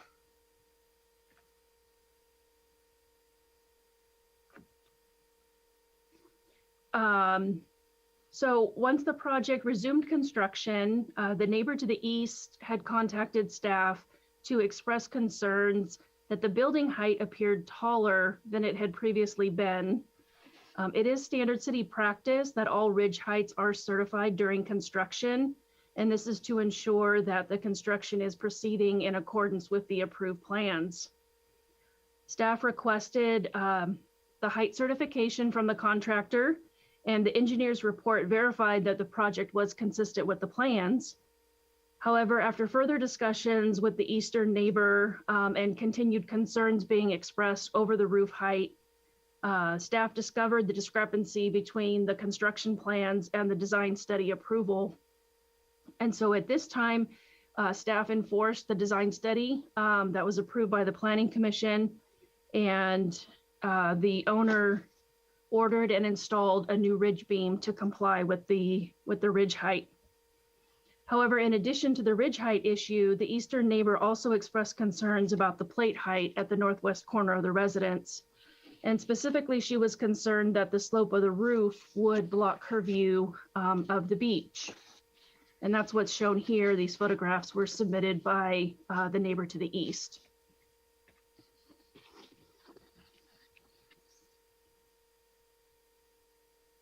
So both the zoning code and the residential design guidelines speak to view impacts. One of the many purposes of the R1 district regulations is to respect the views enjoyed by neighboring parcels, also balancing the private rights to views with proposed building additions and avoiding substantially eliminating a significant view.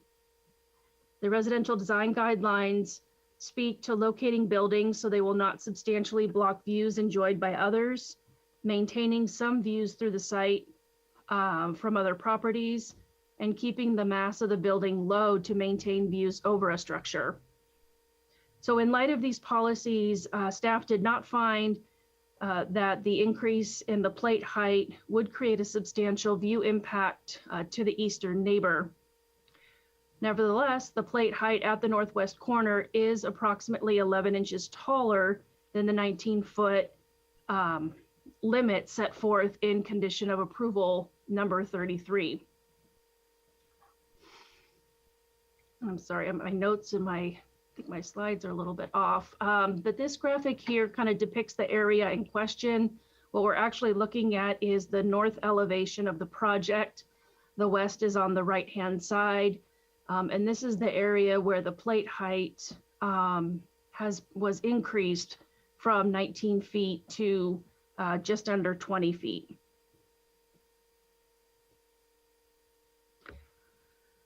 So the zoning code addresses non-conforming structures and states that any lawfully established structure that does not conform to current regulations is deemed non-conforming and may be maintained, repaired, or altered so long as the conformity is not increased. So in this case, the plate height does not impact the ridge height and is limited to a small portion of the larger residence, being the northwest corner. It does not present additional visual mass to the public or to the east neighbor, and it does not, in staff's opinion, result in a significant view impact to the neighbor. However, again, it is over the 19-foot limit set forth in the conditions of approval.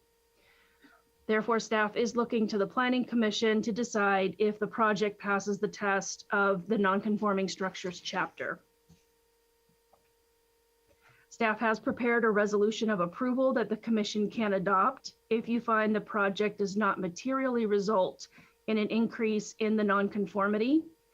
Alternatively, if the commission finds the plate height is an expansion of the nonconformity, you can direct staff to prepare a resolution for denial along with specific findings in support of that decision. And that concludes my presentation. I'm happy to answer any questions. Questions for Marnie? Got a question, Marnie. Mr. Bolden? Marnie, could you please put the slide up that's prior to this, a couple that was a side view? Yeah, one more. Yeah, okay. Thank you very much.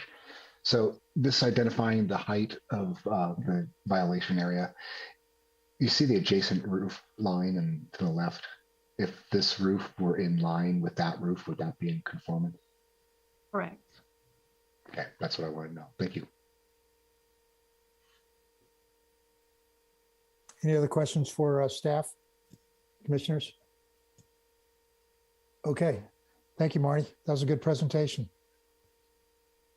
All right, is the applicant here to? Michael, I Oh, would you have a like question? to ask Marnie a question. Yes, Yeah, sorry, ahead, I was muted. No problem. Go ahead.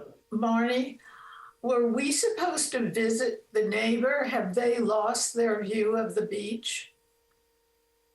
We did inquire whether or not the neighbor wanted us to visit their residence, and they did decline. Okay. And have you ever visited there? I have not. Commissioner Lehman, I believe that the neighbor has representation here tonight, and I believe they are going to make a presentation that's going to give you some pretty good visuals of the view from their vantage point. So, okay, all right, that's I think the applicant's representative is here. I believe it's Carson Davis, who has a presentation, and then Mr. Chair, if you'll indulge, we would request that the neighbor's representation, Christine Kemp and Heidi Quinn, can go back to back. They're sharing each 3 minutes each, and then I believe the neighbor actually would like to go after those. So staff would recommend that we take that progression through the comments. Okay, that's fine. I have one question though for staff before we applicant starts. Marnie, those pictures that you showed in your presentation, who took those? Those were submitted by the east neighbor. Okay, all right. Thank you. I just want to clarify that. Thank you. Okay, so Mr. Davis, you're going to go first, and then Mrs. Kemp after that. Yes, hi, thank you. I'm with EYRC, the current architects on the project. And thank you all for your time. I know it's getting late, so I'll try and keep this brief. And thank you, Marnie, for such a good presentation. I think she covered a lot of what I was going to cover, which was mostly a timeline of kind of the history of the project. And then I have some visuals as well that I'd like to share. So I'm just going to share my screen here. So I think you can all see this, correct? Yes, we can see it. Thank you. Okay, thanks.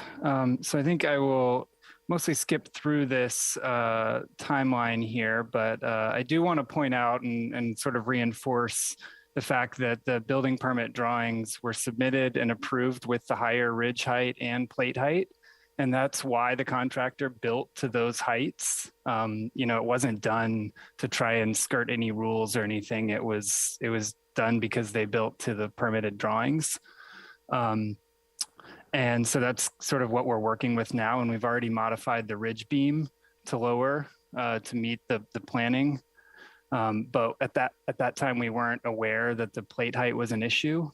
So we didn't lower the plate height. And at this time, windows and doors have already been ordered as well, which is one of the big cost implications of this, which, lowering the plate height would cause all new windows and doors to be ordered, which would add significant delays to the project as well as financial impacts. So this is just a copy of the most recent survey showing those heights, and you can see those openings here. And there was a discussion that the previous architect apparently had regarding some additional beams that needed to be added above the doors. And we think that that's where some of those height discrepancies came in. And I wasn't in the room when those discussions happened, but I think that's what led him to increase the height and think that that was okay. And you can see those beams there.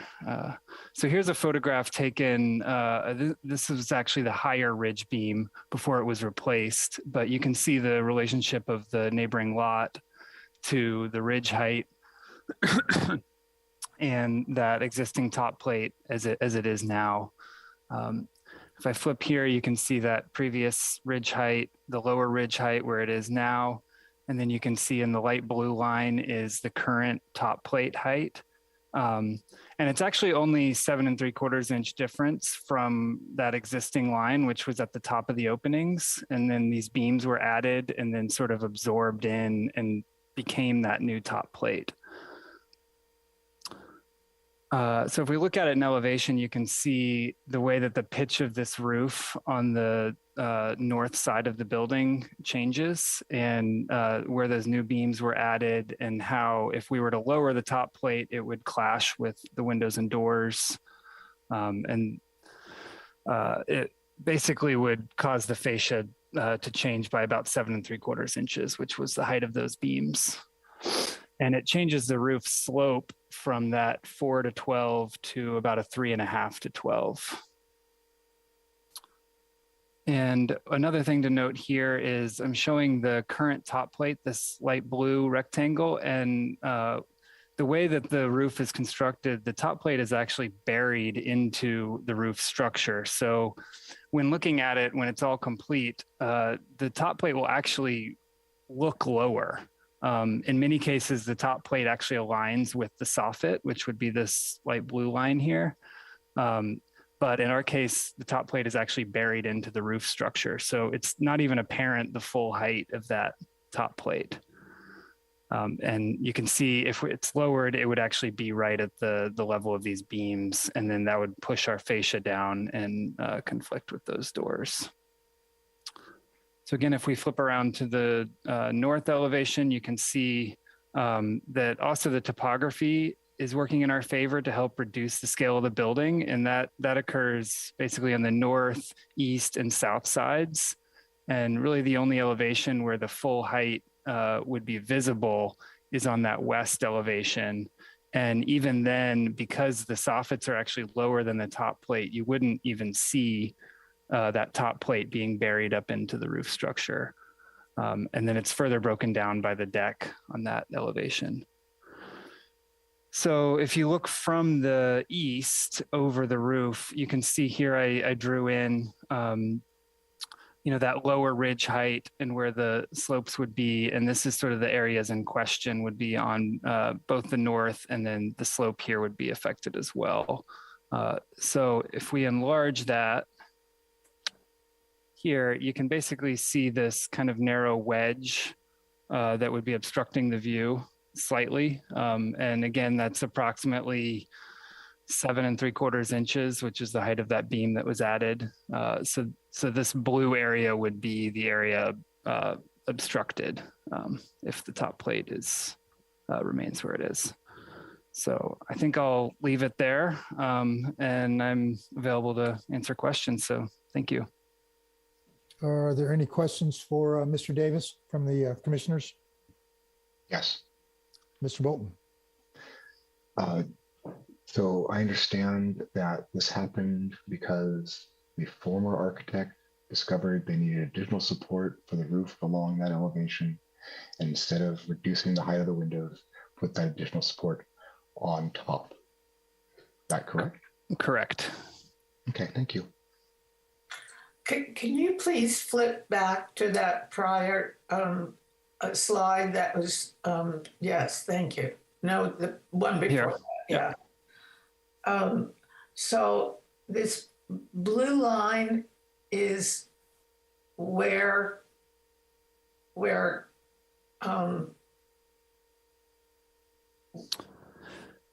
that would be the new roof. Okay, and where was it supposed to be? Is it this horizontal line? I don't know if you probably can't see my I can't see cursor, yours, so- but so this photo was taken before the new ridge beam came in. So this is the higher ridge beam right here. And so I drew in, currently we've replaced that ridge beam. So it's now down here, basically at that blue line. And then the in question is actually the top plate, which would affect this angle on the ends. So right now I'm showing as it's with the current top plate. If it were lowered, that would change slightly, basically from 0 here down to that height at the fascia. So in other words, you're saying that that neighbor would always lose that view of the beach. I mean, because that's the sand. absolutely, yeah. From this view, the ridge is really the primary impediment of the view, but it was before. The existing roof was at this height before, and actually, as Marnie pointed out, there used to be a large second story right here as well that was removed in 2016. So the view was prior to 2016. They never had this view before. Right. So, well, she's not getting much view from that anyway, because if she sees above that red line, she's always been seeing the water and that view towards Point Joe. So, I believe your next slide, that slide shows the right there, the impacted area. Yep. And so, the ridge would stay the same, and that's why it sort of zeroes out here. But then if the plate down here changes, the higher plate would kick it up like this. And we're talking about 7 inches, roughly 7 3/4, or 7 3/4 approximately. And that's all based on the latest survey. So there've been multiple surveys and they've all kind of produced slightly different numbers, but okay, thank you. Okay, any other questions for Mr. Davis? No. Okay, thank you, Mr. Davis. Thank you. Ms. Kemp, would you like to make some comments?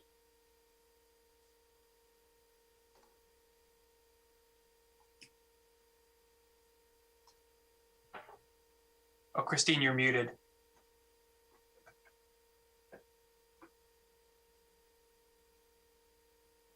Still muted. Your lower left-hand corner, your screen.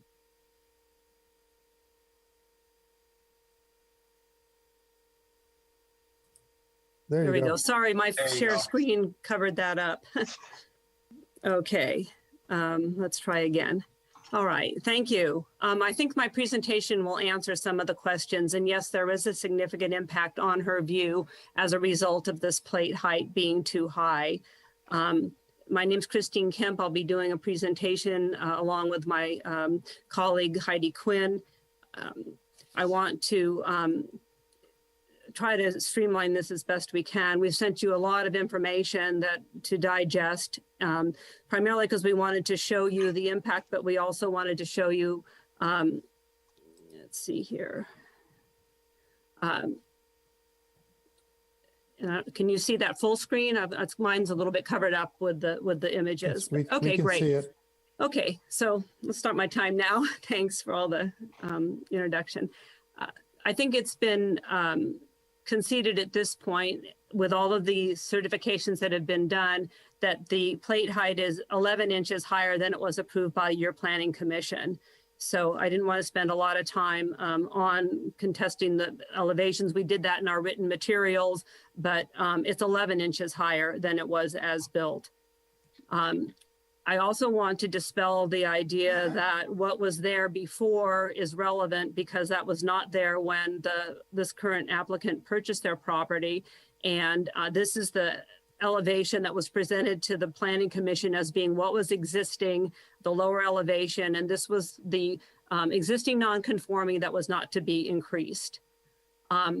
We got here today because the applicant violated the Planning Commission's express condition 33, as well as the approved ridge height. They submitted plans that violated both of those. As soon as the project started to be built, my client, Ms. Rangthong, contacted the planning department, raised the issue because she had been told at the February meeting, well, she didn't attend because she was told there would be no change in the existing conditions. So she relied upon that. And sure enough, the Planning Commission recommended no changes to the current conditions. And had there not been a change, her view would not be impacted. So this is not so much about, it is about her view, it's important, but it's also about code compliance, and it's also about non-conforming and increasing non-conforming. This was the data sheet that was submitted for your review. It showed the 19.9, and this is what led to condition 33, which said that they could not go over what was existing. And they also noted that the existing height actually should have been 18, but they were already non-conforming as to height and to plate height. Plate height was specifically called out. It wasn't a non-issue. It was called out in the Planning Commission's approval. And condition 33 was added to limit the plate height to the existing 19 elevation. The Planning Commission specifically rejected increasing the plate height, finding that the existing non-conformity could not be increased. In March of 2021, I have no explanation why, but 1 month after your commission made its approval, the applicant submitted building plans that was non-compliant not only to the plate height still being at 19.9, they added nearly 1.5 feet to the top of the roof. So the blatant disregard, although condition 33 was on the cover sheet of those plans, blatant disregard to condition 33 and what had happened at your commission meeting just a month before that. So I also want to emphasize that we have been diligent since the first time we were contacted by our client in October of 2021 to say that the roof ridge and the plate height are wrong. And so to continue the building with both of those things being made aware to the applicant and to the city has been hard for our client to watch occur. They confirmed the ridge was too high in October of 21, 1.4 feet too high. And it took all the way till January before they confirmed the plate height was 11 inches too high, which that delay is unfortunate, but it was not caused by us. Unfortunately, our client had to sit by and watch this building continue to build while she was saying it's not right, it's not right, it's not right, and asking for certifications. So this is a sequence with what is occurring with the building. This is her view that she's had of white water and sand, and that looks out over the top of the roof.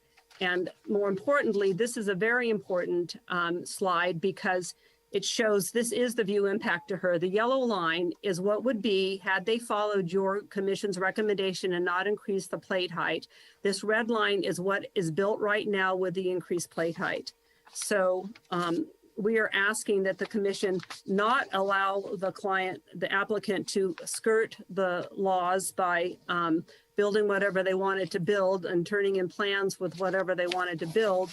And in doing so, they have damaged our client's view. Christine, can you go back one? What's that? Your 3 minutes are up, Mrs. Kemp. Yes, I was just going to turn it over to my colleague, all right, if you want to switch to another.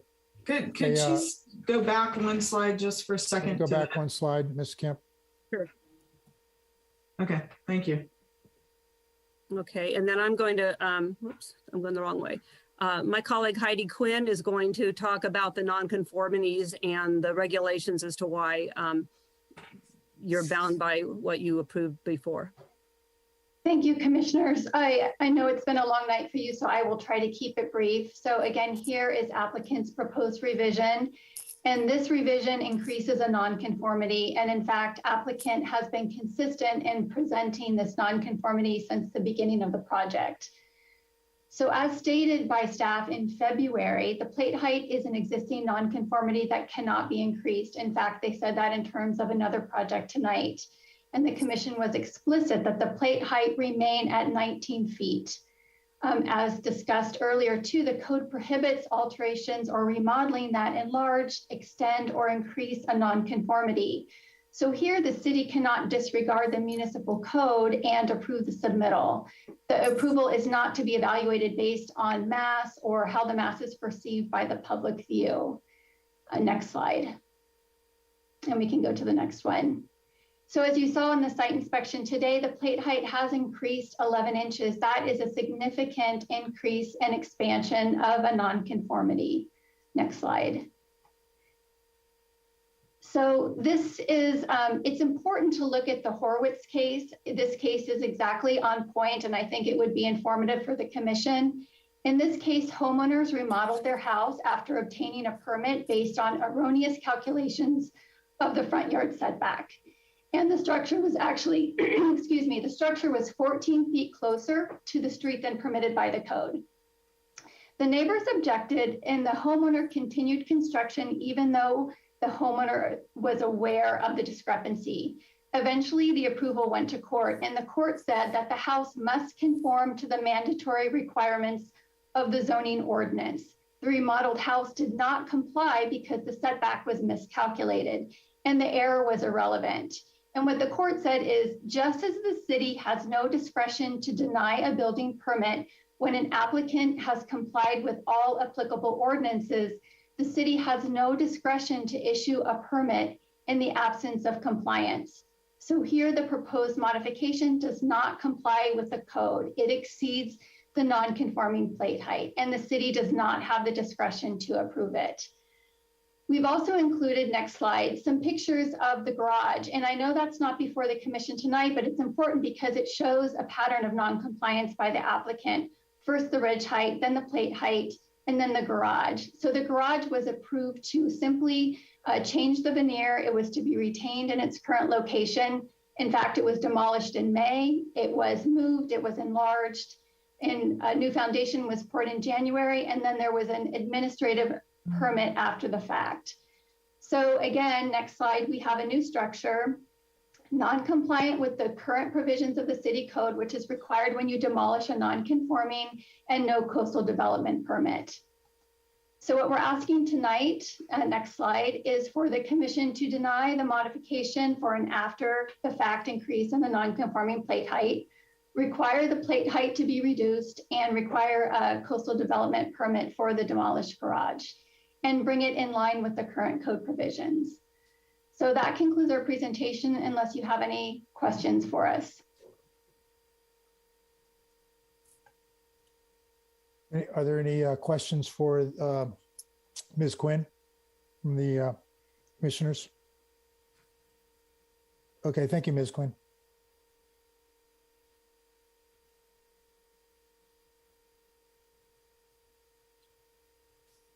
Okay, all right. Who else from the public would like to address the Planning Commission? I see. Mr. Chair, I'm sorry.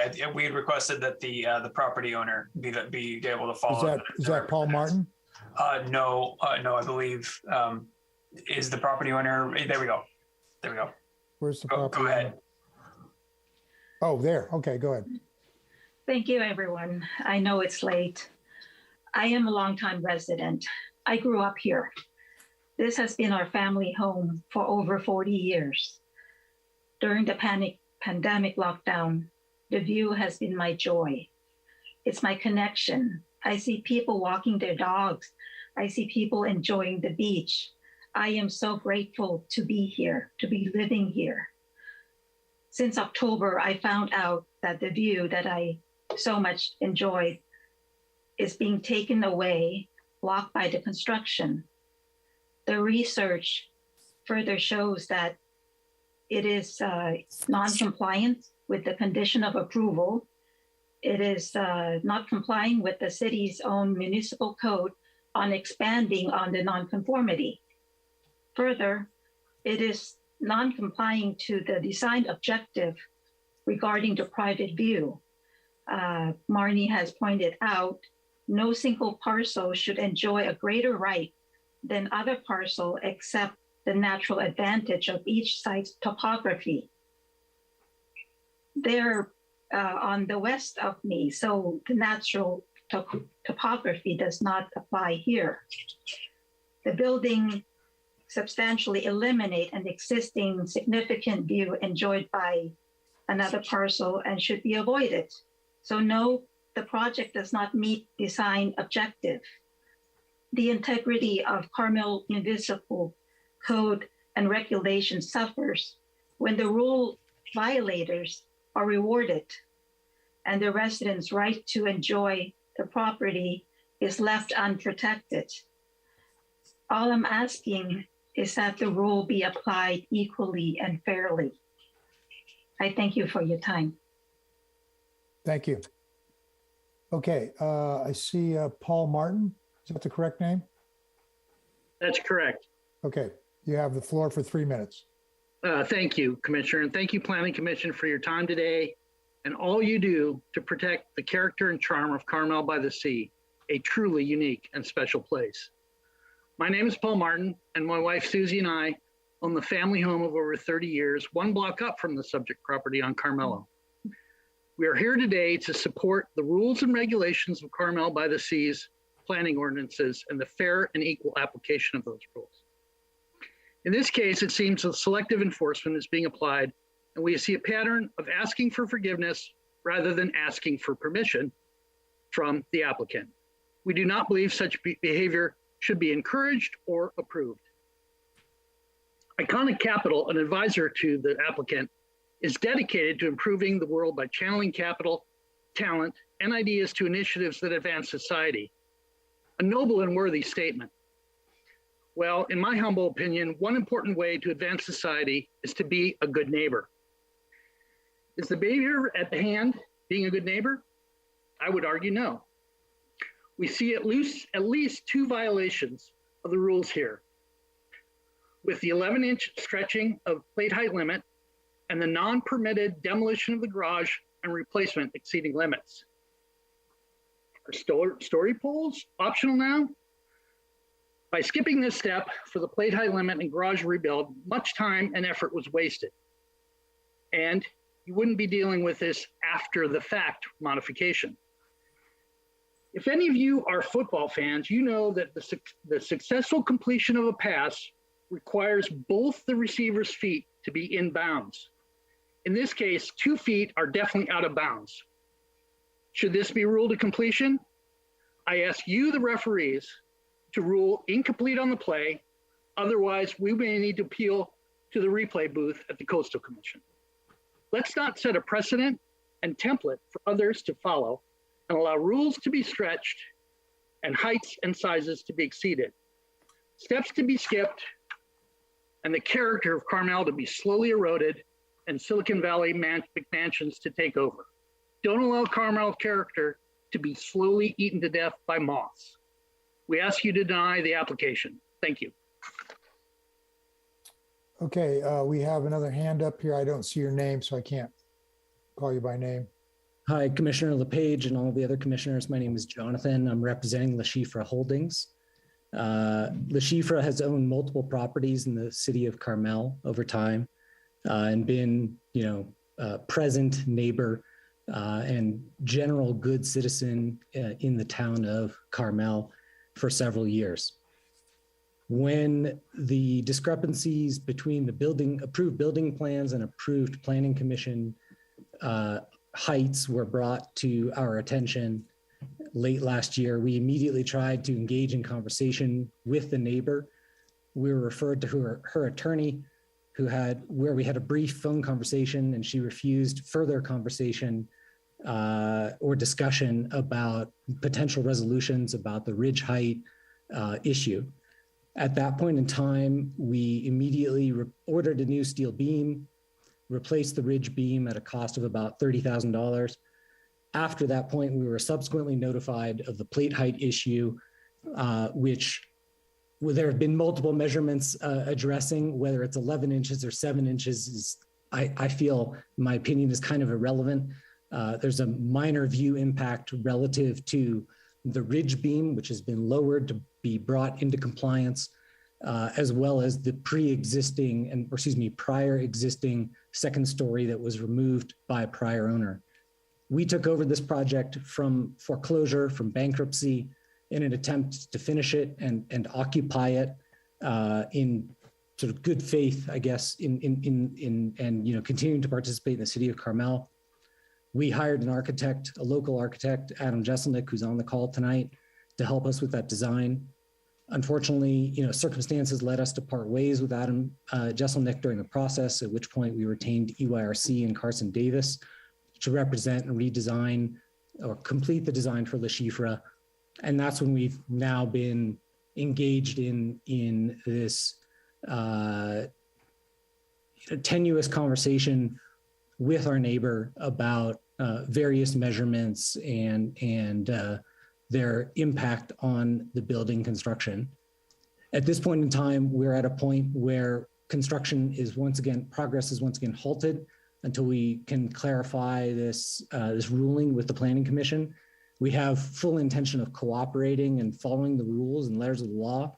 The change to the garage is not relevant and not a matter for discussion tonight, and was done in full compliance with code and design considerations.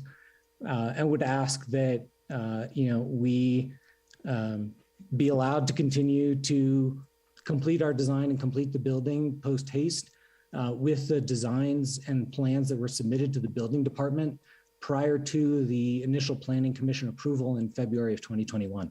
Thank you for your time tonight. Thank you. Okay, are there any other persons from the public that would like to make comments regarding this application? Okay, I don't see any, I don't hear any.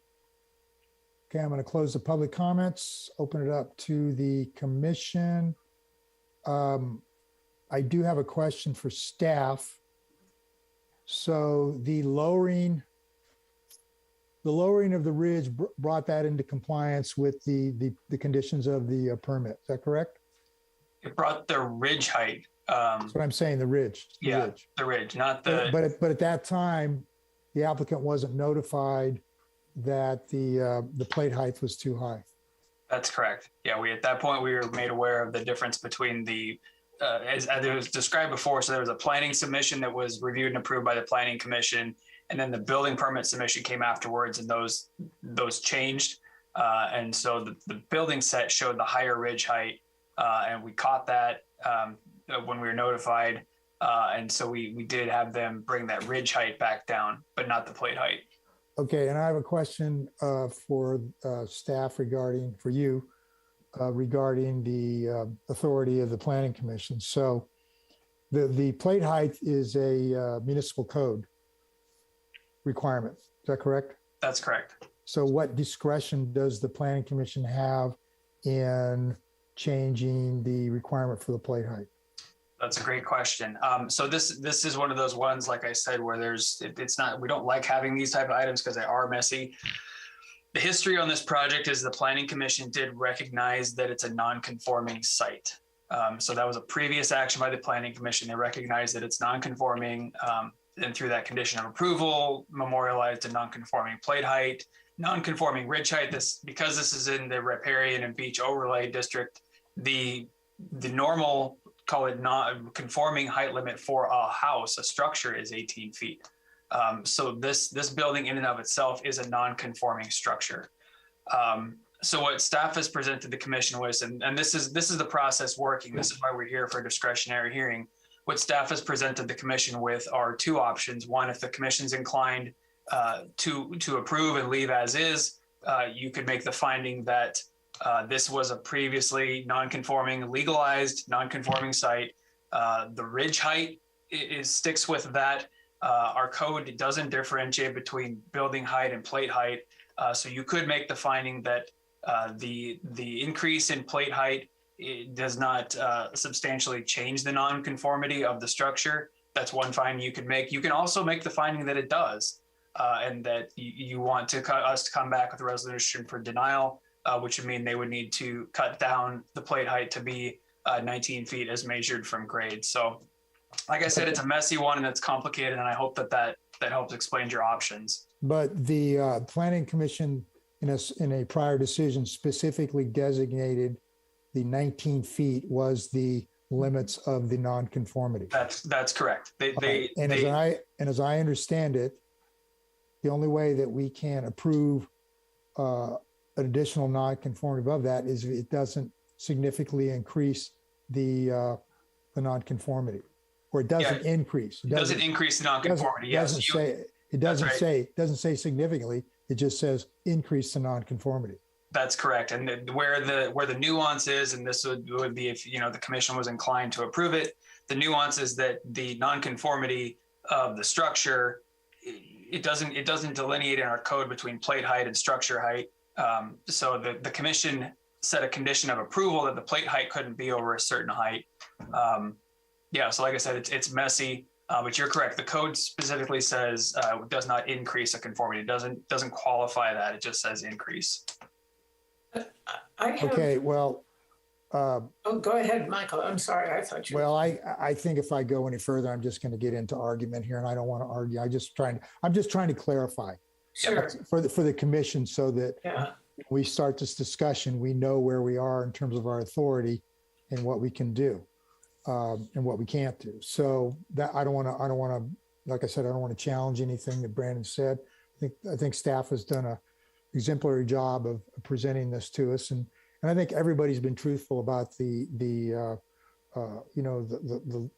timeline on the events. So let's just start the discussion there with. Can I just ask Brandon? Yeah, absolutely. If you have a question, go ahead, Commissioner. Thank you. What about the garage? The garage is, I think that Heidi pointed out in her presentation, it's actually not part of the consideration tonight. The staff did make a decision that it was a staff level approval of a demolition and a rebuild in the same spot. It's not something we can discuss in this hearing because it isn't part of the agenda. We could bring it back at a future date if the commission asks us to, but we need to stay away from that one a little bit. Yeah, so that's not part of our discussion. So let's just focus our discussion on the plate height issue. There's one other thing about the beam, about the plate height. The owner, Mrs. Rangthong or Ms. Rangthong, has said this view has been so important to her for so many years. But did that original two-story addition, that very high piece, did that still leave her with that view of the sand? Or did that block it? Because that just came down a few years ago. Is that correct? I would defer actually to Ms. Rangthong on that because I don't know the answer to that question. So if you want to ask the property owner that question, she can answer you. Yes, please. Yes. So the view has been since 2017. As I've mentioned, that during the pandemic, that was my connection to Carmel and my joy every day of looking out the window. The point is also that the structure has been, the use of the non-conforming structure has been abandoned since the new owner. So are you saying that the view from 2017 doesn't matter? No, I'm not saying that. I'm just curious as to whether this was, you said your family had owned the home for many, many years. And I was curious as to whether you had that view of the beach 20 years ago. No, when we first moved here, mid-70s, no, the view wasn't there. The view became apparent in 2017. When they took down that piece. But that's okay. Thank you very much. And that's not really in our discussion tonight. It's just, we're just discussing the plate height. So, but I appreciate that clarification. Okay, let's begin our comments. Why don't you begin, Commissioner Lehman? or continue, as the case may be. Well, I'm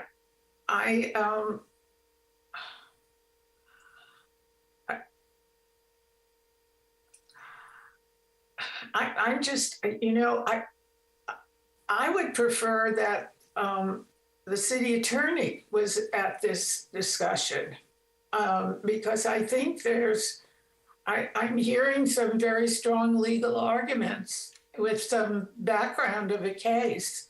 And I'm not an attorney and I don't feel qualified to really speak about this. I must say, I abhor a waste of materials and labor. I was surprised at one comment that was made by Jonathan, I think. It shows up as GYH on our screen, that he said progress was halted. But when we were there today, it appeared like there was quite a lot of crew on the site. So thank you, you're back. I can actually clarify that for you, Commissioner Lehman. So the progress was stopped on the northwest corner of the site. That's our typical practice in the city. So we have an area of a home that's been flagged. We'll stop that. And if they come back and work on that area, we've asked them to stop them. We'll red tag the whole site. Okay, so that's what I understand. Okay, for me, I thought if it's red tagged, it's red tagged. But okay, that's fine. Just to briefly address your comment, Gail, and Brandon is absolutely right. You know, we've been working around that part of the house, and we're basically coming up to a point where we cannot continue. You know, the other interior rough-in, electrical, plumbing, et cetera, without resolving the ridge, the plate. Sorry, the ridge has been. Jonathan, I hate to interrupt, but I appreciate if you hold your comments. I appreciate your passion and everything, but the commission right now, unless we address a specific question to you, then I have to ask you to withhold your comments. Okay, Commissioner Lehman, you want to continue? Well, basically, I think I've said it. I'm not comfortable giving a yay or a nay without some legal advice. Okay, that's totally understandable. Thank you. Okay, Commissioner Delves, you want to make your comments? I agree with Gail for starters that there are times in the past as well, Brandon, where I felt it would be helpful to have our city attorney involved, and this is definitely one of them.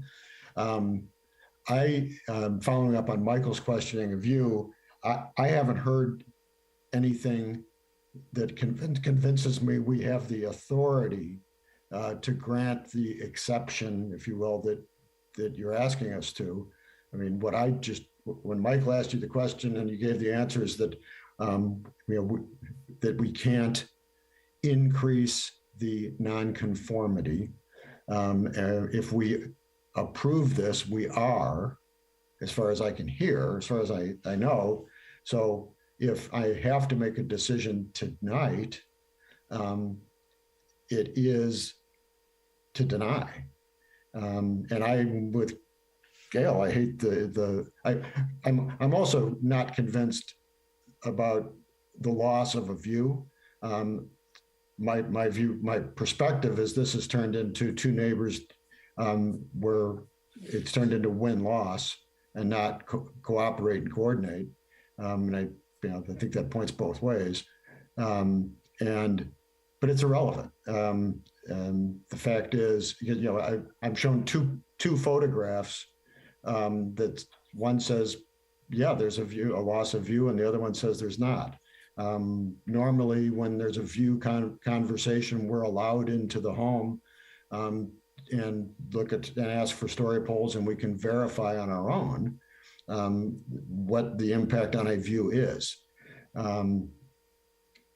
That said, I'm going to stick with my original point about, I think if we're going to have to decide this tonight, and I guess, and I don't feel I'm stepping on any legal issue by denying it. So that's where I am. Okay, thank you, Commissioner Lewis. Commissioner Bolden? Yeah, I basically agree. I think two things tie our hands. One, potential legal arguments, and two, our own code. We're making a change to the nonconformity if we allow this plate height to be increased, as far as I'm concerned.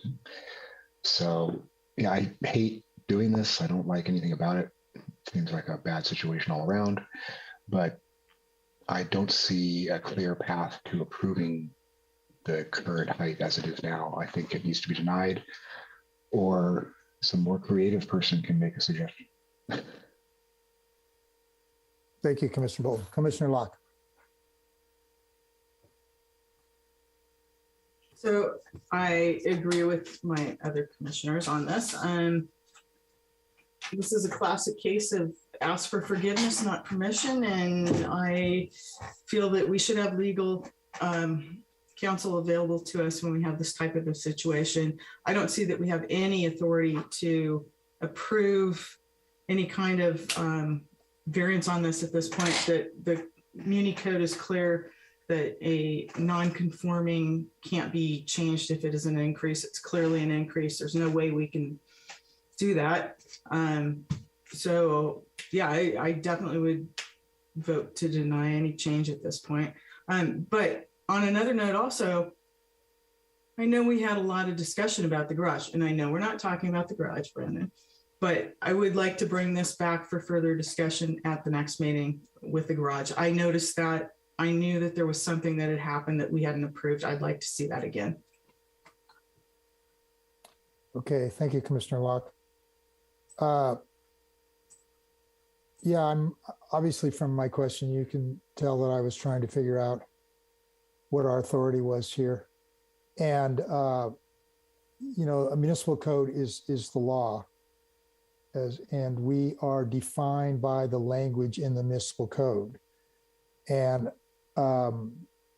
it says, it doesn't say a significant increase. It says if there's an increase in the nonconformity. In my mind, this is an increase in the nonconformity. Now, I appreciate staff trying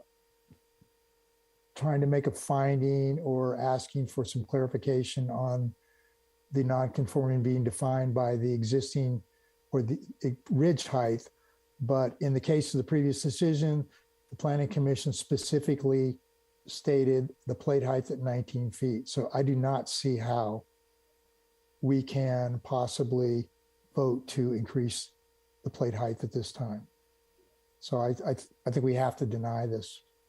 And if we don't deny this, it's not going to do anything for the applicant, because they're going to be sued. And I think the attorney has a very, I'm not an attorney, but it seems to me they have a very strong legal argument here. So I would make a recommendation that we make a motion to deny this.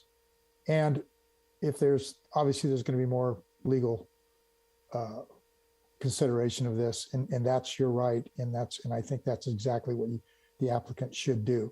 But unfortunately, the Planning Commission is bound into a very narrow decision here. So with that, I would request that we have a motion to deny this.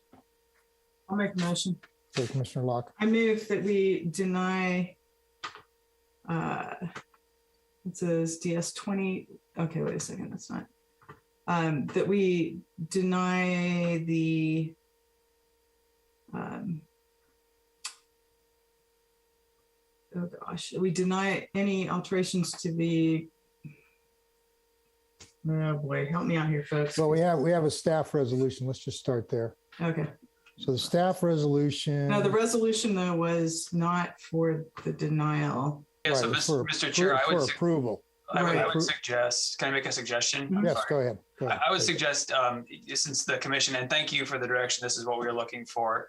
We're looking for the pathway the Planning Commission wanted to go. So since the Planning Commission would like to deny, we would just request the findings by which you want to deny it, and we can do one of two things. We can either just craft the resolution. You can give us leave to do it. We'll write it and the chair can come and sign it, or you can ask us to bring back the resolution for denial next month and you can review it for yourself. It's up to you. If you feel like it's cut and dry and you can make really, the simple findings and just tell us what you want the resolution to say, we're happy to write it and have the chair sign it.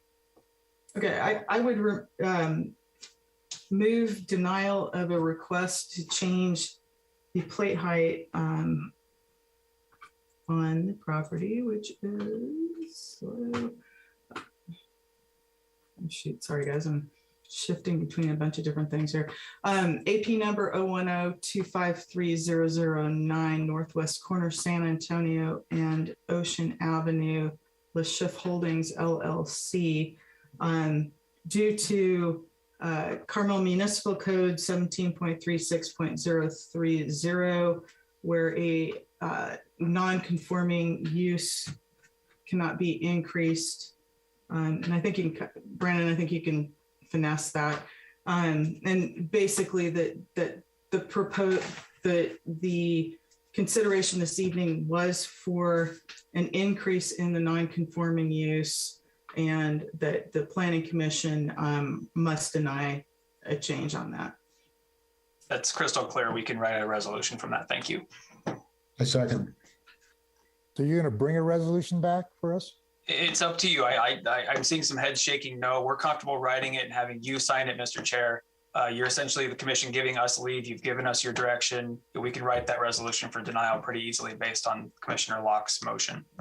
So basically, Commissioner Locke's motion is for the staff to write a resolution of denial based upon Carmel Municipal Code. Right, and the increase from nonconformity. Mm-hmm. Okay, are you good with that, Commissioner Locke?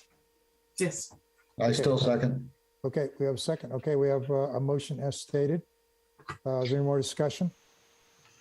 Hearing none. Roll call, please. Commissioner Bolton, I'm voting yes. Commissioner Dells, Yes. Commissioner Lehman, Yes. Commissioner Locke, Yes. Chair LePage. Yes. The motion is carried. Okay, thank you, everyone. That was a difficult one. All right, that concludes the public hearings tonight. And we have the director's report, if you would, please. Thank you, Mr. Chair. I'll try to keep it relatively brief. I want to just first quickly introduce Leah Young, who's our helping us right now. She's actually a temporary employee with us right now, but filling in for Margie, who has moved to community activities. She's been helping us tonight.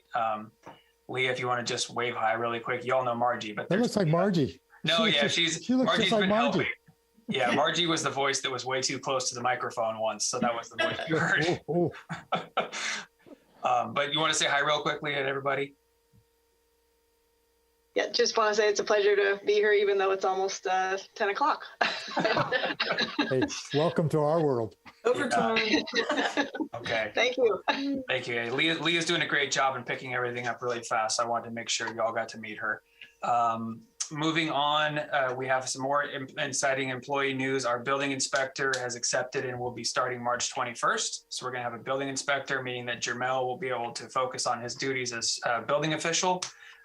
We're going to run it so that the building official and the building inspector are both getting out in the community and doing inspections and also reviewing plans so that there's not, single points of failure. I think that's really important.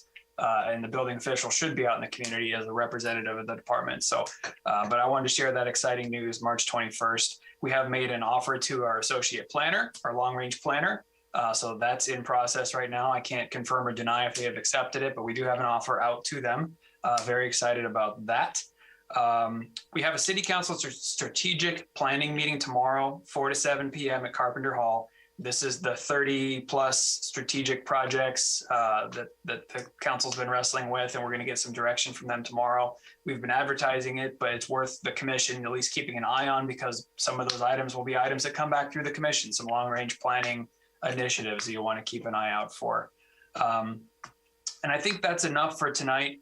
It's been a long evening. I want to thank everybody, the commission, for another great evening of work.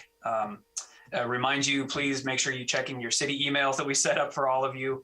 That's a little plug for that, but you all have city email accounts now. So we are transitioning to those for both the Planning Commission, HRB, and Forest and Beach eventually. So Thank you. And if you have any questions for me, I'm happy to answer them, but I'm sure you're all excited to get out of here. I have one quick question. Did we get an email about the city email?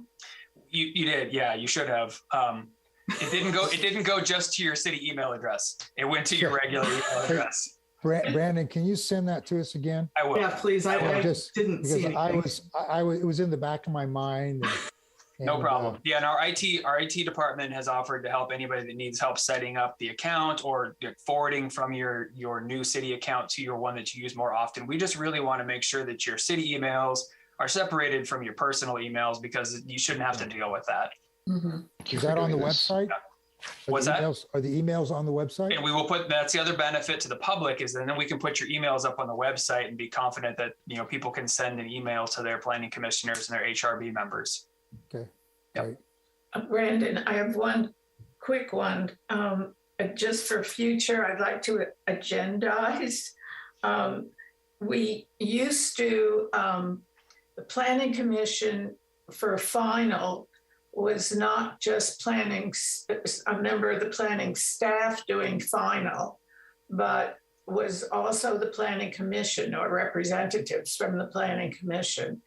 And that would ensure that these houses don't get painted bright white, because at that point, they couldn't be final if we were there to see it. And I think there are certain things that the Planning Commission might remember, like the electric gates on the houses that shouldn't be there, so that if the final is held back because we have said, no, it's not conforming to our approvals, then we might have some cloud again. But right now, as I drive around or walk around the town, I see bright white houses all over, and they're new houses, and I know they've been through our commission. So, we get real strong in the meeting, but we have no follow through on it. So I think we need to have the power, so it's not thrown on the staff all the time. So Gail, you're suggesting that we actually go to the final inspection with the building inspector? Yes, I don't think the whole commission has to go, but at least one or two people. Yeah, I agree. Okay, we can agendize that. So we'll have to set that up as an agenda item because it would be, I believe, would be an addition or a change to your rules of procedure. So we can go through that process, no problem. It would also be an expansion of the Planning Commission's powers. Yep. Which it isn't in our powers right now. But we used to do that. No, not that I know of. We did it for, as a builder, I know that the Planning Commission would come out at the end as well as the beginning. I could take a look back through the old procedures. Yeah, I don't know, not in my memory. But anyway, I appreciate the idea. I just don't remember that ever happened. But okay, anything else? Okay, everybody, thanks very much. I'm out of here. Thanks. Thank you. Bye. Night.